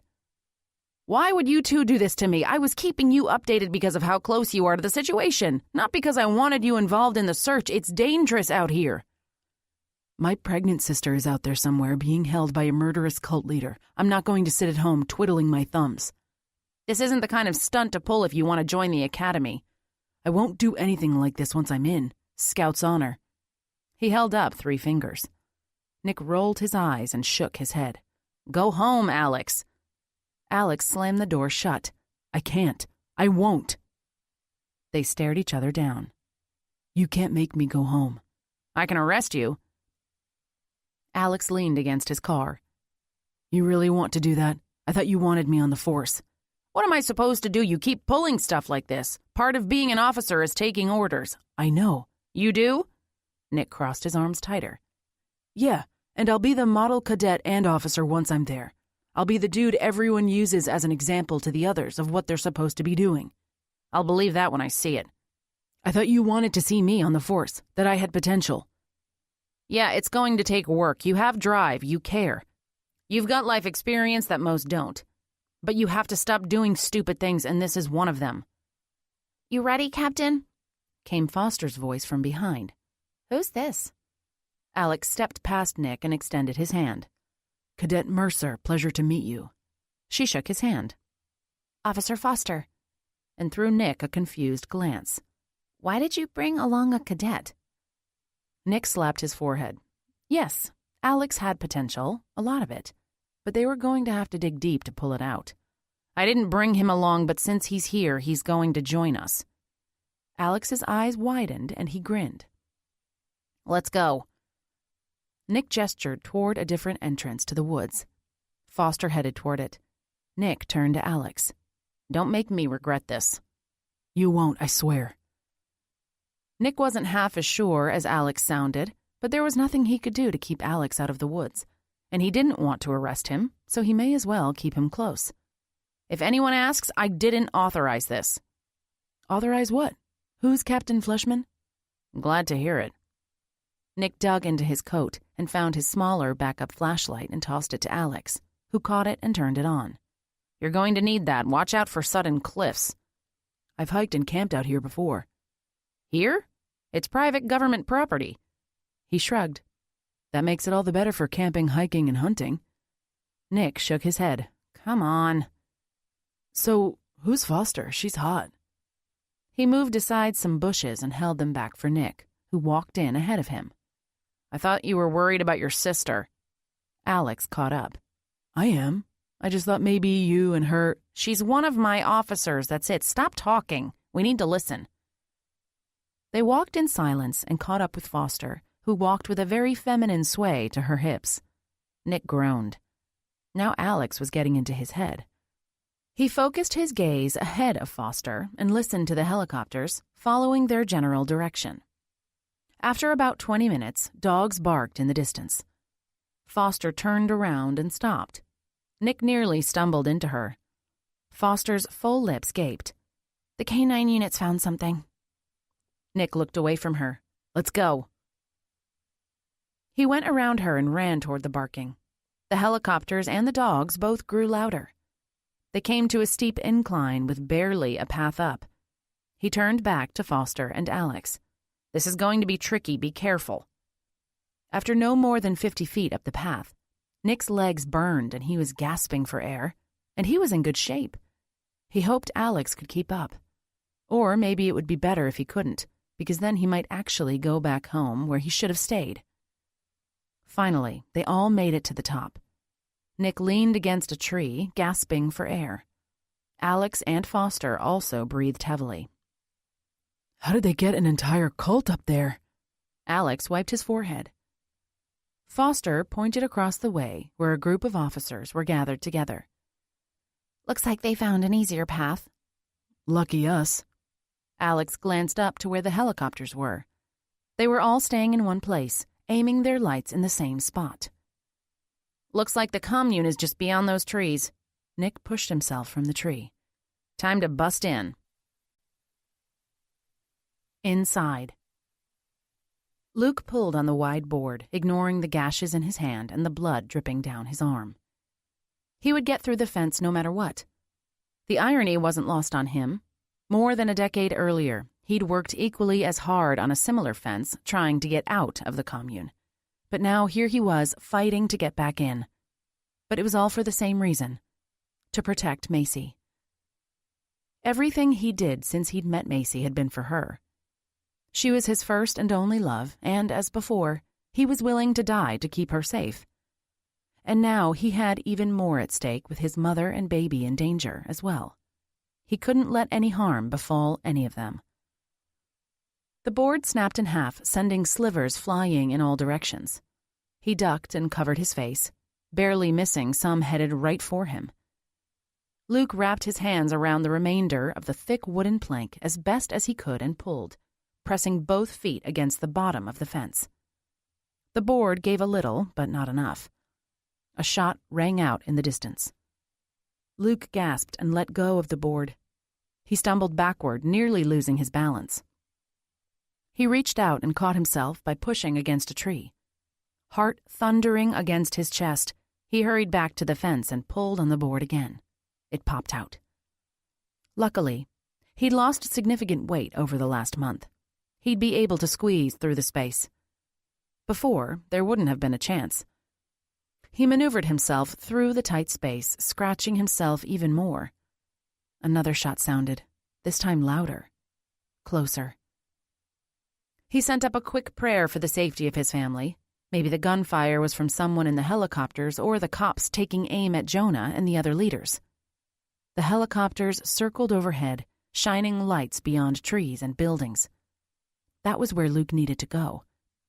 He pulled up his sleeves and ran, staying near trees as much as possible. He couldn't risk drawing attention to himself, not from the community and not from the police. He made his way to where the lights shone down. Men and women danced in an open field, but none were any of the leaders. Luke's stomach sank. That meant they were only a distraction. Decoys. He ran away from them, desperate to find the leaders. Wherever they were, his loved ones were bound to be. 3 shots rang out. Luke skidded to a stop and spun around just in time to see one of the dancing decoys fall to the ground. His throat closed up and adrenaline pumped through his body. He spun back around and ran through a neighborhood of tiny log homes, exactly like the one he'd lived in so long ago. A dog barked nearby. In the distance, cows, sheep, and horses cried out. Luke ran for the nearest house and threw open the door, knowing there would be no lock. He pressed himself against the door in case anyone tried to come in after him. The barking grew quieter, and Luke's breathing returned to normal. They hadn't seen him. He peeked out the window to make sure no one was outside. It was hard to see without any lights, but as far as he could tell, nobody lurked in the shadows. Luke gripped the doorknob, his skin sticking to it thanks to the dried blood. He hurried outside and glanced around. A tall building, nearly as high as the trees themselves, loomed in the distance. That was different. Everything else was almost an exact replica of the old commune, but not that. He headed straight for it. Shouts and cries sounded just beyond the high structure. Luke slowed as he reached it and crept around it, staying close to the building. Once he rounded the corner, he froze in place. His blood ran cold and he couldn't breathe. A group of people dressed in the traditional community white garb stood in front of a platform with 3 gallows. Each one had a person hanging from the rope. Someone addressed the crowd. Jonah. Luke would know that voice anywhere. Luke's gaze landed on the group standing behind Jonah. 2 women hugging each other caught his attention, Macy and his mom. His throat closed up. They were still alive. There was still time to save them. He had to do something. Luke ran over to the group. Jonah didn't notice him, not until Macy cried out. Jonah turned to him. Luke stood taller. "Get him out of here!" 2 of the robed men, both of whom Luke recognized from years before, marched toward him. Luke stepped away, raking his mind for ideas. He held up his flashlight, switched it over to a rapidly blinking mode, and shone it in the eyes of the larger of the 2 men. "Hey!" He covered his eyes. The other man rushed for Luke and grabbed the flashlight. Luke clung to it and tried to shine it in his eyes, but the man's grip wouldn't allow that. Instead, Luke punched him with his left hand. It was enough to surprise him into letting go of the flashlight. Luke pulled it away, aimed the flashlight to the man's eyes, and then struck him across the face with it. He stumbled back a step. Luke jumped back, but the other man had recovered and ran toward him. Before he knew what had happened, he and the other man were both on the ground. A fist struck Luke's jaw. He hit the other man across the face with the flashlight. Blood gushed out of his nose, spraying on Luke. "Enough!" Jonah shouted. "Bring him to me." Luke hit the man again as he struggled to get up. Both of the men grabbed Luke, pinning his arms so that he was forced to drop his only weapon. The flashlight bounced on the ground, the light reflecting in the crowd and the gallows. He froze when he realized the 3 hanging bodies were people he'd grown up with. They'd all attended the community's small school together. Jonah's men took advantage of his shock and dragged him over to the leader. "Let him stay," Jonah said. "He wanted in. Let him watch everyone hang, especially his mother and Heather, who he married without my permission or her father's." "I had her father's blessing," Luke yelled. He tried to free his arms, but the 2 men only gripped harder. "Her real father." Jonah shook his head. "Look how far you've fallen.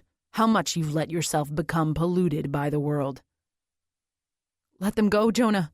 They don't want to be here." "They need to be punished. But your outburst gives me an idea. Take Lois to the platform." Dread washed through Luke. Lois was his mom's community name. He struggled harder to get free. "No!" Jonah just laughed. 2 men grabbed his mom and pulled her away from Macy. "Lottie! Stop!" Luke glared at Jonah. "Take me instead. In the place of both Heather and Lois." "No!" both women cried out. "Luke, don't." His mom turned to him, her eyes wide and begging. He turned back to Jonah. "Take me." Jonah raised a hand and snapped his fingers. 6 men pulled out guns and aimed them at Luke. "Last chance to walk away," Jonah said. A sense of calm ran through Luke. He shook his head. "I'm serious. I want to take their place." "Luke, no!" Macy cried. He held her gaze. "I need to protect my family." Her mouth gaped, and her hands moved to her stomach. Luke gave a slight nod, acknowledging he knew about their baby. Macy's eyes widened, but nobody else seemed to notice the hidden level of their conversation. "This would almost be sweet," Jonah said, "if you weren't all heathen criminals. Take them all up to the gallows." Close. Alex stayed behind Nick and the others, not wanting to draw attention to himself as the only non-cop. Nick and Foster spoke with a group of officers while others swarmed the enormous fence, looking for a way in. In the distance, helicopters hovered, their propellers kicking up a breeze and making Alex's ears ring. "Ow!" An officer jumped back from the fence, shaking his hands and swearing profusely. "What happened?" A couple cops ran over. "The fence has spikes, and I think they're covered in poison. Look at the swelling." The 3 of them rushed away. It was a good thing there was an ambulance already in the parking lot, and that they had an easier way to get there than Alex had taken with Nick and Foster. Alex turned his attention back to the fence. Nobody was paying attention to him. Maybe he could sneak away and look for another way in, something less conspicuous that wouldn't be smeared with toxins. He crept away to go around the fence. Shots rang out from inside the compound. Alex shuddered. Would they get to Macy and Lottie in time? Did Luke manage to break in? Maybe if Alex jogged around the perimeter, he could find Luke or the entrance he'd made. Whack, whack. Alex spun around. A group of firefighters were wailing on the fence with axes.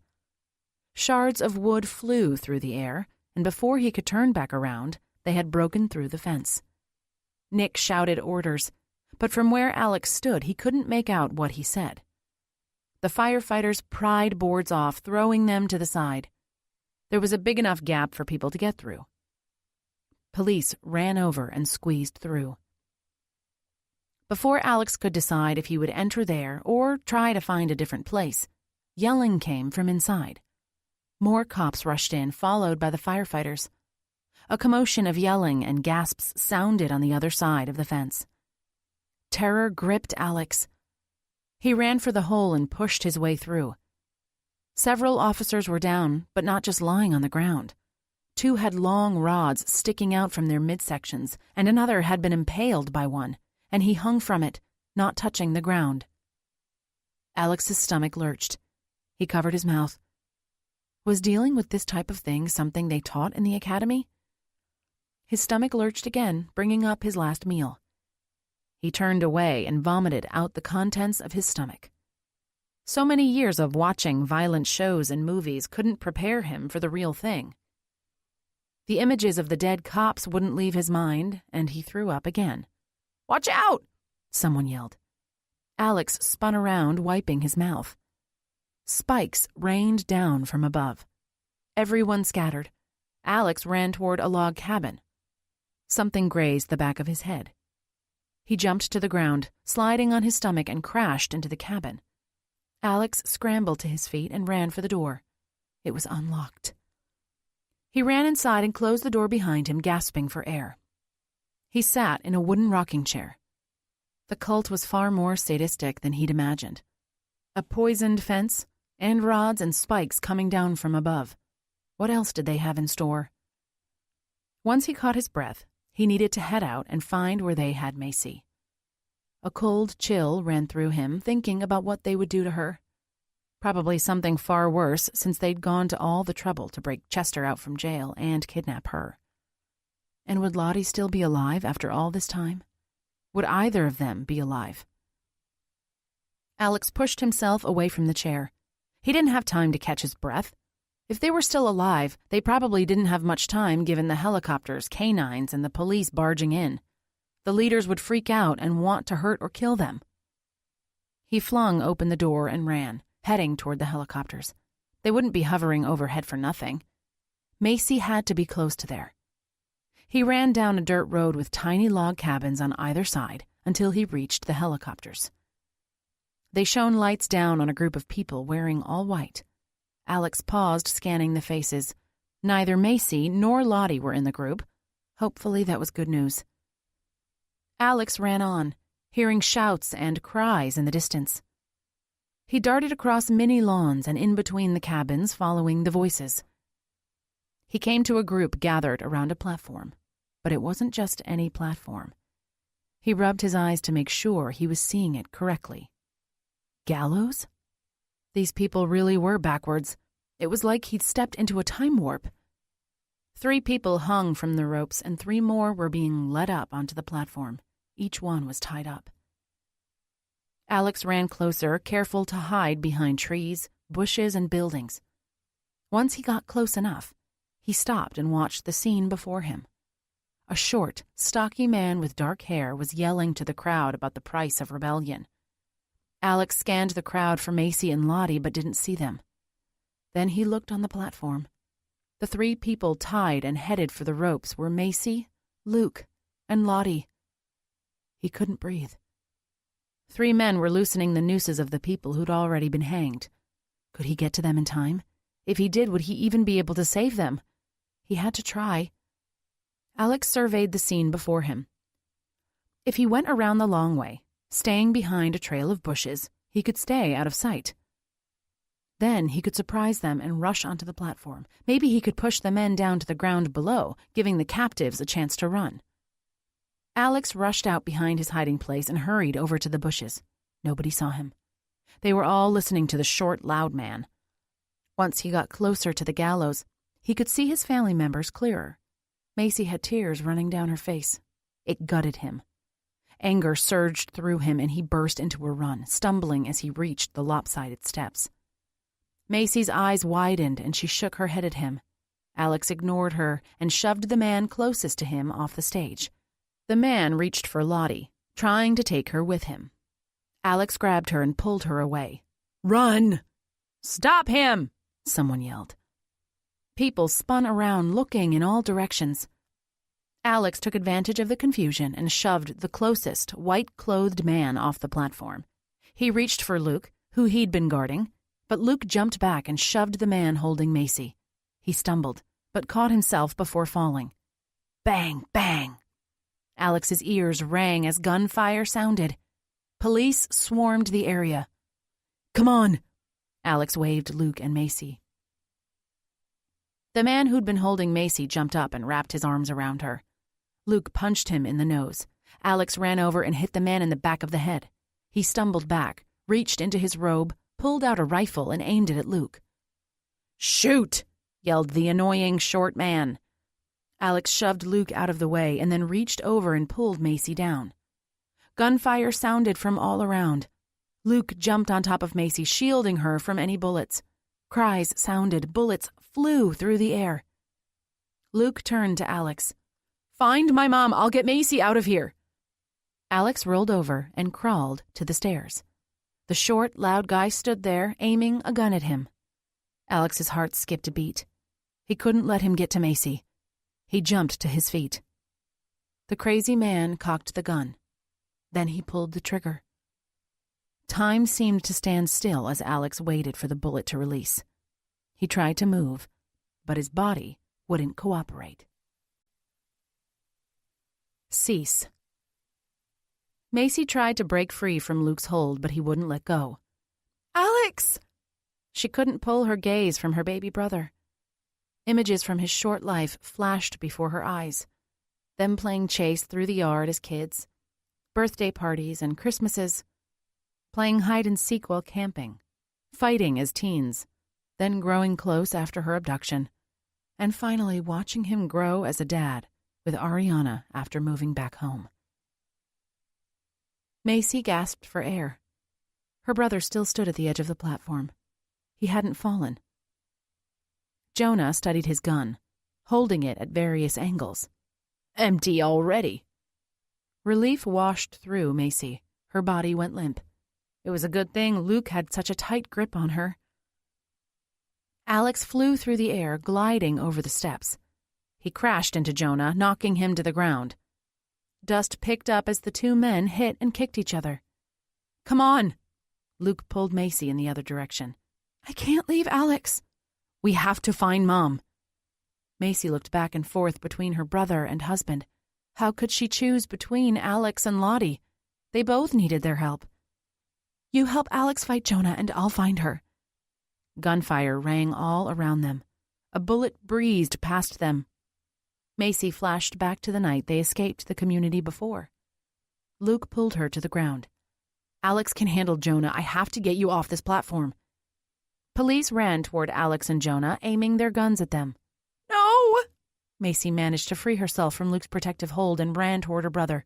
Macy! Luke cried. Alex, watch out! He looked up, confused.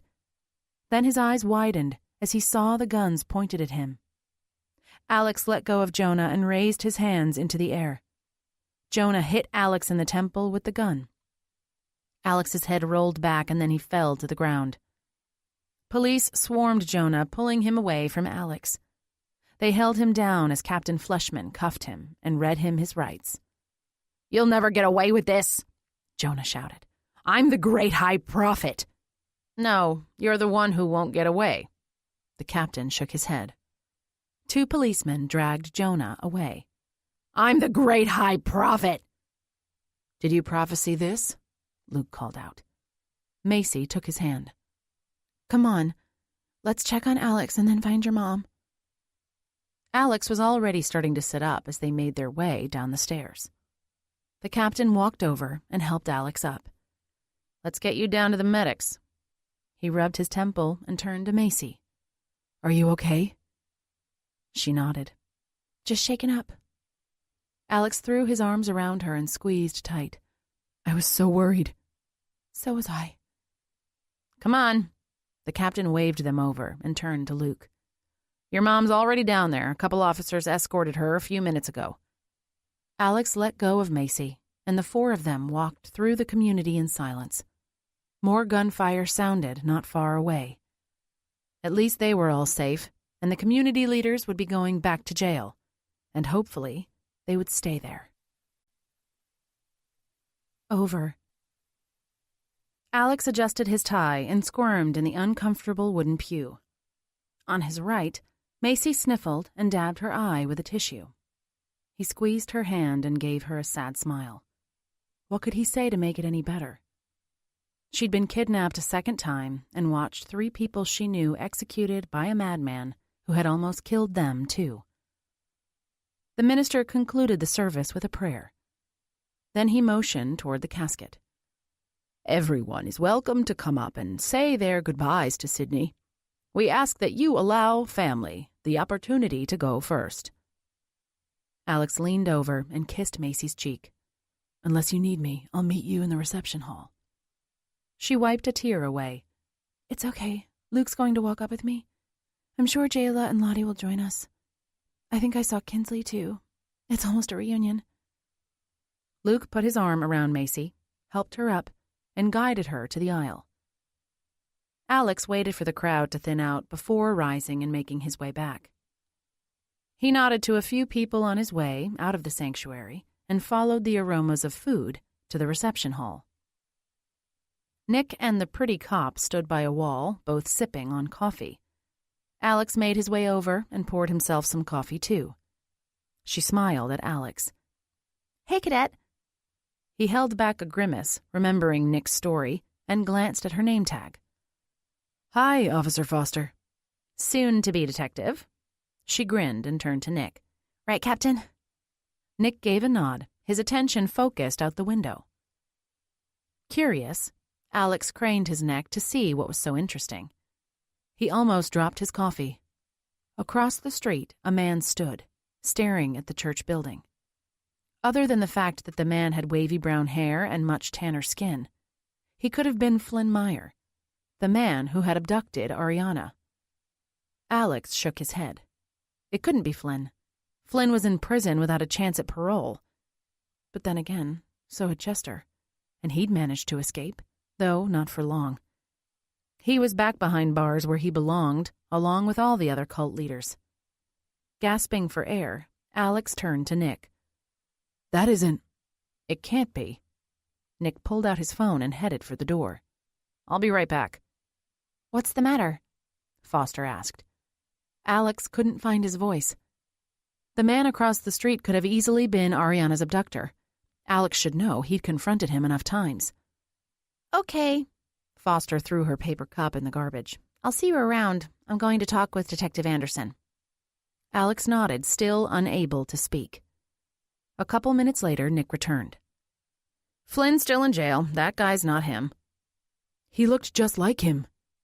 Alex glanced back outside, but the man had left. It was just a coincidence. Nick put his hand on Alex's shoulder. Don't let that rattle you. They say everyone has a doppelganger. That must be his.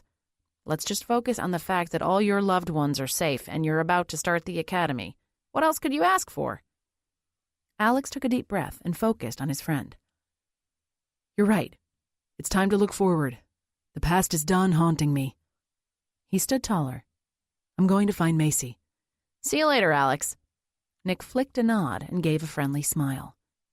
Foster waved. Alex spun around and went into the entryway. He nearly bumped into Lottie. She embraced him. It's so good to see you, Alex. He returned the hug. And it's great to see you. You really had us worried. You know you shouldn't do that. Lottie laughed. I'll try not to. She stepped back and took the hand of a man with a salt and pepper beard and striking blue eyes. Alex, I'd like you to meet Wayne. Wayne, this is Alex, Macy's brother. Wayne smiled widely and shook Alex's hand, nearly crushing it. Good to meet you. Macy has told me great things about you and Ariana. I hear she's thrilled to have a cousin on the way. Over the moon. Alex grinned. She hasn't stopped talking about it since she found out. I'm sure we'll see you around. Pleasure to meet you. You too. Alex nodded and headed toward the sanctuary. Zoe waved him over. He gave her a double take. I didn't know you were here. She nodded. I wanted to give moral support to Macy and Luke, but I sat in the back because I didn't know Sydney. Hey, I don't suppose you want to go somewhere else? Maybe grab some coffee? Macy and Luke are pretty busy. I don't think they'll miss us. His pulse quickened. She wanted to go somewhere with him? This might be a good chance to tell her about joining the academy. At least she would see that he was trying to better his life. Yeah, sure. Alex glanced over at Macy, speaking with a group of women. I'll just text her and let her know we left. They headed outside. Zoe turned to him. My car? That'd be best. I rode with Macy and Luke. Otherwise, we'll have a long walk to my house. She laughed. I've always appreciated your humor. Always? He arched a brow. I can think of a few times you weren't so happy about it. In fact, I think you left a permanent bruise on my arm when I joked about your cooking setting off the smoke detector. The corners of her mouth twitched. You had it coming, and besides, it was just that one time. Didn't your mom have to throw away that pan? He held back a laugh. She remote unlocked her turquoise smart car. Get in. They joked back and forth over the short car ride to her favorite coffee shop. Zoe tapped the steering wheel but didn't turn off the engine. Everything okay? Alex asked. She turned to him. Ever since Lottie and Macy came back, I've been thinking a lot. Alex's stomach twisted into a tight knot. Oh? Yeah, about what's important in life and about not letting important things slip by. He cleared his throat. Makes sense. Anything in particular? You. Me? He turned to make sure she didn't mean someone else. Oh, stop. Yes, you. What happened? Things were going so well after Ariana returned, but then, why did you pull away from me? Not this conversation. Alex cleared his throat again and tugged on his collar. Well, I wanted to get my life together. What do you mean? You've turned into Dad of the Year with Ari. He looked away. To get a job. You have one. Yeah, as my dad's, working for my dad. And I need a better car and a place of my own. Wait a minute. Are you trying to impress me, Alex? That sounded a whole lot better than trying to be good enough for her. He shrugged. She grabbed his chin, turned him toward her, and kissed him. Wow, I didn't even tell you about the police academy. Her eyes widened. What about it? I'm starting next month. She threw her arms around him. That's so great. You're going to make such an amazing cop. She gave him a once-over. And I can't wait to see you in uniform. Alex grinned. Really? Yeah, really. Now let's go inside and you can catch me up on everything else you've been holding out. He laughed. There really isn't anything else. We'll see about that. She cut the engine and climbed out of the car. Alex let his gaze linger on her a moment before getting out too. What a turn of events. First, Macy and Lottie made it home safely. Then he was accepted into the academy. And now Zoe. Maybe things were actually turning around. This concludes Turn Back Time by Stacy Claflin, narrated by Rachel Delude. Copyright 2017 by Stacy Claflin. This unabridged audiobook is published by arrangement with Stacy Claflin and was produced in the year 2018 by Tantor Media Incorporated, a division of Recorded Books, which holds the copyright thereto. Please visit tantor.com for more information on our growing library of unabridged audiobooks.